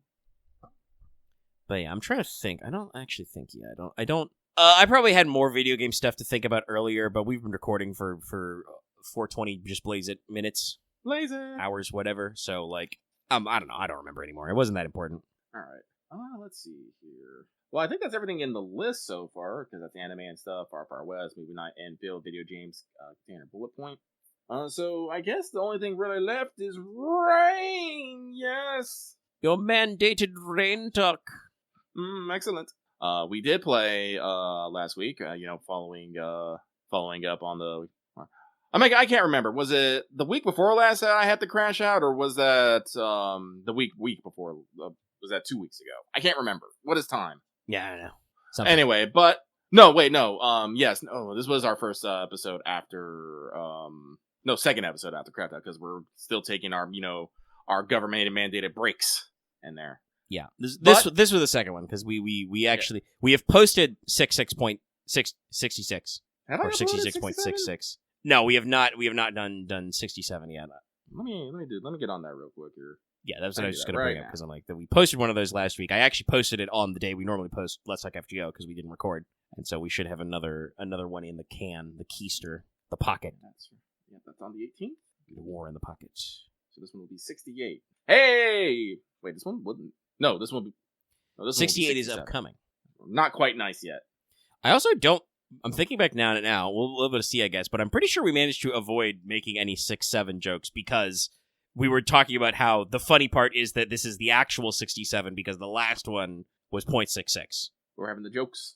No, yes, the last session was basically all of the Norlon Fair. Yes, I was actually very happy that we were actually able to get through most of it, and that everyone was to have a little bit of talking. As usual, I do think we did have some I don't want to say scatterbrain, but some like scatter focus where like I'm doing my thing where I'm like going down by bullet points, like what are you doing? Resolve that. What are you doing? What are you doing? And like sometimes where like several of the other players, I don't like to make anyone feel specifically called out because it is not all one person. But we have these moments where like somebody will jump back and be like, "Oh, wait, I thought of another thing," or like, "Oh, can I get to this next?" And I'm like, "Hold, please. You have already had your turn at sharing time. I'm speaking to this person now." But other than, like I said, a usual, which I think is just human nature to just be like, like I said, you just go, "Oh shit, I forgot about blah blah blah." Even as GM, I do that sometimes. I think I literally did it at a session where I was like, "Oh fuck, I wanted to." I had a thing for Logesh that I forgot because I was so taken aback by Loth immediately being like, "Actually, I have plans." I completely forgot that I was gonna like complicate his life. Complicate his life. It's my job as the game master is make things complicated. But yes, all in all, it flowed very well. It's very funny that like this was the one where we basically did a whole week in a session. Yes, I was very happy. Basically, like I said, I don't think anything like particularly crazy happened throughout the session, but we did have a good flow, and there was a lot of good time. We didn't really bog ourselves down with any particular thing. I did jump into Dallas's knife throwing competition just because I wanted to throw knives too, and I was like, "Fuck it, I'll join him. I want to throw knives." Then we tied with 3-10s. I was like, "Son of a bitch!" The Dallas clinch luck was great. I think he literally rolls 3-10s, or did you roll after? I was like, so one of you rolled 3-10s first, and I'm like, yeah. So I'm like, well, I don't, it's gonna be pretty hard to beat that. And then he rolls the 3. He's like, oh, well, I did. That's 3-10s. And I'm like, oh shit. And then we're like, oh, you both have expert dice. So yeah, you're actually tied. And it's like, oh, damn. But I did shove my way into that scene just because. But no, other than that, I think it was good. We had a lot of talk. I think we had some good roleplay with the balloon session. Counter being up in the air, like, oh my god. Yeah, the balloon stuff was that was what it was there for, was to like put a bullet point on. Yes. And like see. Also, maybe it might not have sounded as aggressive as it is, but like I said, lucky. I think the big fallout was not necessarily in the fucking this show itself. It was the crash out afterward and stuff. It was still. Yeah, the aggression was much more in the actual, like you said, the post-game carnage, the crashing out, when several of us were talking like, man, I didn't feel great about that. The episode itself still has, like, the problems in it, and it's like I said, I am recording this stuff for content because we talked about this late last year, several podcasts ago, but, like, I do kind of regret not having a recurring recording set up for campaigns we've run previously, just because we have a lot of good memories of antics, and it's hard to, like, directly share them with other people or go back and like recall some of that shit we did with like Mayhem Squad and stuff because it wasn't being recorded. So I like to record for posterity for me and others, but also I am not the like, no, recording, we gotta get it on the mic for content. It's like, yeah, if we don't want to post it, we don't want to post it. And we were all like, yeah, we don't want to post that one publicly. Like the Patreon version is also the audio only version, where I slimlined it down, I run it through my audio editing, so, like, there are longer pauses in the untruncated video version that we're not posting, of, like, just, like, more awkward silences, more lingering moments of just, like, yeah. So, like, no, I'm still comfy not posting it, but yes, 67, I kept wanting to say 70, but that's wrong. If it was 69.66, the next one would be 70, but yeah. The 6-7 session was, like, obviously, because like 0.66 was like shorter, but was much more like, okay, all right, let's get the important shit from the last one out there. Let's actually get that all circled around. 67 is much more like, okay, we're doing this now. It's the fair. What are we doing? And, everybody has their little moments. Get some dates, get some convos. I did love our random table of stuff. Like, how many entries did you have total on there? Did we hit them all? Or was there some... It was 10 total, so I think I had to force the last two. I think between all of you guys went out for me to actually roll 8 of them. Like I did roll dupes a couple of times, and then I was just like, all right, D1, I'm not rolling anymore. Because early I got a couple of dupes, but yeah, there were 10 total things. It's rain, so D10s. But I think you guys did actually get out there enough for me to be like, I'll just tell you the last 2. Okay.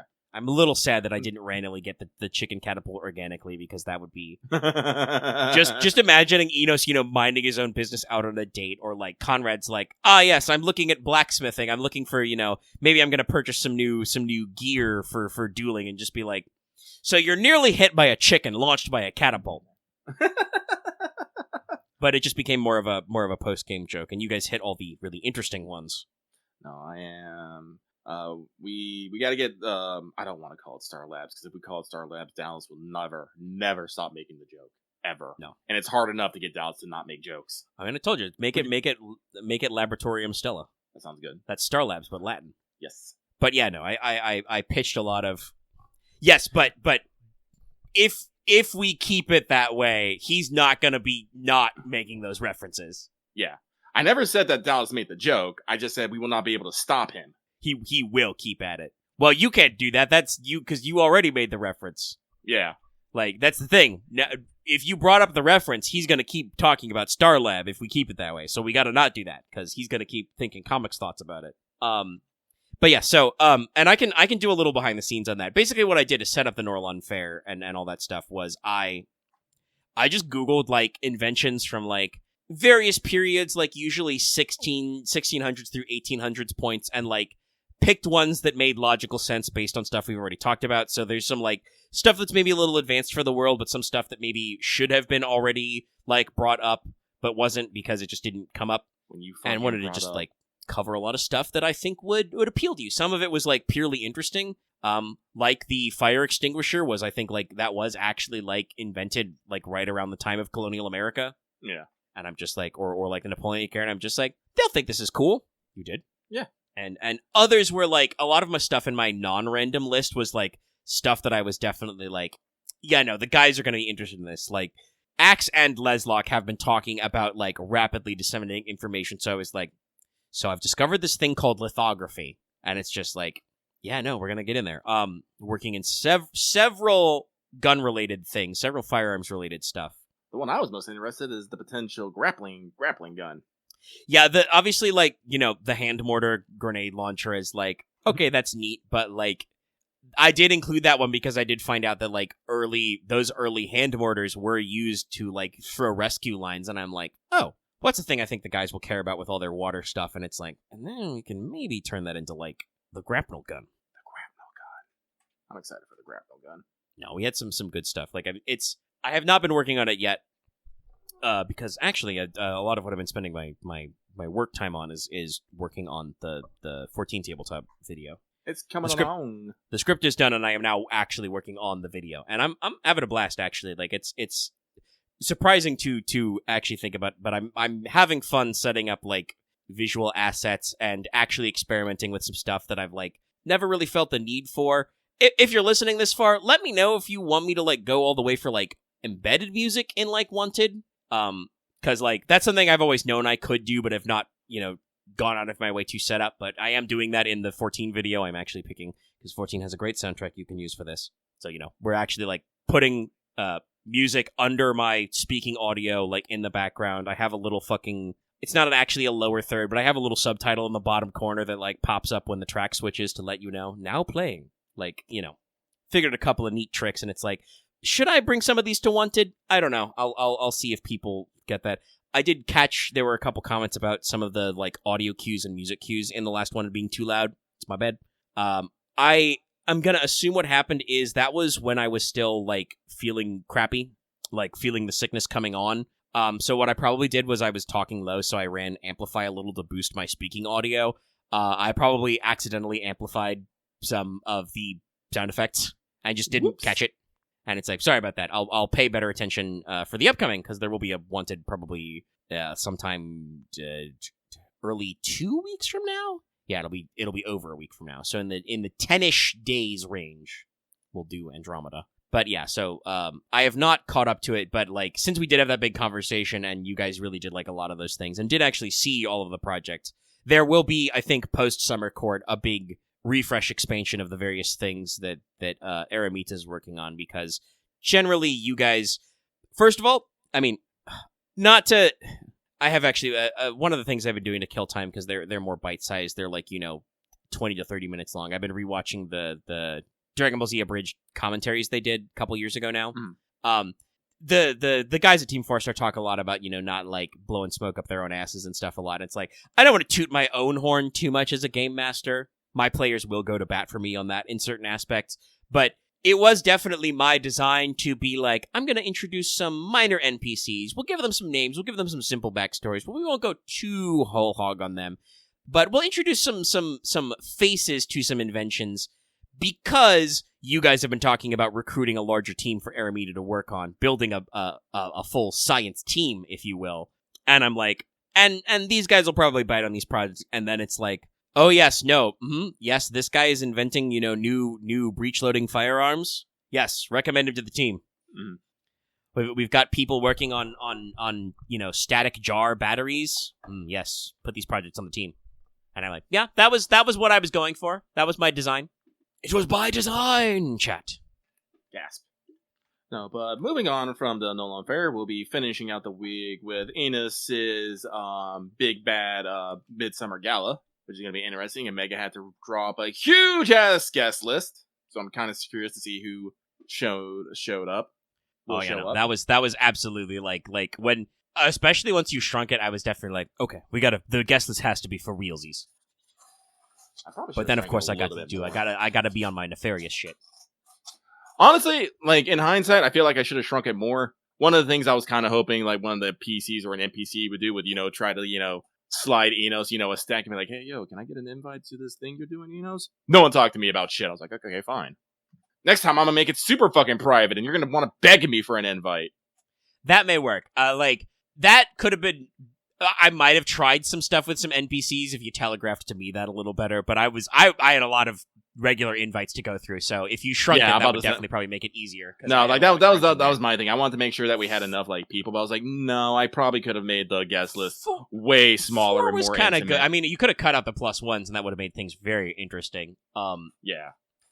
Like, because some houses are not going to use all of their invites in +1s. Like, there are a couple who actually get it down with 4 people. Some of your guests.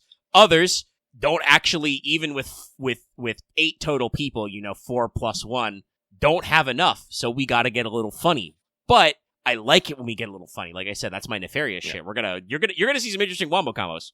No, I'm excited for it. So, like I said, this is just one of those things I'm keeping. I'm just keeping in front. It's like, because again, I want Enos to focus more on social things, which means holding more social events. Dances, galas, small parties and stuff. And so it's just one of those things of like, if I want to cultivate that, that air of refinement, exclusivity, I need to, and open the way so people can be all like, hey, Enos, can I maybe get an invite to your thing? And I'd be like, yes, what will you do for me if I was to get that invite? I think that could be fun. But, it's one of those things of lessons learned. And I'll keep that in mind for the future as I become, as a well-established diplomat. Honestly, like there's a lot of lessons learned with Summer Court, which is fair because literally it's your character's first crack at this. Oh, yeah. Lesluck's been the Marquis for fucking 3 months, so it makes sense for there to be some softness. I mean, actually maybe 4-ish in Summer 2, moving on towards Summer 3, but still, it's because you simultaneously have done a stuff that feels like a lot for 3 or 4 months, but also there have actually been periods of like downtime, which we're trying to, like I said, that's what I'm trying to get better at, is locking in the amount of stuff. I don't know if you guys will do a full single set year in a session. You guys would have to have truly nothing but routine things to do to schmoove that fast. I think what I do want to do is get better at the month to month gameplay, because that is how the company stuff is based around.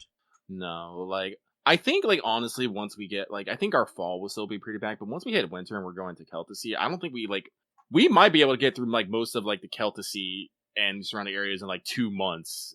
Maybe if we like squish some stuff in. Like, I don't know. That's something we're actually going to have to plan, and we're actually going to see how you guys pull off. Like, it'll depend on Yeah. how much time you want to spend down in the Cauldron, because Lesloth is insistent, as I think is like like he can be insistent about it, but he is being insistent about doing a Cauldron trip. Yeah. Which I think makes thematic sense. So, like, we're going to have to see how long you want to spend on that. Because I can't imagine that being too long, because, like, Lesloth really only has a connection to, like, one tribe. But you guys also, like, as players, you guys love new things and new people. So, like, absolutely, you guys might just get down there and just be like, oh, shit, this is cool. I'm going to look at this more. And then, depending on how long it actually takes you to run up because you guys are still, you need to, Lesloth still need to drop that little line, maybe bet with Baron Oro. The gala might be a good plan for that. Put a pin in that one. Mm-hmm. Might be a good social event for that context. But, like, if you guys can actually do, like, a record-setting run to Celticy, like, that will shave off a lot of time for your winter. So, yeah, you might actually get it all done. Also, not to put the players on the spot, but something to think about, like, are you guys going to visit Tempest while you're down there? Because on the one hand, you're already down there, but also, you don't really have business in Tempest other than, like, you know, Logesh flirting with Ainara Espada more. I had no plans. I did think about that. There is that character from Logi's journals that, you know, might have been on the outs, but he's a judge, so you could always take the opportunity while you're down there to put out feelers, kind of almost like the reverse of what you're doing with Eastbrand Frost, where, like, you're putting out feelers early to see if you need to catch up with him. Yeah. And then come back. Also, players, since you're here, remind me to tell you about the second half of From the Journals of the Ifrit Logi, because it's time for that next session. Okay. So if I don't remember to do it because it's in, like, a different part of my notes. But no, like, our fall is going to be pretty fucking stacked. Like, I have cleared my schedule of the monster hunt and am taking a much more relaxed approach on the diplomatic visit, except for the part where I might go try to kill Yisben Frost. Maybe, I don't know yet. We'll see how the mood strikes me. But, I can't imagine the diplomatic visit, like, necessarily being too intensive. My intent was, you know, we just go as a party, we go hang out in Eggland, and we're like, you know, we do the secret handshake that says we're cool, we come back, maybe there's someone dead in the background. I don't know. Yeah, what I think is it will be much more of, like, some of, like, honestly, it will probably be a lot like your, not even just your Tron trip, but, like, your specifically your Trader Sim trip of just, like, all right, you guys are tourists now, here's the sites. Any in particular you want to see? All right, cool. Yeah. You guys see some major sites. You know, we get to put some stuff on camera, like actually talk about, like, the Shadow Rock and the Giant Stone Fortress and shit. Yeah. And then you're like, that was sick. We're going home. Yeah. So I don't imagine that will take too long. Like I said, the big thing here will be get like some wheels of cheese as souvenirs. Ooh. Oh shit, they got cheese wheels. Fuck, we are getting some souvenirs. Oh yeah, no. The big thing they're rugged mountain people. There's big wheels of you know, goat cheese and sheep cheese. Cheese. Like I said, the big thing that might actually get into some more on some individual time would probably, if that, you know, that comes out that Yisman France might be more of a problem that we initially thought, and we should do something about him. But again, Omega could just be like, no, he's kind of laying low and not doing much, and it's like, okay, I don't know. Like I said, well, that's one of those things that, you know, we got to be flexible about. Like I said, and I don't know exactly what, like, we're gonna do for the monster hump. Again, this is one of the things I have completely washed my hands of. Like I said, but Aaron, as Karna has said, no, he's still on board with the idea. He's just and he has ideas for it, but he's just waiting until we're not doing Summer Court to, you know, voice them, which I think is completely fair. Yeah, you guys have a backlog of a lot. Like, part of the reason why the first week of Summer Court took so long and why it did have some friction in and out of character was, like, you were using that as a springboard for your Fogvale project, which emerged after Summer Court was already picked. You know, because the king threw that on you as you guys were leaving Lampclair. So, like, that was a whole extra thing you guys decided to pursue during your downtime months, your gap weeks, you know. And then, so now it's like, yeah, no, you got a lot of stuff stacked up, and now we're having a much more, like, smoother, relaxed time, eventually to be literally relaxed with the last week plans. And then you're gonna catapult on from there. So, like, then we're gonna shape up to, you know, we're gonna use the last, you know, couple of weeks, the less periods of days in Summer 3 to do some stuff with the Crown Prince and set that up and hopefully lock in your meeting with the Vale folk. Which No, I have been on my thinking- out of character on my end should be pretty doable. Like I said, think I've been that putting lines some up. thoughts of that out of character, might voice them in character. Like I said, like we're about to hit the tourney week, and I personally find this is an interesting time for Enos because I did have a discussion in our chat about the tournament, what it entailed, like what were the specific rules, because well, it's part of Enos's character beat that he wants to be noticed more, and he had a brief conversation with one Brandon Drink about is dueling make you popular and all that stuff, and was very much me as a playing was also very much on the fence of like, do I want to get involved in this? But ultimately through explanation of the rules and what's going on and stuff, ultimately decided against it. Which means that Enos is probably gonna have a lot of free time during the tourney week. And I think I'm gonna try and knock out like quite a few meetings on such a thing. Some probably won't require roleplay, others might. Yeah. I'm not entirely sure. It might depend on just how in the moment. But when the improv strikes you. Yeah, no, like I want to because like I said, I haven't been necessarily shy about it out of character, but Enos is trying to gather intel on Baroness Marin to figure out if his hunch is right and that Baroness Marin actually carries a scar about how her relationship with Logi ended. It's one of those like things that like honestly me at this point, especially because I think you said last session that throughout the week you're asking about that, I could probably just have you make an empathy roll to guess that. I might do that, but I do want to at least try and get one more meeting with a person because I did like this because we Enos had the meeting with was it Danube? Corp? Daria Corp. Daria Corp. And he talked about how his wife was friends with Baroness Marin. I was just like, can I get a meeting with her? Can I just like pop into like Nicola's mansion? Like, hey Nicola, I need something. Oh hi, how are you doing? Hey, let's have a chat while I make that shit. You could absolutely that's absolutely in your wheelhouse to engage. If you want to like get a meeting with her, that would also work because her husband was ready to come, but she was coming because it's been expressed that you guys are looking at buying more ship hulls, which you're still kind of back and forth about. But she is a member of the Shipwrights Guild. Yeah, and so like. Get a meeting in there, maybe talk some ships, maybe get some costs. I do remember that Marion was talking about some ship hulls were stolen, too. Yeah, they did have a complete, ship of the line frigate that was stolen off the dock. Mm-hmm. And but, pirated. then, as, one of Baroness Marin's, I don't know if I want to say closest friends, but friend. Like, I don't know the relationship. Like, see if I can get some intel on her, and then probably make an empathy roll to see if, what Enos believes is true. And then, mark out that meeting and maybe get shot for my troubles. I'm going to continue making that joke every single fucking time. I will not stop. I am not apologetic. But it's funny. We've made the joke before. We're in it. It's a running gag. Mm-hmm. But like I said, I won't know. I don't know if it will actually go all the way through in one session because, like I said, you're going to have some side scenes. I will have some events to crop up with various characters over the week. The overall structure, though, of the tournament week would be similar to the fair. That's the word I'm looking for. Sorry, it's 2 a.m. We have been recording for 5-ish hours. As we usually do when we take a week off. We're having a big old show. You love it. But the structure of the tournament week will be similar to the fair, except instead of me rolling randomly to like introduce scenes to you, it'll be the participants will be rolling dice to see if they're progressing to the next stage, kind of a thing. Which they probably will be. Can they make a difficulty 3 roll? It's difficulty 3 because hits to the legs don't count. And some of you will probably take some exhibition matches as well, which might be a little more involved. And like I said, I have my own, devious schemes, he says, to drop on you.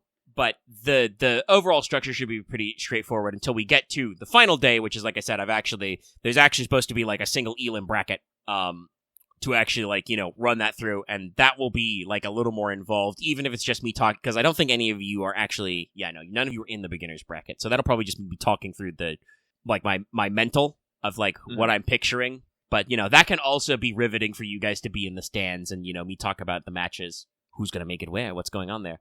I'm figuring out the intermediate bracket probably ahead of time, kind of like finalizing the gala guest list, because I'll need to know if Conrad and Logesh are all the way at the end there.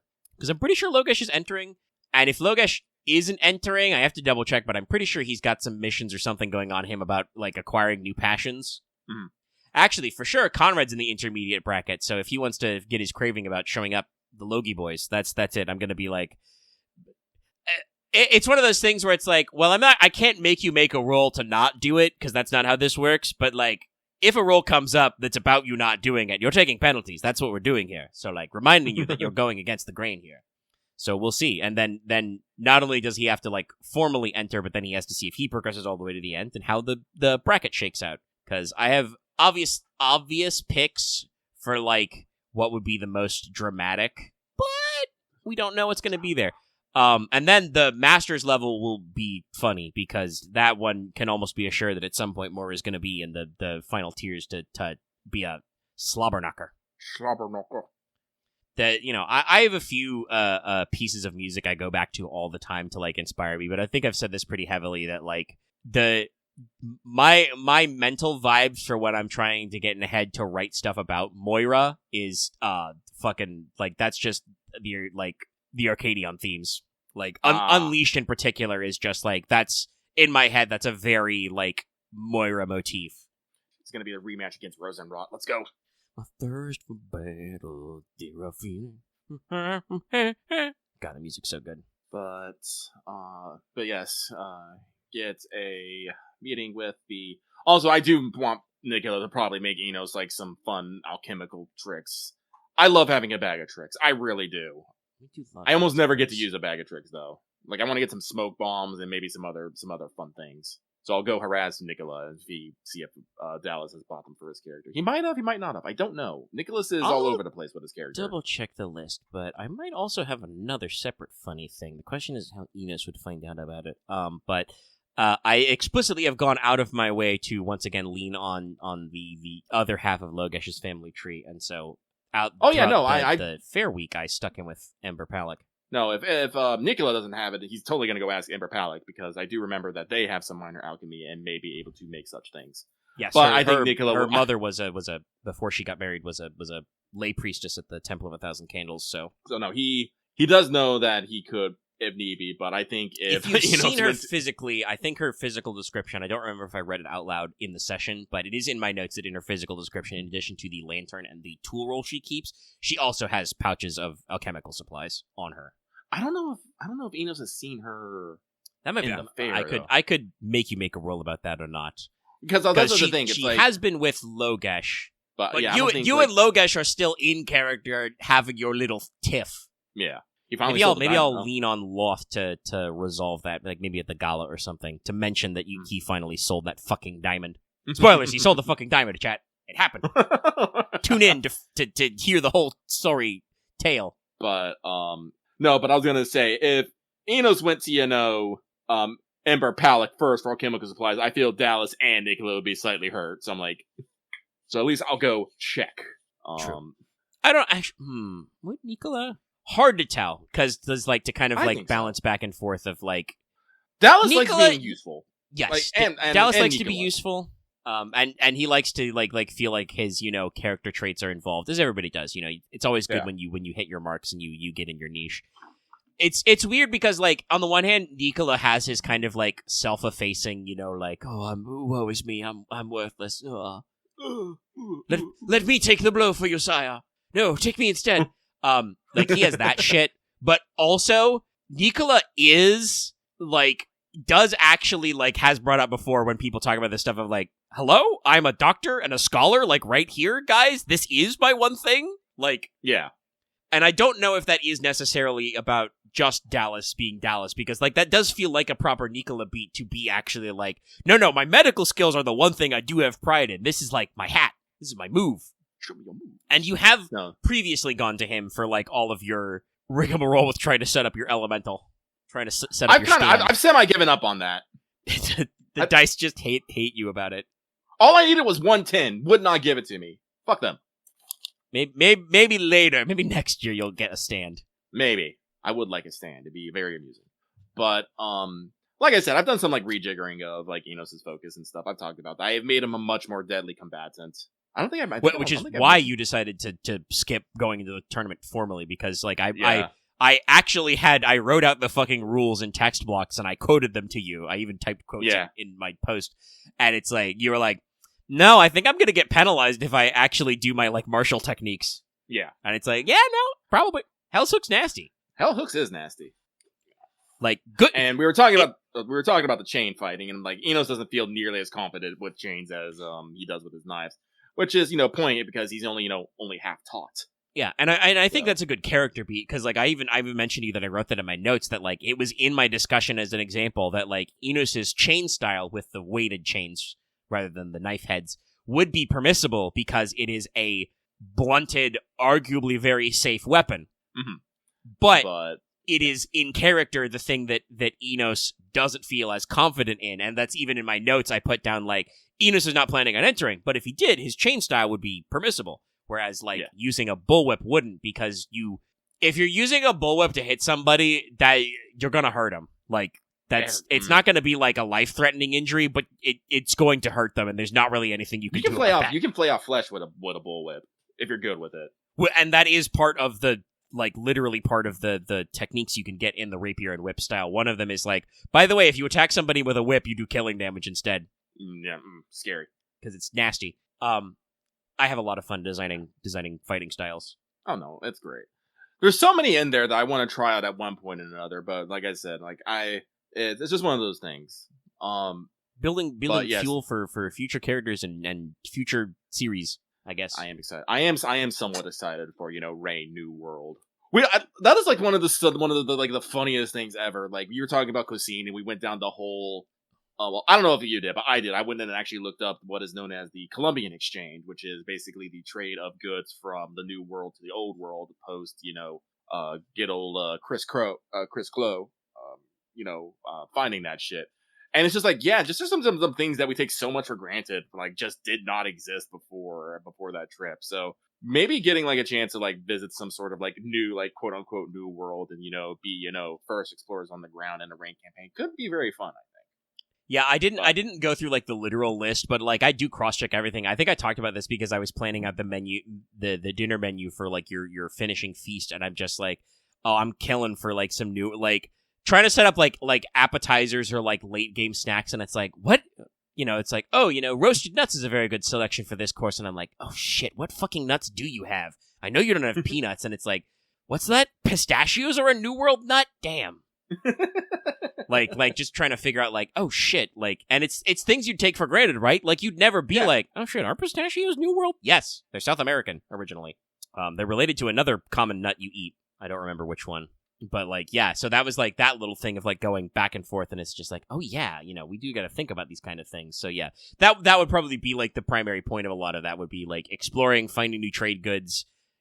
Obviously, because that's another aspect that's part of this setting of like, like discovering ancient ruins and history and stuff, filling in that backstory things and other shit we will expand on as we get deeper in this campaign. No, I'm excited, but I would like for us to reach the end of this campaign at some point. Aaron was talking about how they finally finished their Pathfinder? I think it was Pathfinder game, and they had been going at it for like, I think about 2 years now. And so I'm excited, like, to keep on. Yeah, that's the beauty of Rain, is like I said, is like I knew very strongly for many months what the intro was, the prologue and everything, and kind of roughly where that was going to go from there. And I know roughly what I want what I call the end game crisis and like the concluding chapters to be like. I know what it will look like when we hit the final act turn. I won't call Act 3 because we're already. My joke is that I add new acts, so we're already in like Act 5. Like it's just whenever I feel like there's a significant thematic break, but like. There will be, like, a last act twist of, like, and here's all the big-ass shit hitting you, and then I kind of know how I want those individual plot, like, what those final confrontations should look like. Mm-hmm. So, yeah, like, and then it's the middle stuff that I'm like, I don't know exactly how the guys are gonna get from here to there, because I gotta see what you guys are interested in unraveling, and what shit happens in the background. Again, this is again one of those reasons why I'm trying to like rein myself back from poking into every little idea that pops into my head or every little thread. There's some of them that I feel like I'm too committed onto. Did I necessarily need to get involved with the hunt for the sacred chalice? No, not really. But we have two swords and a lot of exposition. So now I feel committed. Listen, you started the quest line, and I was like, okay, here's the stuff, and you're like, oh shit, we've got it. And I'd say, all right, well, we'll start keeping at it. But no, so like as always, I'm super excited to play Rain. I got more meetings I got to do. I think Enos is probably going to kip off to Tharfield Manor and take Lady White fucking basket of fair food. She probably doesn't. I'm kind of curious to see how she's doing with the Fairy Queen being, right over there. Check on that. Also got to have a meeting with Prince Alias. Talk about, changes to his grand tour. Maybe, setting him up. It's like, hey, Prince, you want to go through, the Shadow... Well, actually, no. I was actually thinking about this. Maybe take a ship this time. So we can take goods! There. Yeah, get your fucking shipping going on. Mm-hmm. But you can talk to him about visiting Svarda's port and doing the meeting for, good relations. And then, like I said, this was something I talked about doing like a long time ago, but I only remembered like last session that I wanted Enos to get a student of logistics. So Enos would be, good at moving goods and stuff. Which I think fits his character well, as he's trying to be more of a background character rather than, not a background character in like social settings, but background. Enos is trying to be more of a back rooms, normal bureaucracy type guy. Yeah, like grease a the wheels and kind a of dealer. a thing. Yeah, but also like that's the beauty of the Enos character is that like I think is that like you've always had that idea to have him be kind of like you said, like a backroom guy, sometimes a shifty guy, kind of like always in the place, always ready with information or whatever. But also Enos is like the most melodramatic member of the team, the prettiest. It's canon. That's because there's a beauty asset, like all that stuff. So no. So that, I think, really helps that. And, with that in tow, Enos got to, probably talk to... That'll probably not be an actual scene, but he's got to speak to Lady Cheval about the deal on the food, speak to, our own Smith to see how many weapons we can got, probably talk to young Neil, about Well, you don't need to, numbers. you don't need to actually talk about Lady Cheval about this food. That got delegated to Leslock, and we... Oh, he did? I forgot. Yeah, we did. We did not roleplay it out because that was another one that was like... The guys would probably want to talk about this in detail, but we don't actually, like... I think Axe straight up said he was like, I could roleplay this, but I really don't know what I would say, so I'm like, okay, you have the meeting. If you guys want to go back and detail it later, you can. You talk to these characters, but if we are just like, I don't know what I'm going to roleplay about, we don't got to roleplay. No, we're discovering a new art. I've often talked about how I like when RPG rulebooks are like, here's when you don't roll dice. We're discovering a new rule, which is here's when you don't need to roleplay. No, it's important. It is important. It really saves time. I do like being in character. I do like having, RP conversations with you, Omega. Like I said, you're very good. You're very good at it. But it's one of those times I'm like, do I need to start setting a timer or something? I don't fucking know. But Enos is now going to be thinking a lot about getting supplies on the ship, probably Nitona's ship, because I think that hers is probably the best suited for it.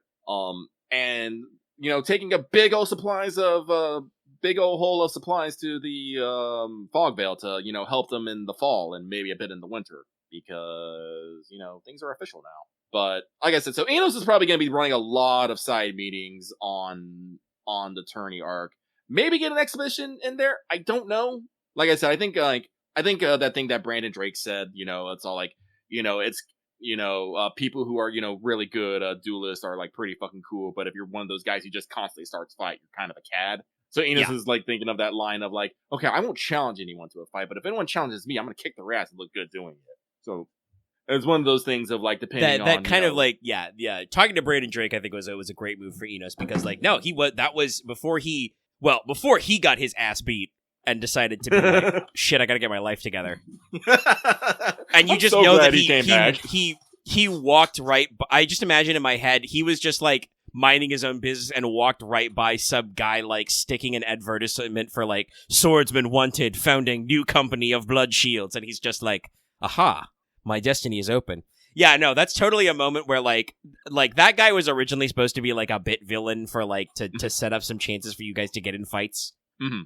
In the Lampclair chapter, and just like you liked talking to him and just like had a moment and like didn't like he lost that fight with Moira, but like Moira didn't just beat his ass too bad. Yeah, like she did style on him, but she styled on him in a way that like he didn't break any bones or anything. Mm-hmm. Because I think Moira understood, when you were like, Moira, I've been challenged to a duel. She's just like, all right, okay. And then, like, she realized that, like, he didn't really mean, like, worse by it. Like, obviously his challenge was self-serving, because generally challenges in duels are. Dueling is not usually done for the greater good. No, it's not. We haven't really got into it, but Enos has some thoughts and feelings about dueling. But it exists as a way for you know, nobles and martially scaled gentlemen and young ladies to settle their differences in a way that is not, I declare war, you know? Like, it's one of those moments where, like, no, it makes sense because you guys have a martial tradition, you guys have, like, a long history of some of these fighting arts going back, you have reason to keep some of them up because there's fucking monsters outside. Wow.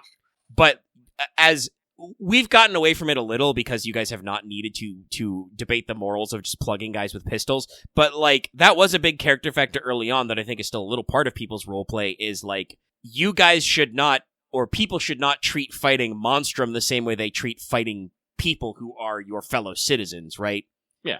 Your fellows under the king's law. So, like, that was a bigger deal in RP later, but is I think still part of an underlying theme. So, like, that's kind of where, like, the code duello and stuff comes in. But out of universe also, like, yeah, is it a little bit like a blood sport? I mean, we're going cleaner than real life, you know, the thing about, like, to the pain, to first blood is, like, that not everybody says that, but, like, yeah, it's to first blood, but usually people fighting in duels were mad at each other, so they would usually try to get each other pretty good, you know? Like, it was not as clean and cool as fiction makes it sound. Everything's romanticized in fiction. Yeah. But it is certainly a moment of, like, being like, yeah, no, that's a little... So our system of resolving conflict favors those who get in conflict? Yeah. It's like, well, yeah, guess what? The rules were made by the conflictors. People who don't get in conflicts don't need rules. It's true.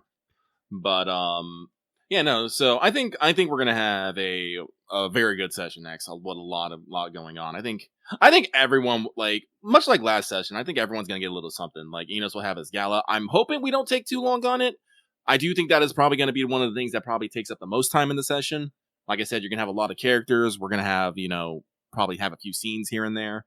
It will really depend if anybody, or I should say, not if anybody, but who all bites on what social interactions with whom.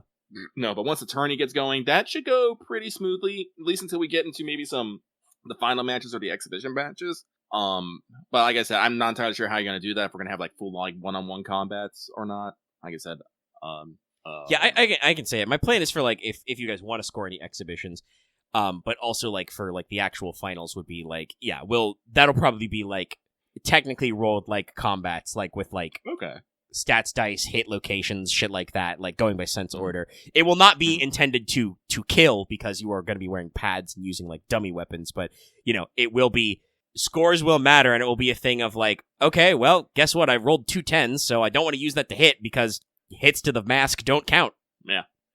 Shit like that, like. Makes sense.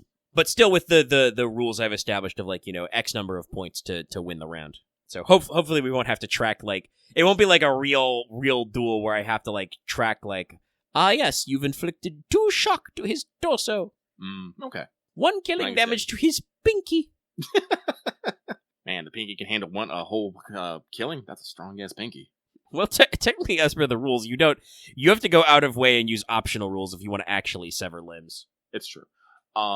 So yeah, no, I'm excited for Rain as always. I don't think there's anything else really to talk about in Rain as it's like 2:30 a.m. wherever Mega is right now.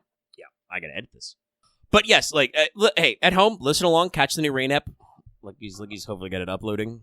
It's uploading smoothly. Okay, so we'll be posting that this weekend too. And listen out for your favorite inventions, because it is the Norlon Fair was more about artistry and technology, and then the tournament will be about fighty time. You may not Schweppes, and it fucking sends me every time.